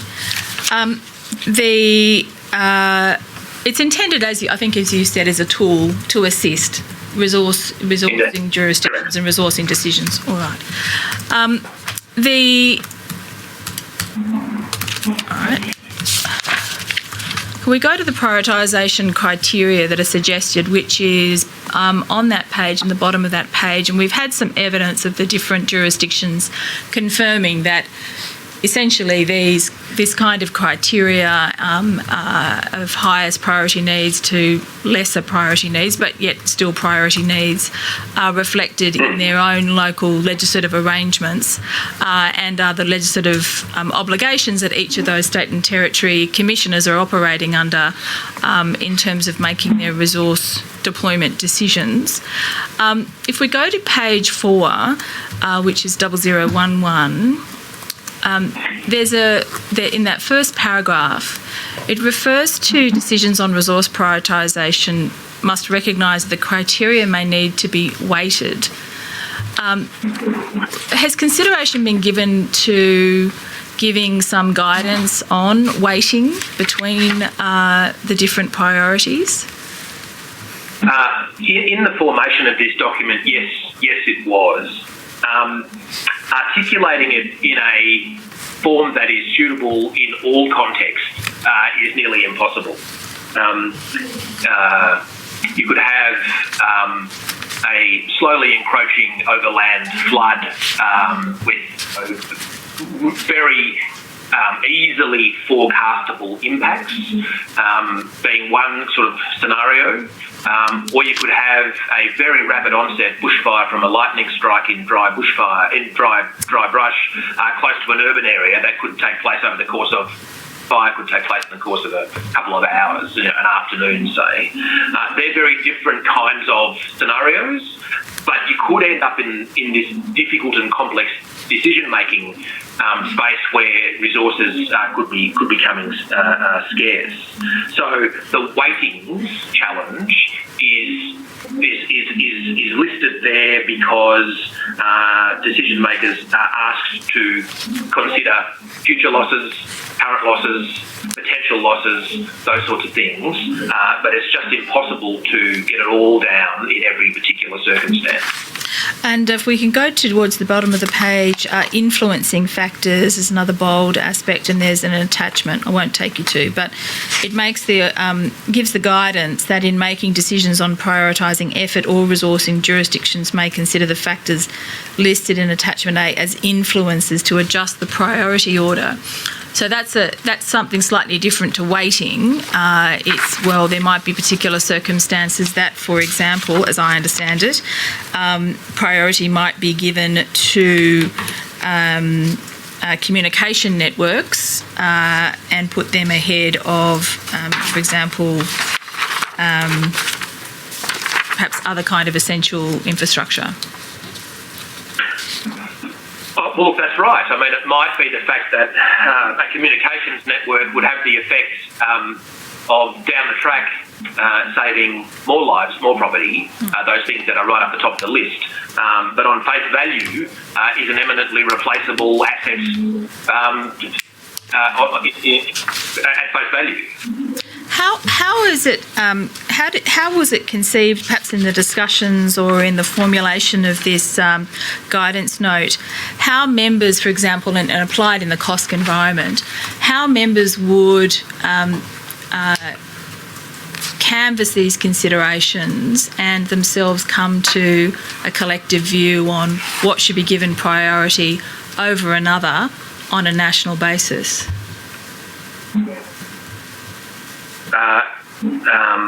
I'm talking about the actual process of using this guidance note. So, and what I might just ask as a preliminary question, has any exercising been done with members of the COSC where they go through a scenario or an exercise in which they consider a scenario where they need to make this kind of decision using this guidance? Using this guidance note, yeah. Look, so the COSC as an entity, as a whole, not to my knowledge, and I'm reasonably confident I would know, whether or not individual COSC members have used this guidance, and you're quite right with your comments earlier about the prioritisation criteria reflecting generally in nearly every state and territory's either legislated or policy basis for their own priority setting. They may well have done that, and I suspect they all have. We've certainly considered those prioritisation criteria in our own, in EMA's own internal working level exercising and talk-throughs. I don't, to the best of my knowledge, the COSC hasn't sat down and worked in exercise form through this. You're the co-chair of COSC. Do you see value in COSC doing so at some point in the future? Oh, look, yeah, that's not an unreasonable proposition at all. There's always value in testing decision making. Exercising is the most powerful tool.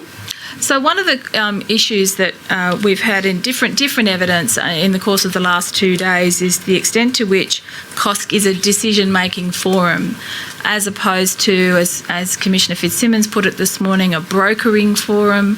Others have called it a subcommittee of AFAC and accountable to the AFAC board. Others have said it's sort of unattached and it has different places to be in different conceptions. But just on this, on the question of different conceptions of what COSC is. From your point of view, based on the experience you've had as the co-chair of COSC in both routine meetings and in its emergency meetings, is COSC a decision-making body in an operational sense?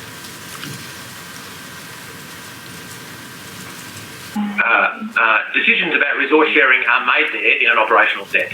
All right. Agreements to share resources are made at the COSC meeting and given effect by the NRSC, the National Resource Sharing Centre. But the agreements for interstate resource sharing are made in the COSC forum.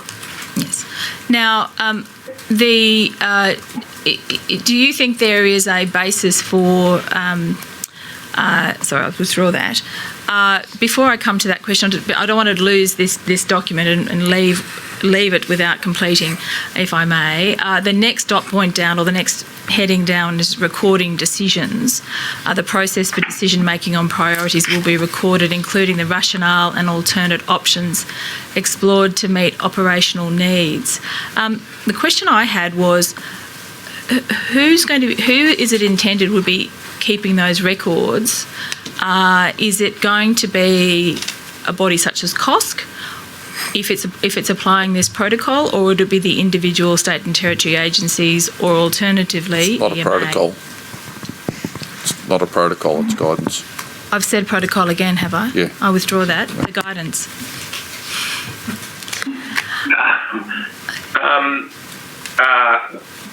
So if this guidance note was being used in the COSC and we were formally stepping through this, then the COSC Secretariat, which is provided by AFAC under the current arrangements, would note that as part of the meeting outcomes. And I would imagine that the individual chiefs would make a note as well, because I certainly would. And if you permit me, Council, the very process that you are leading me through on behalf of commissioners today is one of the reasons why that's there. Decisions made in a crisis in a matter of seconds or very few minutes are poured over a number of weeks, if not months later, and so it's really important that, and I'm not being flippant here. I mean, the communities that are impacted deserve nothing less than these examinations by their public servants, and that recording is critical. I think what you were saying there in terms of we weren't restricting your comments to royal commissions and such, but that the accountability is to the more general public more specifically. Well, all of those. That's right. Oh. That's right. Sorry, Chair. No, I can understand, always mindful of the subsequent Board of Inquiry. So it's good to have all those records.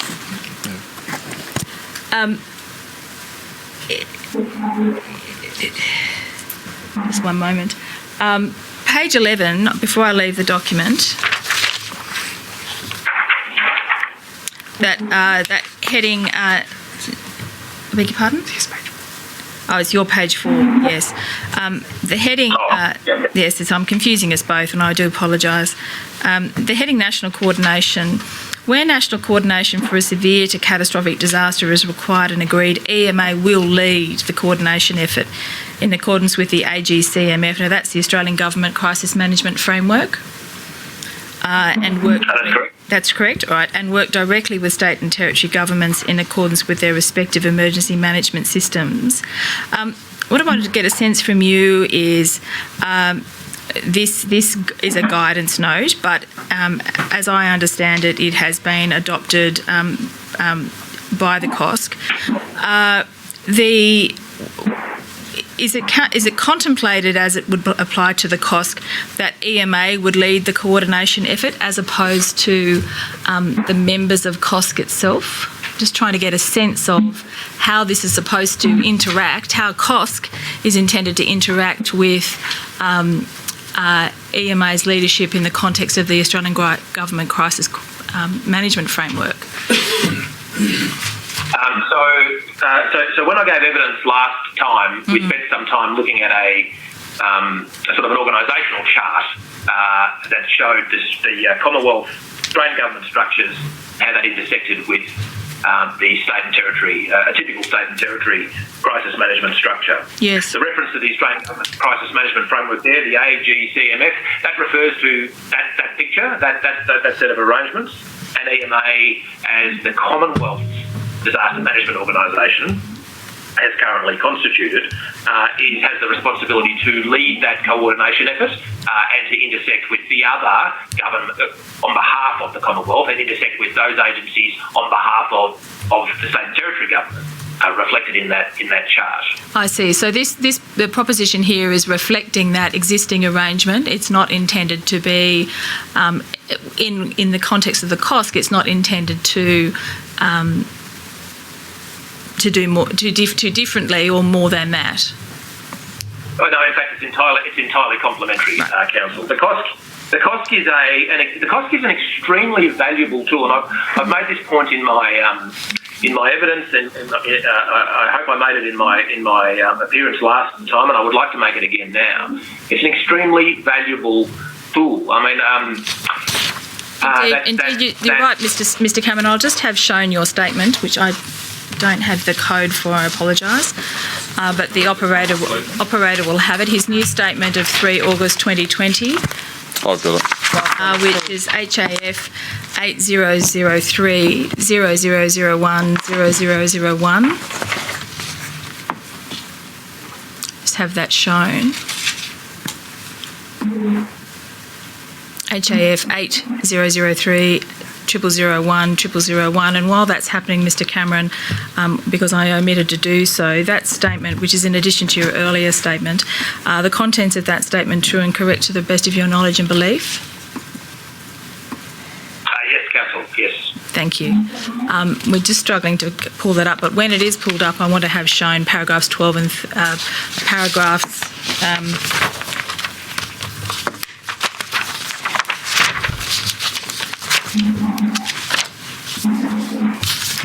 8 and 9 of your statement, which is where you were just heading, where you've identified there, you've said that the role of co-chair is extremely valuable. I think you've gone further, which is to say that COSC itself is extremely valuable in the evidence you've just given, and you identify there 3 reasons. National facilitation, participating in shared assessments and gauging Commonwealth assistance, which will be needed or requested. And you say that being co-chair is also important because so that the Commonwealth understands the national context. And so I just wanted to give that context to what you were about to try to say, which was to emphasise this view that you have. And I'll just enable you to do so. Thank you, Mr. Cameron. Thanks, Council. It is important for a whole range of those reasons, including those ones I've listed there. That shared understanding of what is likely to come, and that shared understanding of what collectively the nation has to combat that is critical.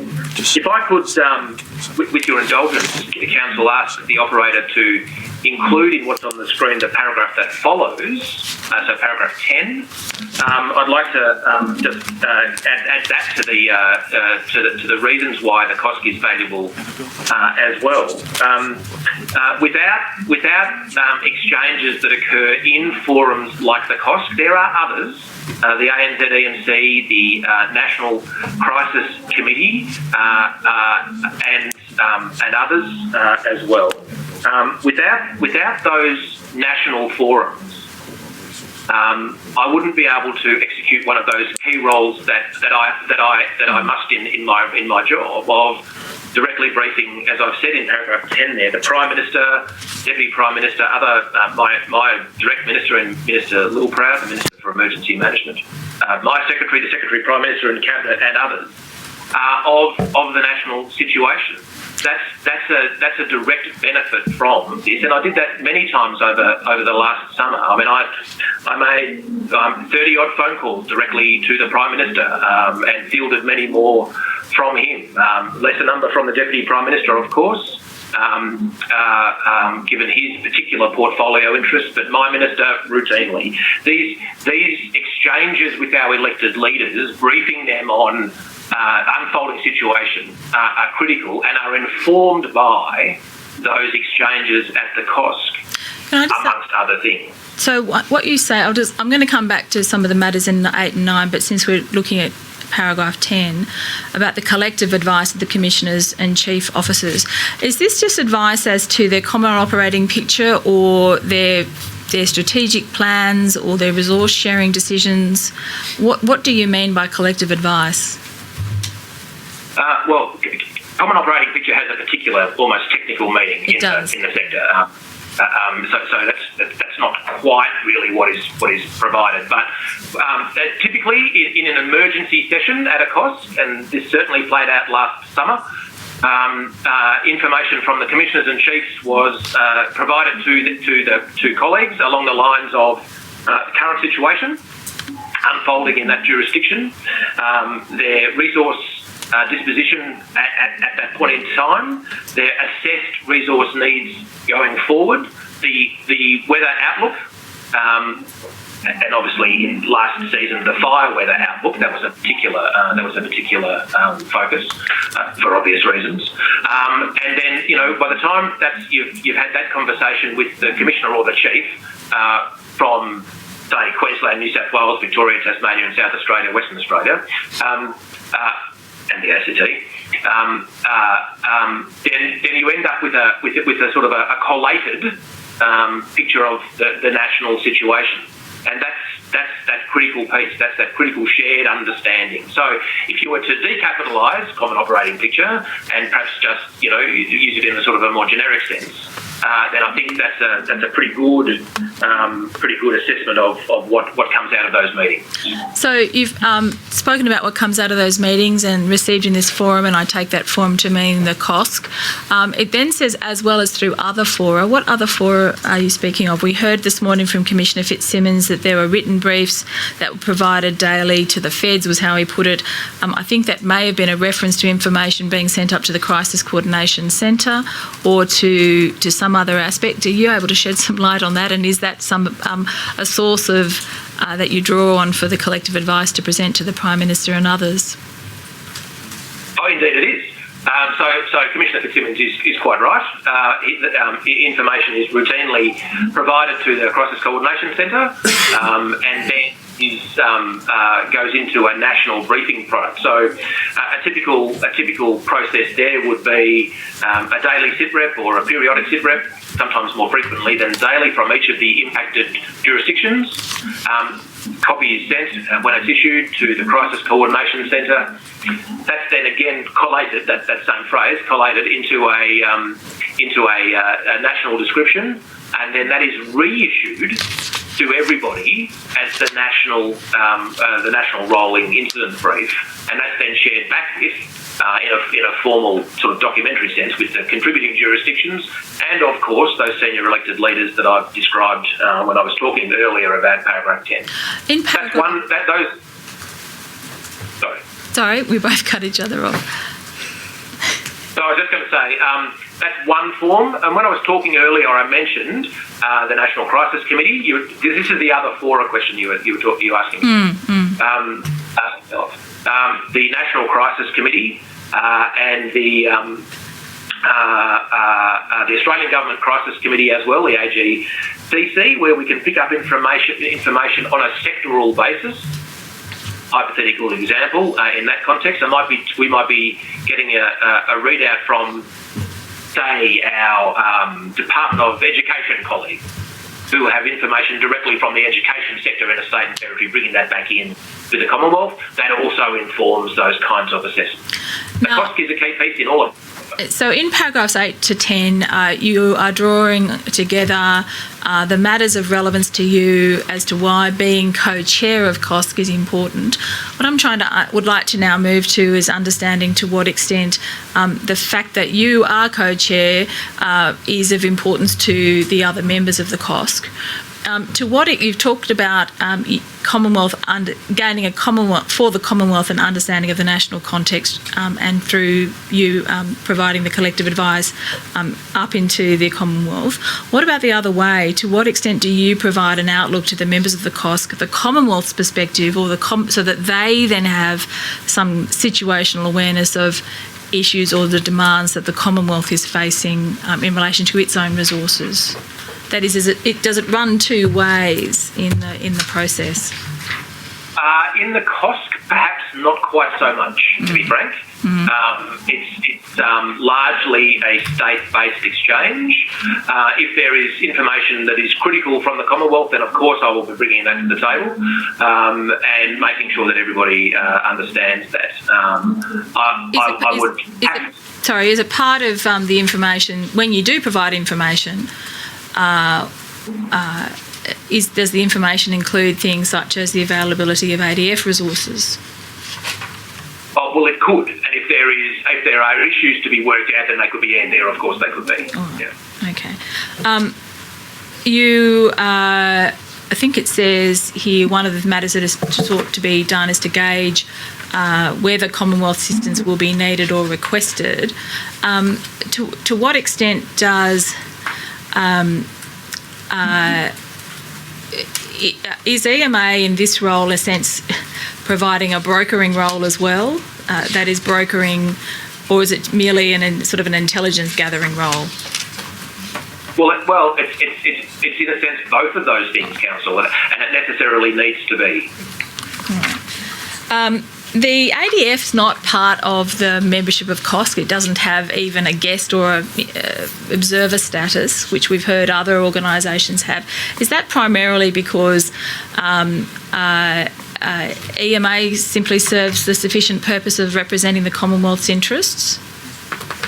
Well, I would like to think so, but just to amplify on that, the senior ADF people have briefed the COSC from time to time. I see. They're not standing members, but at least twice in recent memory, I have clear impressions of that happening. Clear recollection. And so it's not. It would be possible if it would be possible that they could be invited, if that was seen to be a way to provide additional information or situational awareness, should the circumstances warrant it. Of course. All right. Now, I just want to turn back to this issue which came up in the last set of hearings, which was the concern that you expressed as to the authorising environment for COSC, and which you, in your own words, identified as a governance risk. Now, we've had some evidence already about a proposal being developed to put to ANZ-EMC that COSC would become, as I understand it, in a sense, a subcommittee of an intergovernmental body rather than a company limited by a guarantee. If that was something that were to happen, would that address that particular governance risk that you identified? It would go a long way to making me feel much more comfortable about that governance risk. That is true. And I come at this from the perspective of, going back to our earlier discussion, Council, about the genuinely catastrophic. When you get into the space where resources are scarce or will become exhausted, which is hard to envisage. It is a particularly difficult mindset to get into because we have such good fire and emergency services in this country. That high order, well trained, generally well resourced, and well motivated and well proven. Our state and territory fire and emergency services, supported by the Commonwealth, work well. But drawing on a phrase I used in that interview with Craig Rucastle that you aired earlier, plan for the worst. Hope for the best, by sure, but plan for the worst. So in my considerations about this particular point, if you get to a space where in your planning scenarios where there isn't an adequate resource to go, enough adequate resources to go around, then the body that auspices the decision making that goes to where what resources are left should go should be under the remit of elected governments. That's it. This is not and it's certainly not a criticism of AFAC, and I think I made this point last time I appeared before the committee. Not a criticism of AFAC at all. I'm quite complimentary about AFAC indeed. I think it's well led and it's a remarkable record of achievement since the early 90s. But this particular point, I think that inevitably at some point we need to shift this decision making into intergovernmental space. And I just have the Commissioner shown paragraph 13 of your new statement, which I think addresses that issue that you've just identified. So the proposal will go to ANZ EMC on the 8th of September to establish COSC as a standing subcommittee of the ANZ EMC. One of the matters that was raised that is identified in the minutes and was confirmed today with Commissioner Baxter, that there was a concern expressed by the land managers that are represented on COSC that they themselves do not have representation at the ANZ EMC level. How might that tension or dilemma be resolved if this new structure is determined to be the way to proceed? And I understand the land managers' sensitivities. I mean, when I was talking about fire emergency services a little while ago and how good they were in Australia, land managers are a key part of that national capability that serves us so well, and that's very important that folk understand that. I don't share that particular concern. Just because the COSC could become a subcommittee of the ANZ EMC and that happens to report to the emergency management ministers. Although a very quick side note, with the cessation of COAG and the creation of the National Cabinet, a lot of that lower level structure is yet to be resolved. I think our Commonwealth State colleagues in First Minister's Department are working through that. But nonetheless, the principle still stands. The ANZ EMC or a replacement of it under some new structure will report to ministers, and they will be the emergency management ministers. That doesn't mean that the land managers' concerns can't be considered in a subcommittee of the ANZ EMC. And I can give you a couple of examples here. I would envisage AFAC being a full member of that subcommittee of ANZ EMC. The land managers have representation on that, and if there are issues that need to go back through and to their own ministers, then that's absolutely fine. There are other subcommittees of AFAC, other subcommittees of ANZ EMC right now, particularly in the community outcomes and recovery space, the CAUSE subcommittee, that report all the way through to community services and human services ministers, not the emergency management ministers. It's a concern, and with the appropriate governance structures and licence to operate, can easily be addressed. My understanding is that ANZ EMC is a policy body, not an operational body, or not one that has a sort of an operational tilt to it. When COSC is in this emergency response phase, not the ordinary regular, policy setting phase, is COSC going to be well placed if it's sitting underneath a policy making body such as ANZ EMC? Well, I see no change in its operation. It's a parent body, and its terms of reference need to be written were this idea to be adopted to ensure that it has completely unfettered operational licence to operate as it does now. All right.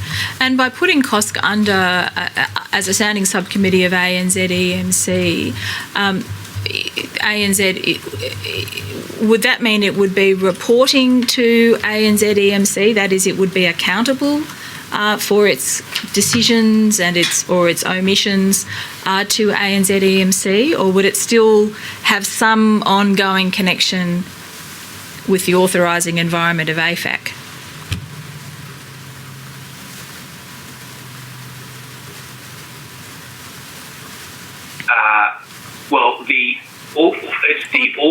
It is only the authorising environment I am proposing should change. That's the only thing. It is. As I said before, I think I've been fairly clear, Council, about how well COSC works. My sole concern is about its authorising environment. I deal with that in the paragraph on the screen in my second sentence there.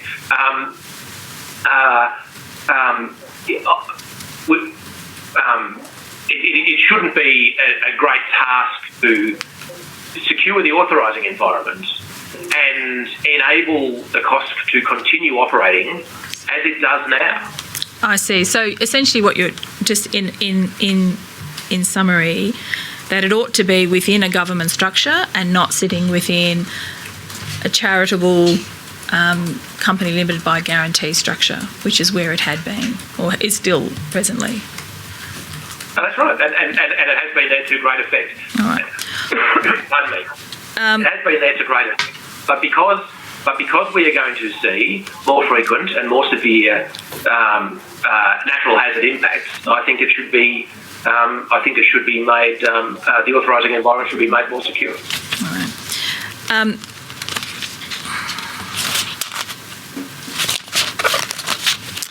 I want to take you to an issue concerning the ongoing status of the NRSC. We've heard some evidence today about different evidence about the concerns that the NRSC as to what its work plan will be and what its funding should be in the long term. It's not presently contemplated as part of this structure that there'd be any change to the location of NRSC or its deployment registry from where it is now, which is within AFAC. Is that right? Certainly not as part of this proposal. Will be going to ANZ EMC in the second week of September. Sorry, I didn't hear that. So you're saying that it's not part of the proposal, that it would carry with it NRSC, or there be any other proposal? All right. No, that's right. So I can see an agreement to share resources from a COSC sitting as a standing subcommittee of the ANZ EMC being given to the AFAC NRSC to execute. I see. All right. And I think that's a perfectly sensible way to operate. Mm-hmm. If we can go to paragraph 14 and 15. 14 and 15, now we move to the question of COMDIS plan. Unless there's any questions you wanted to ask today. Beg your pardon? Oh, yes. Just wanted to raise a timing question. In the interest of paragraph 14, you referred to taking a practical approach, or EMA taking a practical approach to activating COMDIS plan arrangements during the 2019-2020 bushfire season, and that you applied that practical approach, and it's described as applying an in-practice threshold for COMDIS plan activations. If I could just have you explain that a little more as to what you mean by that and what consequence that had. Thanks, Council. Happy to assist there. So in COMDIS plan, the strict interpretation would be, as per the italics in paragraph 15, that even before a request is made to the Commonwealth to assist the state, the jurisdiction, the state for shorthand, the state must have exhausted, literally run out of all government, community and commercial resources in the effort to combat whatever it is that was impacting. All government, community and commercial options. And exhausted means not that they're not suitable, but they're actually all been used and they've run out and there's nothing left.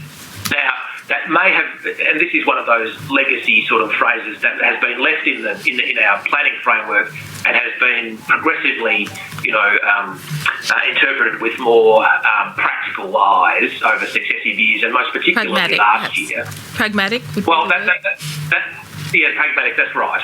And look, so a couple of points here. One, I hope, in fact, the tone of my voice and the way I've described it so far kind of indicates to you that I think that's an unrealistic black and white letter law sort of threshold. What we've done in recent years, and particularly last year, is just to look for some assurance that the jurisdiction has utilised, and this is the text in para 16, has utilised its capabilities and has at least explored community and commercial options before making a request. Now, utilised. Just have 16. Going back to it. Thanks, Council. Utilised can mean is deployed, or has been deployed and is now resting, or is being held in reserve because we know something else is coming, along the lines of the discussion we were talking about before with the catastrophic disaster work. And that commercial options could be either too slow, too expensive, in the sense that it would require, perhaps a different example of airlift for moving firefighters around. Might be that there would be multiple trips in small aircraft if they were the only commercial options. And while technically, under the letter of Comdis plan, that might be okay, actually to give greater effect and more rapid effect, we could actually use a Commonwealth asset to deliver firefighters to a fire ground.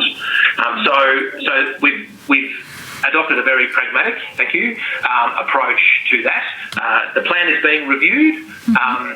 We will certainly be interested in the Commission's commentary on Comdis plan, and we will most certainly take that into account as that plan is reviewed. We will continue in the meanwhile to adopt that, to use that very pragmatic approach. Just one question before I think the commissioners have got a question. It says here that this was adopted during the 2019-2020 bushfire season. When did EMA start within that season applying this pragmatic approach? Well, fairly early. I noticed some evidence tendered yesterday from Commissioner Fitzsimmons that I'd like to talk to about this. We adopted a fairly pragmatic approach to this early in last season. I'll just pause you there. I think the Chair might have a question. Yeah, I might jump in and just take this through a bit of a structured discussion because, Mr. Cameron, you're right. There's been a bit of discussion around this. And so what I want to do, because there are some words in here, I just want to take people through so you can better explain the reality vice the words, and I'm well aware of how it's worked in practice. But the concern from the Commission is the inference carries on into other documents, even documents being put forward now. I think the guidelines has a similar thing. So if I can just bring up the words, and the reason I want you just to address it in a bit more structured approach is it wasn't just Commissioner Fitzsimmons. It's been quite consistent across states in confusion there. So what you have up on your screen, if you can see it, 3 extracts from Comdis plan that are there. So the first one, Australian state territory governments, that sentence, when you get down to it, this alludes to what you had in your statement, when the total resources, government, community, commercial, of an affected jurisdiction cannot reasonably cope with the needs of the situation, the nominated official can seek non-financial assistance. That sounds pretty hard and fast. Then the next page, before a request is made, a jurisdiction must have exhausted all government community. So it reinforces that. And again, as you get into the further guidelines of it, what people then don't do, I think, which is what you're alluding to, is go deeper into the document, which is the next one, please, Matt, which is 2.4.2. which I think is what you're alluding to, where you've actually got DGMA's got the ability to pre-position and start the movement of forces or the request, and then we'll go to Defence's DAC manual, para 2.8, I think it was the one I've given you, which actually, because it's in a more current amendment status, I would think, actually starts to reflect a little bit more about the cannot be mobilised in sufficient time. So if there's been detailed planning done, aka Cyclone Debbie, for example, is one that I can personally remember, then the pre-positioning, a lot of the forces can be utilised without already have got to the point. I think our concern as a commission is one that some of this wording, the older wording, still seems to permeate through documents that are currently being drafted, and also because of this, it's leaving a lot of confusion amongst the jurisdictions. So in that context, I think it'd be worthwhile giving you a chance to talk about how it was working in practice and some of the issues that happened in the 2019 and 2020 season. Thanks, Chair. I think it's a fair commentary, and with and to be fair, a criticism of the plan that it is perhaps not completely reflective of current practice. But because of the current practice and the fact that it gets used routinely, I'm a bit surprised that there is the level of confusion there is. But that's on me, so I'm prepared to. No, and it's interesting. And Commissioner Bennett just said to me there was one state that interpreted it totally the hard way and didn't even bother asking for assistance because it was too hard. So I'm with you. I came into this position thinking that it had been done that regularly, that there weren't those levels of confusion, but the evidence has shown that there is, and that's why I thought I'd give you the chance to talk to them. Well, thank you. And just that latter point you made there, Chair, about the one state didn't ask. I'll confess that's news to me. I haven't watched all the evidence. I haven't been able to, and we thought it was too hard, so didn't bother requesting assistance. In fact, I will. Commissioner Bennett's reminded me.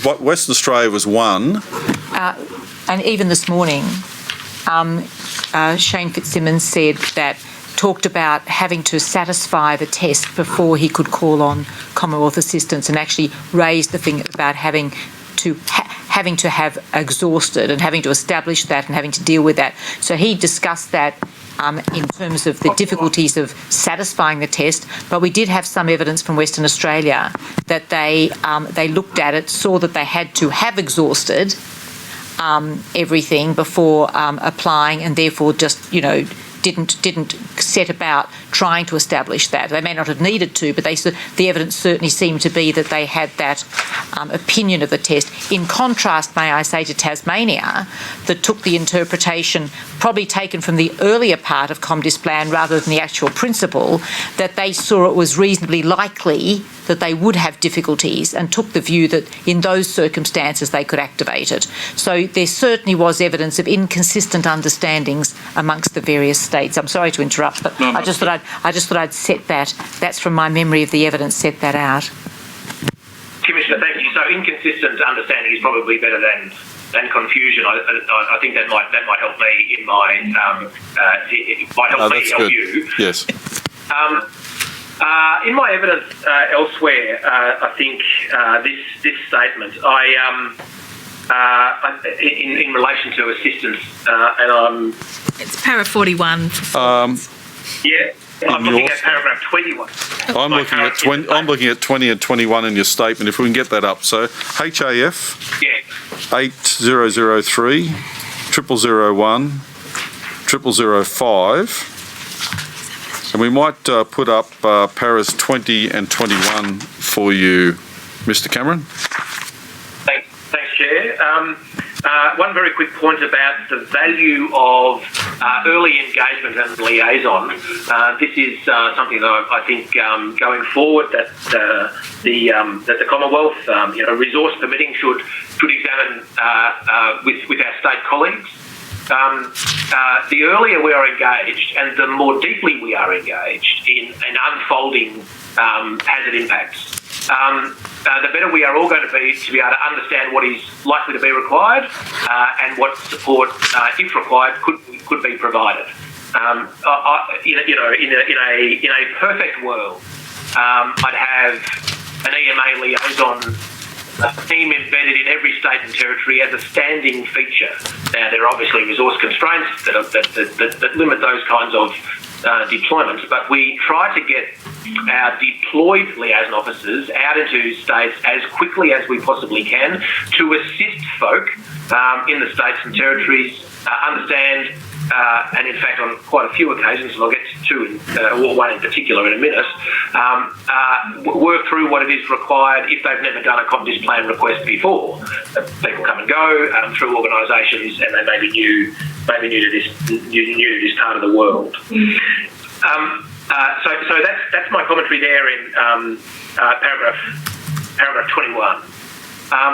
And I think that would be something that I would, with respect, commissioners encourage you to consider. We don't need encouragement. We'll consider it for you. I think I cut you off, though, as you were wanting to talk about a practical example that was raised by Commissioner Fitzsimmons this morning about early in the season, and then as opposed to what happened later in the season. That's right.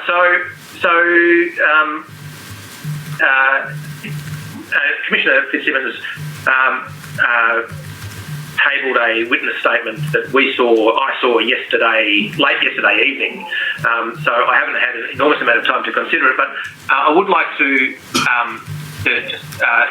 reflect on a couple of points in there, because it's possible to draw a clear inference from Commissioner Fitzsimmons' statement about a request for assistance early in the season, at the end of October, going into November, for transport assistance to shift firefighters about that.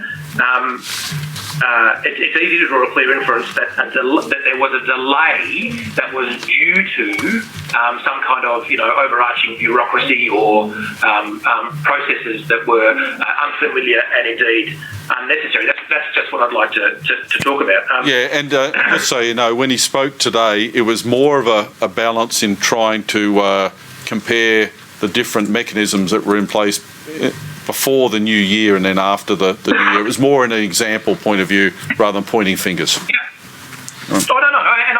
Absolutely. And goodness me, look at Commissioner Fitzsimmons' leadership over that last summer. He had a few things on his mind. That's right. He most certainly did, and he executed all of them with aplomb. And in fact, I'll start with the after New Year arrangement. That would be good. So the joint task force arrangements that were applied after Christmas, put in place in very close proximity to decision makers in the New South Wales Rural Fire Service and to Commissioner Fitzsimmons indeed, an ADF joint task force indirect support. Now, they were able to, and I heard the Commissioner this morning talk about the support provided by Brigadier Garraway, which was both welcomed and effective. That worked very well. It's the first time I think that we've done that the Commonwealth has done that kind of deployment across multiple jurisdictions at the same time. We've certainly done it in one-offs, and particularly in Queensland before, but across multiple jurisdictions at the same time, and it was done to great effect. It was done to great effect, and it was done at that time because of the scale of the impacts across those multiple jurisdictions, particularly Victoria, South Australia, and New South Wales. That was of particular value, but even that arrangement was as a result of senior decision making to make that kind of assistance available on request to assist those ongoing requests for assistance, provide a very localised directive structure, and had a ComDis plan request sitting over the top of it. An overarching ComDis plan request that said, please provide a joint task force to assist us do this, and that was all supported in that fashion, with a very broad remit to act accordingly. Before Christmas, the situation was different. The fires, particularly in New South Wales, which had been burning up in the north and the north east of the state, and in the southeast of Queensland, had been going for quite a while, and there was quite the transport challenge getting relief crews and strike teams up to that part of the world in repeated fashion. We had in late October, 28th, from memory, an informal approach to start scoping whether or not we could put in place some contingency arrangements for ongoing transport with the ADF. We sent an EMA LO, and I talked about the value of liaison officers a little while ago, up to New South Wales that very day. The ADF, a day or two later, also posted an LO to the Rural Fire Service, and over the course of the next couple of days, worked up an overarching framework that required one request for assistance, which I think from memory was done on the 31st, from the State Emergency Ops Controller, the CEOCON, which was approved by the Commonwealth on the same day and came into effect at New South Wales request on the 4th of November. And then the first transport request. So we had this overarching arrangement in place that approved requests for transport going forward for an 8-week period. That came into effect on the 4th at New South Wales request, and from memory it was the 8th of November that the very first request was made. And then after that, all we needed to do was have RFS contact EMA to say we need to go fly these people from here to here. Already been approved, and didn't require any of those very strict tests that Commissioner Bennett spoke of just a minute ago. That was all taken care of, as Council suggested a minute ago, in that very pragmatic sense. So it's not complicated, but it does require it should require engagement between sovereign jurisdictions. The comparison I would like to draw, Commissioners and Chair and Commissioners, is look at the arrangements for interstate assistance, which I know you've got in evidence already from several places. That's quite a structured set of arrangements between jurisdictions for interstate resource sharing. And ComDis Plan is a conceptually similar set of arrangements, arguably with less formality. We appreciate that. We appreciate the context of being able to put the post-New Year and pre-New Year and different mechanisms for it to work. So thank you for that. Commissioner McIntosh, thank you. I do have a question. Oh, okay. I'll go to Commissioner Bennett. I know Ms Hogan-Doran. I just thought that just while I've got it though, I just do note that in the proposal, the guidance note on national resource prioritisation, possibly because it references ComDis Plan, I just note that it has the same what I must say personally characterised as ambiguities in ComDis Plan when I first read it myself, and that is the what seemed to be an inconsistency between talking about something being imminent, reasonably able to be utilised and have exhausted. The same sort of language in imminent and have fully utilised, I think as Ms Hogan-Doran took you to, is also being used. So I wouldn't want to see any similar misunderstandings or misconceptions about what's involved. While I'm at it, no, I'm not going to take time on it, and I'm going to come back. I've got one more question, but I will let Commissioner McIntosh go first because mine is on a slightly different. It's on this document, but it's I can deal with it now or later. I'll go back to Dominic, but I just point out... Apparently you've lost control of this senior council. I'll just point out only one thing and then I'll hand back. But if you go to attachment A, just for yourself there, the first, second, third, fourth, fifth dot point, which talks about the rationale and alternate options, you might mean alternative. But now I'll hand back. Yeah, and we get split infinitives all the time, so we'll... Ms Hogan-Doran. I'll save the rest of my questions to the end of your questioning, Ms Hogan-Doran. Would it be all right, Chair? Would it be all right if I just reinforced a point about Commissioner Bennett's? I note. Thank you for the editing. I'm happy to take it forward.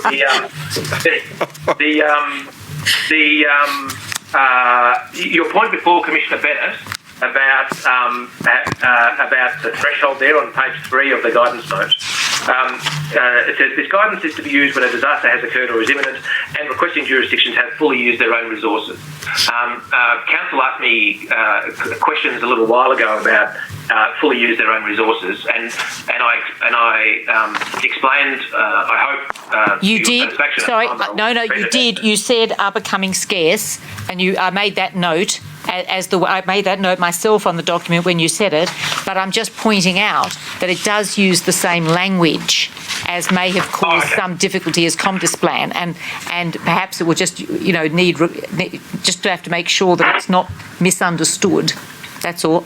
I'm very happy to take that on board. Thank you. That's good guidance. Thank you. It's free editing. I was going to say, we'll give you a free copy of your marked up submission if you would like at the end of all this. But Ms Hogan-Doran, there's still a way to go, so we'll hand back to you, please. It's good to see a panel of commissioners so enthusiastic, if I may say so. Mr Cameron, I just want to take you back to the question I asked some time ago, which was when did this pragmatic approach start? Now, I think there's been some indication that there's been a pragmatic approach to the satisfaction of the threshold for accessing assistance that perhaps predates the 2019-2020 bushfire season. Is that right?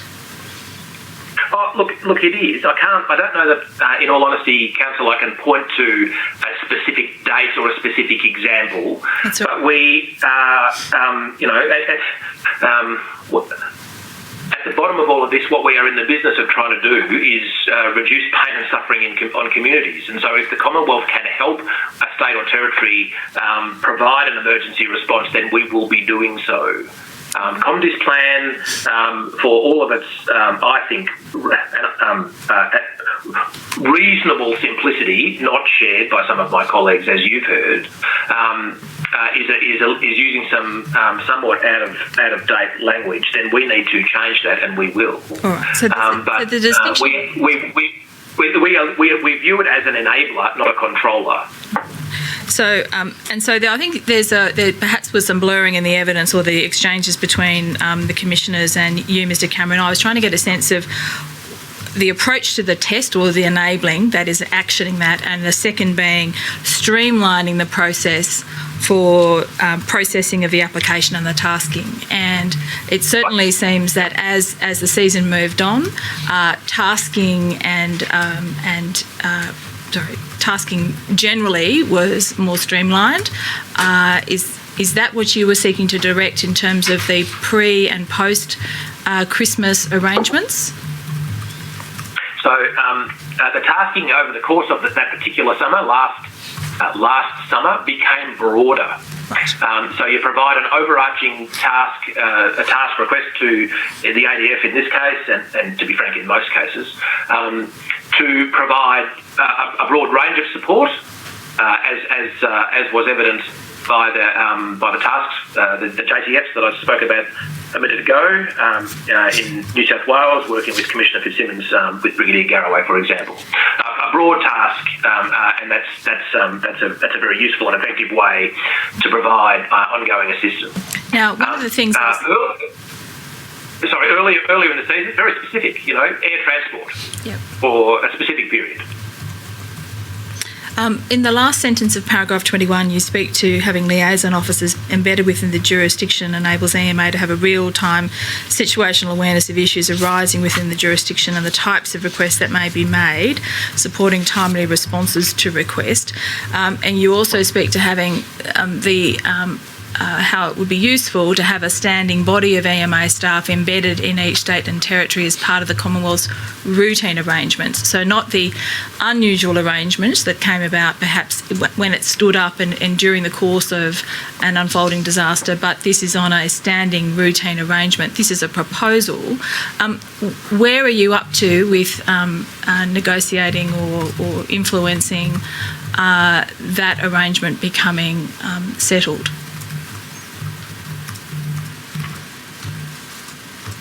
So I haven't initiated a formal proposal to do that. Right. My statement says if resourcing permitted, this could include having. That's prospective and aspirational. Now, so you've said it's prospective and aspirational. Just perhaps to give some context, we've already heard some evidence of the Bureau of Meteorology being embedded in state operations centres. Also some evidence of the ABC managers being embedded in some of the state and territory operations centres. And of course, we've just dealt with the situation of the ADF JOS staff being embedded.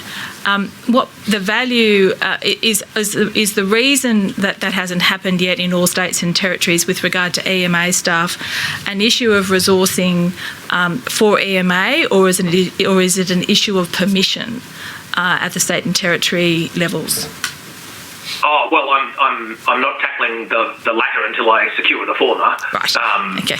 And I might add, just by way of example of how effective it is to have people on the ground, you need look no further than the on-the-ground boots of the National Drought and North Queensland Flood Response and Reconstruction Agency. I think I've got the name right. My apologies to Shane Stone if I haven't quite got it right.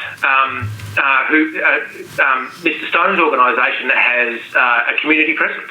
Yes. And it provides an enormous value for that organisation on the ground. The very frequent visits into communities and into organisations assisting communities of the National Bushfire Recovery Agency, Andrew Colvin's organisation, provides enormous dividends to the work of that agency and those collectively that enables them to do the work with state colleagues and eventually communities much more effectively. The same would apply to EMA having liaison officers in state op centres because it would enable us to acquit our part of that partnership we have with them to deliver to communities. And may I suggest it would also perhaps deal with inconsistencies and understanding as to the operation in practice of ComDisPlan and the tasking, accessing tasking and Commonwealth assistance. If you can't be everywhere, Mr. Cameron, to explain to all the states and territories. No, I can't be everywhere. That's true. Nor do I have any desire to be everywhere. But that is exactly right. That liaison officer that we posted up to New South Wales Rural Fire Service on the 28th of October last year, assisted New South Wales draft up the request, working it up with them over the course of the days to make sure that we had all of the conditions required for an 8-week tasking period with all of the draw on the ADF that required was all adequately covered, and that worked very well. And that EMA liaison officer, did that EMA liaison officer then remain for in New South Wales RFS operations centre for at least the balance of that 8-week period, or was it just for that moment in time? Can you remember? No, we had liaison officers in nearly every state op centre for most of last summer. Whether or not that particular liaison officer stayed there, I can't remember how long she was there off the top of my head, but we had a presence in the centre from then on. All right. Now, before I move on to the last two topics I need to deal with, I'm sorry to tell you that it's the Response and Recovery Agency, not the Response and Reconstruction Agency from North Queensland. Council, Commissioners and Mr Stone, if you're watching, my apologies. I want to turn to an issue. We heard some evidence earlier today from Jane Halton from the National COVID-19 Coordination Commission. I want to ask you, and we also heard some evidence from Professor Brendan Murphy, the now Secretary of the Department of Health, formerly chair of the AHPPC. In your evidence of your statement, I won't take the commissioners to it, but it's at paragraph 46. You deal with the issue of ensuring supply of sufficient levels of retardant and for aerial firefighting purposes, and in a context where the Royal Commission has heard evidence about the importance of early attack, and that some of these fires that we're starting to see, the fire behaviour that we're beginning to see, just cannot be adequately responded to by other than very early on in the fires before they can run.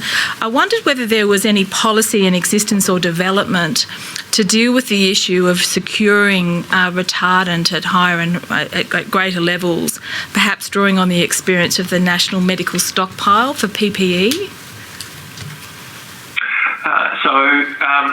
There isn't a what did you call it a second ago? Like a policy aren't being developed? Was that the question you asked? Well, a policy or any kind of arrangement being considered that would treat retardant as being something that warrants having a strategic cache or a strategic stockpile, akin to the National Medical Stockpile is for personal protective equipment and other kind of pharmaceuticals. The issue is well aired. We know that Australia, while very well served by the current importers over quite a period, it is but one importer, and there's no domestic onshore manufacture of retardant. And rather, I think on balance, and you can see the effort we went through there in paragraph 46 to bolster the supply chain for retardant during the course of the summer, with the assistance of all involved and with all states and territories and the ADF. And some international military assistance as well.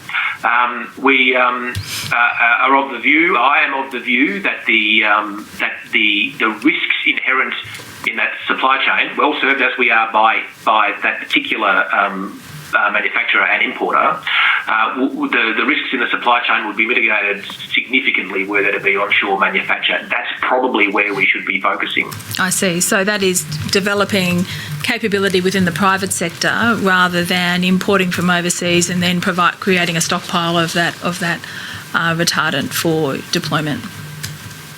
Yeah, the current arrangements are, as I understand it, it's manufactured in the United States and it is shipped in bulk.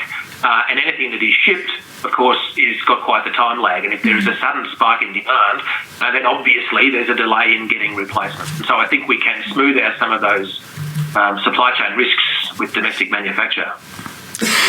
The other matter I wanted to touch on before I go to the last aspects of your statement is, and I don't know whether you heard all of the evidence of Commissioner Baxter, where I was asking him in relation to AFAC's 2017 National Statement of Capability for Fire and Emergency Services. I can have that shown as AFC 502-001-0912, which may assist. This is a joint product of the Australian Government Attorney General's Department because EMA was at that time housed within AGD. And I was asking him in relation to this being updated for the 2020-21 period. Is EMA having a role in this updating? I only caught little parts of Commissioner Baxter's evidence, Counsel, so I'm not. I didn't have the opportunity to follow the discussion. Well, I can tell you, in short, I asked him, he indicated it had been first done and prepared in 2015. This one was published in 2017, identifying a snapshot of information as to capability as of December 2016. I asked him whether it had been updated for the 2019-2020 season. He said it hadn't been. He spoke to the difficulties in relation to doing that because there is changes within each of the jurisdictions, and he foreshadowed that it was on the work plan, so to speak, for this year to to seek to draft or derive some kind of statement of capability that would address the needs of the nation. There's a snapshot or an understanding of the capability that is available should there be further disasters of the scale of the 2019-2020 bushfires. Yeah. My recollection is that there are a couple of future tasks that are, no, they're not tasks, stages maybe. I can't quite remember the length. Yes, there are 3 phases in it, yes. I don't have the document to hand, but if we fast forward through it, a page I showed him there was phase 1, 2 and 3. So my recollection is that... Page 7, 0920. I might just wait until I see it rather than try to remember. Yeah, if that's all right, Council. In the bottom left-hand corner, I'll have that zoomed into for you. That's right. Thank you. Thanks for that. So that first phase there is what is in fact the document. That's what you're looking at. That's that picture at a point in time that says is what exists across that sector, the fire emergency services sector. Thank you. I can read it on the screen. Thanks. Sorry, Council. The phase 2 work and phase 3 work are wrapped up in a number of places. Phase 3 in particular, that future casting to nationally significant disasters, what's required. I draw your attention to the Australian disaster preparedness framework for severe and catastrophic disasters. Yes. That I think has already been tendered into evidence. That goes to a number of capabilities for that, 21 from memory, very particular capabilities that were worked up in agreement and agreed with all states and territories. My recollection is that we held a workshop on this very issue with ANZ, EMC nominated participants in about October and last year, and we published that towards the end of the calendar year last year. That addresses that third phase, and that's now a resource available for all jurisdictions, in fact all emergency management stakeholders really, to consider what is relevant in the severe to catastrophic context for their capabilities. And phase 2, how can those capabilities be best utilised, really falls broadly into that space. It's discussed there as well, but into that broader work on catastrophic disasters that I think I have actually given evidence on previously. Yes, you have. To what extent would this work going forward, that is an update of phase 1 and any further developments of phase 2 and 3, or any stress testing or scenario workshops to test the strengths or weaknesses of those assessments, to what extent would that now be undertaken in the context of the broader National Disaster Risk Reduction Framework and the implementation of the action plans? Is it part of that, or is it divorced from that? Well, it's not divorced, but it's not really. They're sort of parallel pathways. If we implement all of the risk reduction framework priorities, then paradoxically the need to be doing this kind of work in the severe catastrophic space should be, well, just to follow the language, should be reduced, because the risk of those things manifesting is reduced. But nonetheless, there are some critical components in the risk reduction framework, and particularly the ones about understanding disaster risk and governance and decision making, that go to the way we would be utilising capabilities in the catastrophic disaster context. So parallel and complementary, but not the same piece of work. There is some commentary and some academic work and others that have suggested that there would be some value in placing response or strategic response questions, both planning and preparedness and response itself, within the broader risk reduction framework, as opposed to being parallel, that to actually see it as some sort of synthesised whole. Do you see? Are you aware of that, and do you see any value in that approach? I'm not aware of that specific suggestion. It's not resonating particularly, but it's an interesting idea. And bottom line, Council, if we can make better decisions about how to use our finite capabilities better to achieve those community outcomes I mentioned before, then we're all up for exploring that. All right.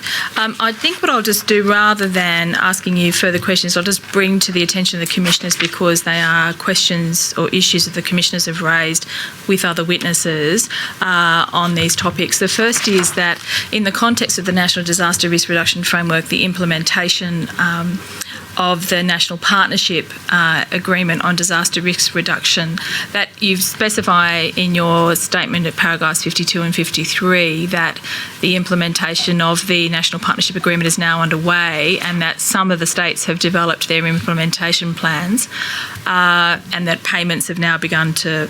all states have now developed their implementation plans, and some payments have begun to flow because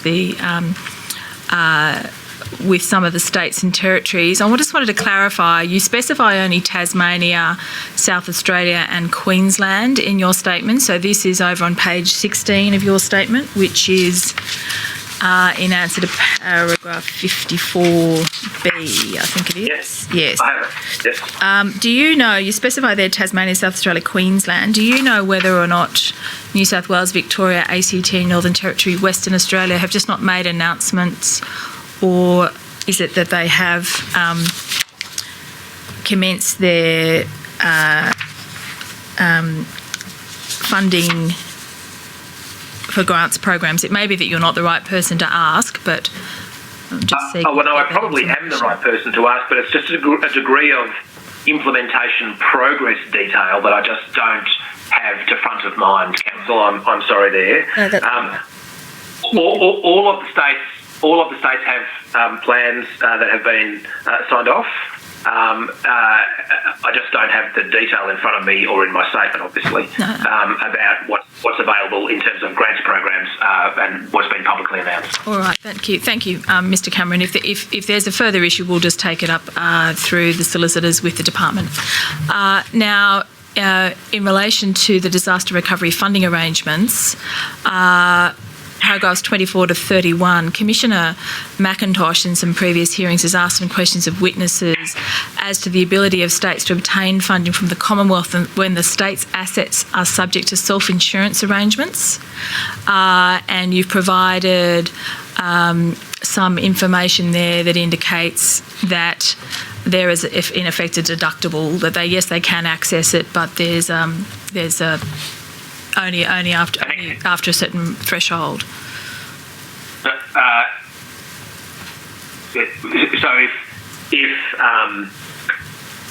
states are insured, if the asset is insured, generally speaking, there's an amount of it's like an insurance excess. The state is liable for the first an amount, after which the insurer will pay.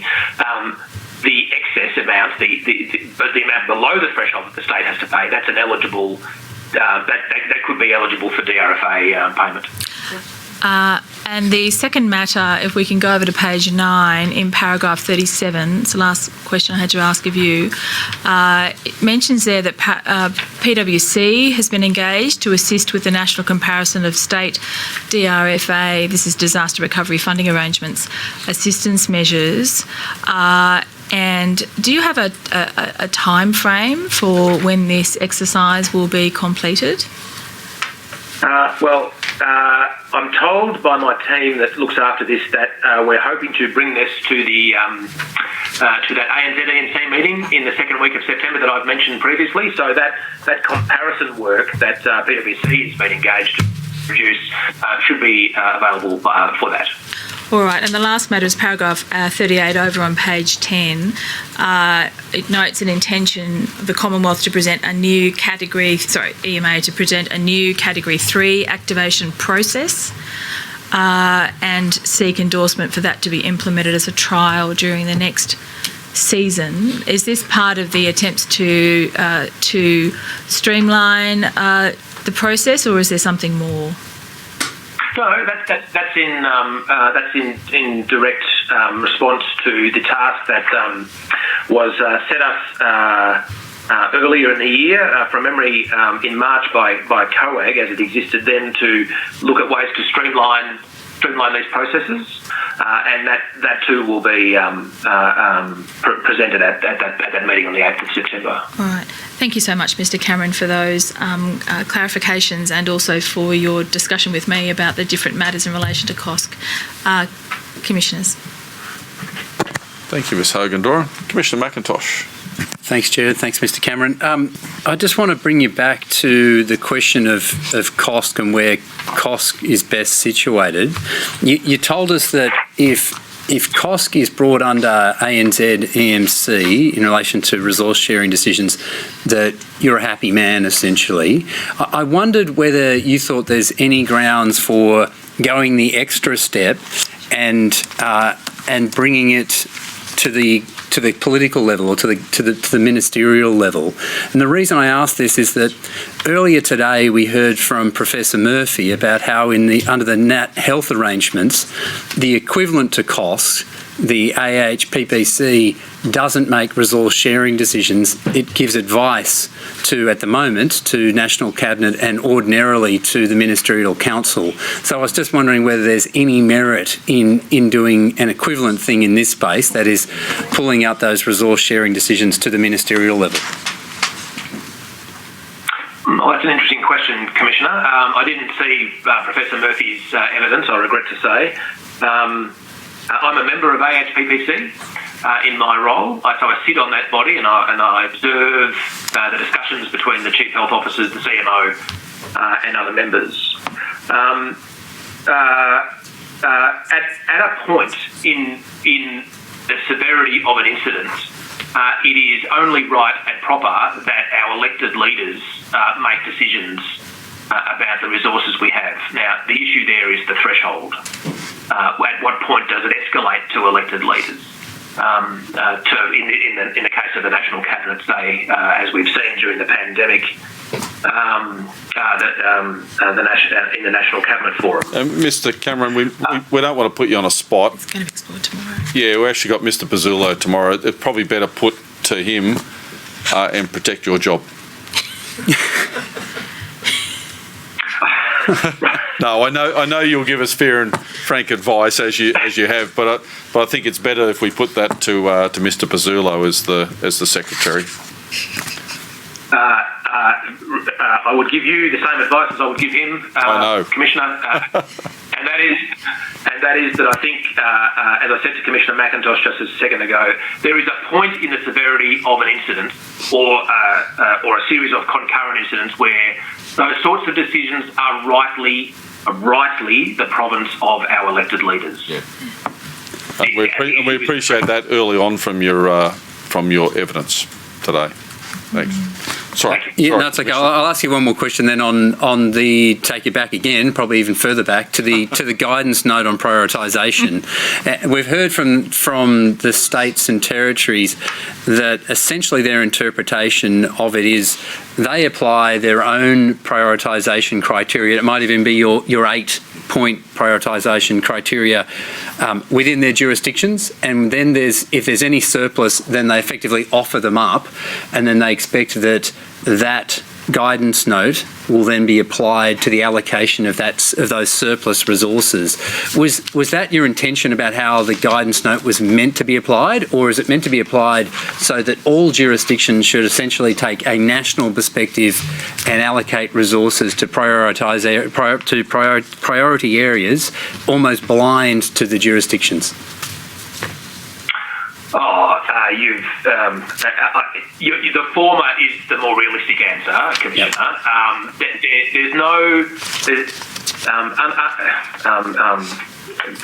Commissioner Bennett and council assisting are much more versed in the constitutional limitations of the Commonwealth's power to influence those sorts of things. Yes. It is limited. We have attempted with this guidance note to put some direction around how those decisions will be made when they need to be made, rather than try to direct a state to act in a particular way, blind to their own jurisdictional boundaries. That's just not how those authorities. No, I totally understand. I just want to clarify that your understanding is it's basically a decision-making model for surplus resources after the states have met their own needs, and I think you've answered that perfectly. So thank you very much. Nothing more from me, Chair. Thanks, Commissioner. Commissioner Bennett. Mr. Cameron, you've probably preempted what I was going to do, which was to put the sort of hypothetical to you that we've put to a lot of other people who've given evidence, because I was also going to go back to the priority document and refer to the fact that you say the COSC may use this guidance when making decisions as to where effort or resources should be prioritised, and that's on page 4 of the document, at about under the second bold dot point, the second dash down, without bringing it up on the screen. And then over in attachment A, you talk about the fact that in the 4th dot point, that these will be used to assess, determine and agree on priority allocation when required. So I was going, in this context, I was going to put a hypothetical to you, and I'm not sure now what you want to do with it, but let's just see how we go. We know from a lot of evidence that the COSC is collaborative and reaches collaborative decisions, and so far that has worked extremely well. We know that includes providing resources across jurisdictions, and that works extremely well. We know from the evidence. We know that, on the other hand, we know that, as you said, there's a chance that we are facing a situation where there may not be that fluidity available because there could be concurrent disasters and internal resources of a jurisdiction are being utilised. And let's assume, and we know when we asked this question of a number of the members of COSC, that when, if I can put it this way, push comes to shove, their own their loyalty, for want of a better term, it's not the term they used, is to their own organisation and their own jurisdictions. And also the fact that in the end, they, as you just pointed out, they cannot be forced to provide resources. And add to that, I suppose, the other interesting contingency, which is that a lot of the firefighting resources, if we're talking fire, are volunteers who also may have a particular extra loyalty to their home bases, and not unreasonably so. So, and bearing in mind now, as you just answered Commissioner McIntosh, there are constitutional questions, and obviously which are reflected in some of those examples. Do you have any picture of what might happen in a really ghastly circumstance where we are at that position, where where someone has to make a national decision, a decision in the national interest, and there is no agreement? Do you see this document assisting, or do you see that in the end that this system will not be able to deal with that position? Or alternatively, when we're talking about the totality of resources, so far as the Commonwealth is concerned, does that just really leave the Commonwealth in a situation of maybe deciding where it allocates its resources? Well, that's actually the same as the states acting in their interest. That last scenario, and I think that's inevitably where you end up. This document is designed to provide the guidance to the decision making that hopefully avoids getting us into that space. But as I have said, and as you have suggested, inevitably, or at some point we will end up in this point. Hopefully, it's many years away. And the most likely outcome is that the states will do what the states are established to do, the state agencies, which is work for the communities in their own jurisdictions. The Commonwealth's own jurisdiction is the nation, and inevitably that's where that we will make the Commonwealth will make decisions about where it deploys its assets. This goes back to the point I was making a minute ago, Commissioner, about this is, when you get to here, you're in the province of what our elected leaders are elected to do, is make decisions like this. And this is where the structures like the National Cabinet have proven so effective, in my view. And I've not been in it or advised it directly, of course. But from what I've seen, that outcome, that structure leads us to those outcomes. Thank you very, very much, Mr. Cameron. Thank you, Mr. Cameron. In my last job, I stopped saying surely that can't happen, because surely it did. And so I appreciate the context of your advice, and going right back to the ABC footage that we had early on about you don't know where you're going to be in the future. So we appreciate your evidence today. It's been a long session. We appreciate all the effort that's gone into the responses as well from yourself and EMA. Commissioners, we're just pausing so that representatives of Mr. Cameron and parties with leave to appear, just to confirm whether there are any applications, given the range of questions, including from the commissioners, that have been raised, but I'm advised there are none. So in those circumstances, may Mr. Cameron please be released from his summons. Mr. Cameron, you may be released from your summons, but before I do that, can I personally thank you and what EMA has done over the Black Summer season and the ongoing COVID response. I don't think people really appreciate what goes on at the highest level to keep the mechanisms of response going. So if you could pass our personal thanks to everyone, we appreciate it. Thank you, Chair. Thank you, Commissioners. Thank you. Chair, I have a number of matters on it. Mr. Tokley and Mr. Glover will address you tomorrow on constitutional issues in the morning. Looking forward to it. Fresh for that. There'll be a light subject to start the morning with. There are some documents for tender. Indeed, I'm told there's a large number of documents for tender. This is from the further amended tender list for day 29, which is the health and air quality and other medical related issues that were the subject of my address this morning. Okay. Those are documents 29.1 through to 29.17.49. Hang on. Yes, those are the materials that include all of the responses from all the to the issues paper, and also to notices to give to all of the various states and territory health departments and the Commonwealth Health Department, and also those from the medical community and state and other emergency services, and those interested in the issues in the issues paper. Okay, we'll take all those documents as marked as exhibits. And would ask that those documents be recorded on the transcript as the documents tendered today. That will ensure that they all actually are enumerated. Good. Thank you, Chair. The other is from an amended tender list, which is the Australasian Fire and Emergency Services Authorities Council and firefighting issues paper responses. And the statements of Mr. Cameron and Commissioner Fitzsimmons. That's 29.19 through to 29.20, excluding 29.21.2 and 20. Sorry, withdraw that. Excluding 29.21.3. And then all the way through to 29.23,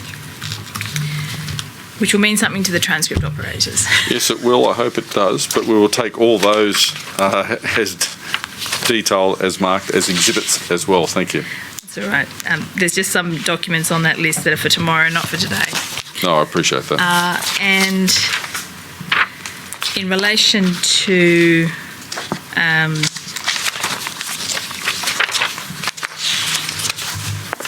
think that's all there is, Commissioners. I understand that there will be more material tomorrow. I look forward to it. And so I think we've tidied it up. We've had a chance to address some of the issues throughout that. It's been a big day, but we've hit on some good points. So I appreciate that. And with that, we will adjourn, I think, till 9 o'clock tomorrow morning. Yep. Okay, so we'll adjourn till 0900 tomorrow Canberra time. Look forward to it. It won't be warm. All rise.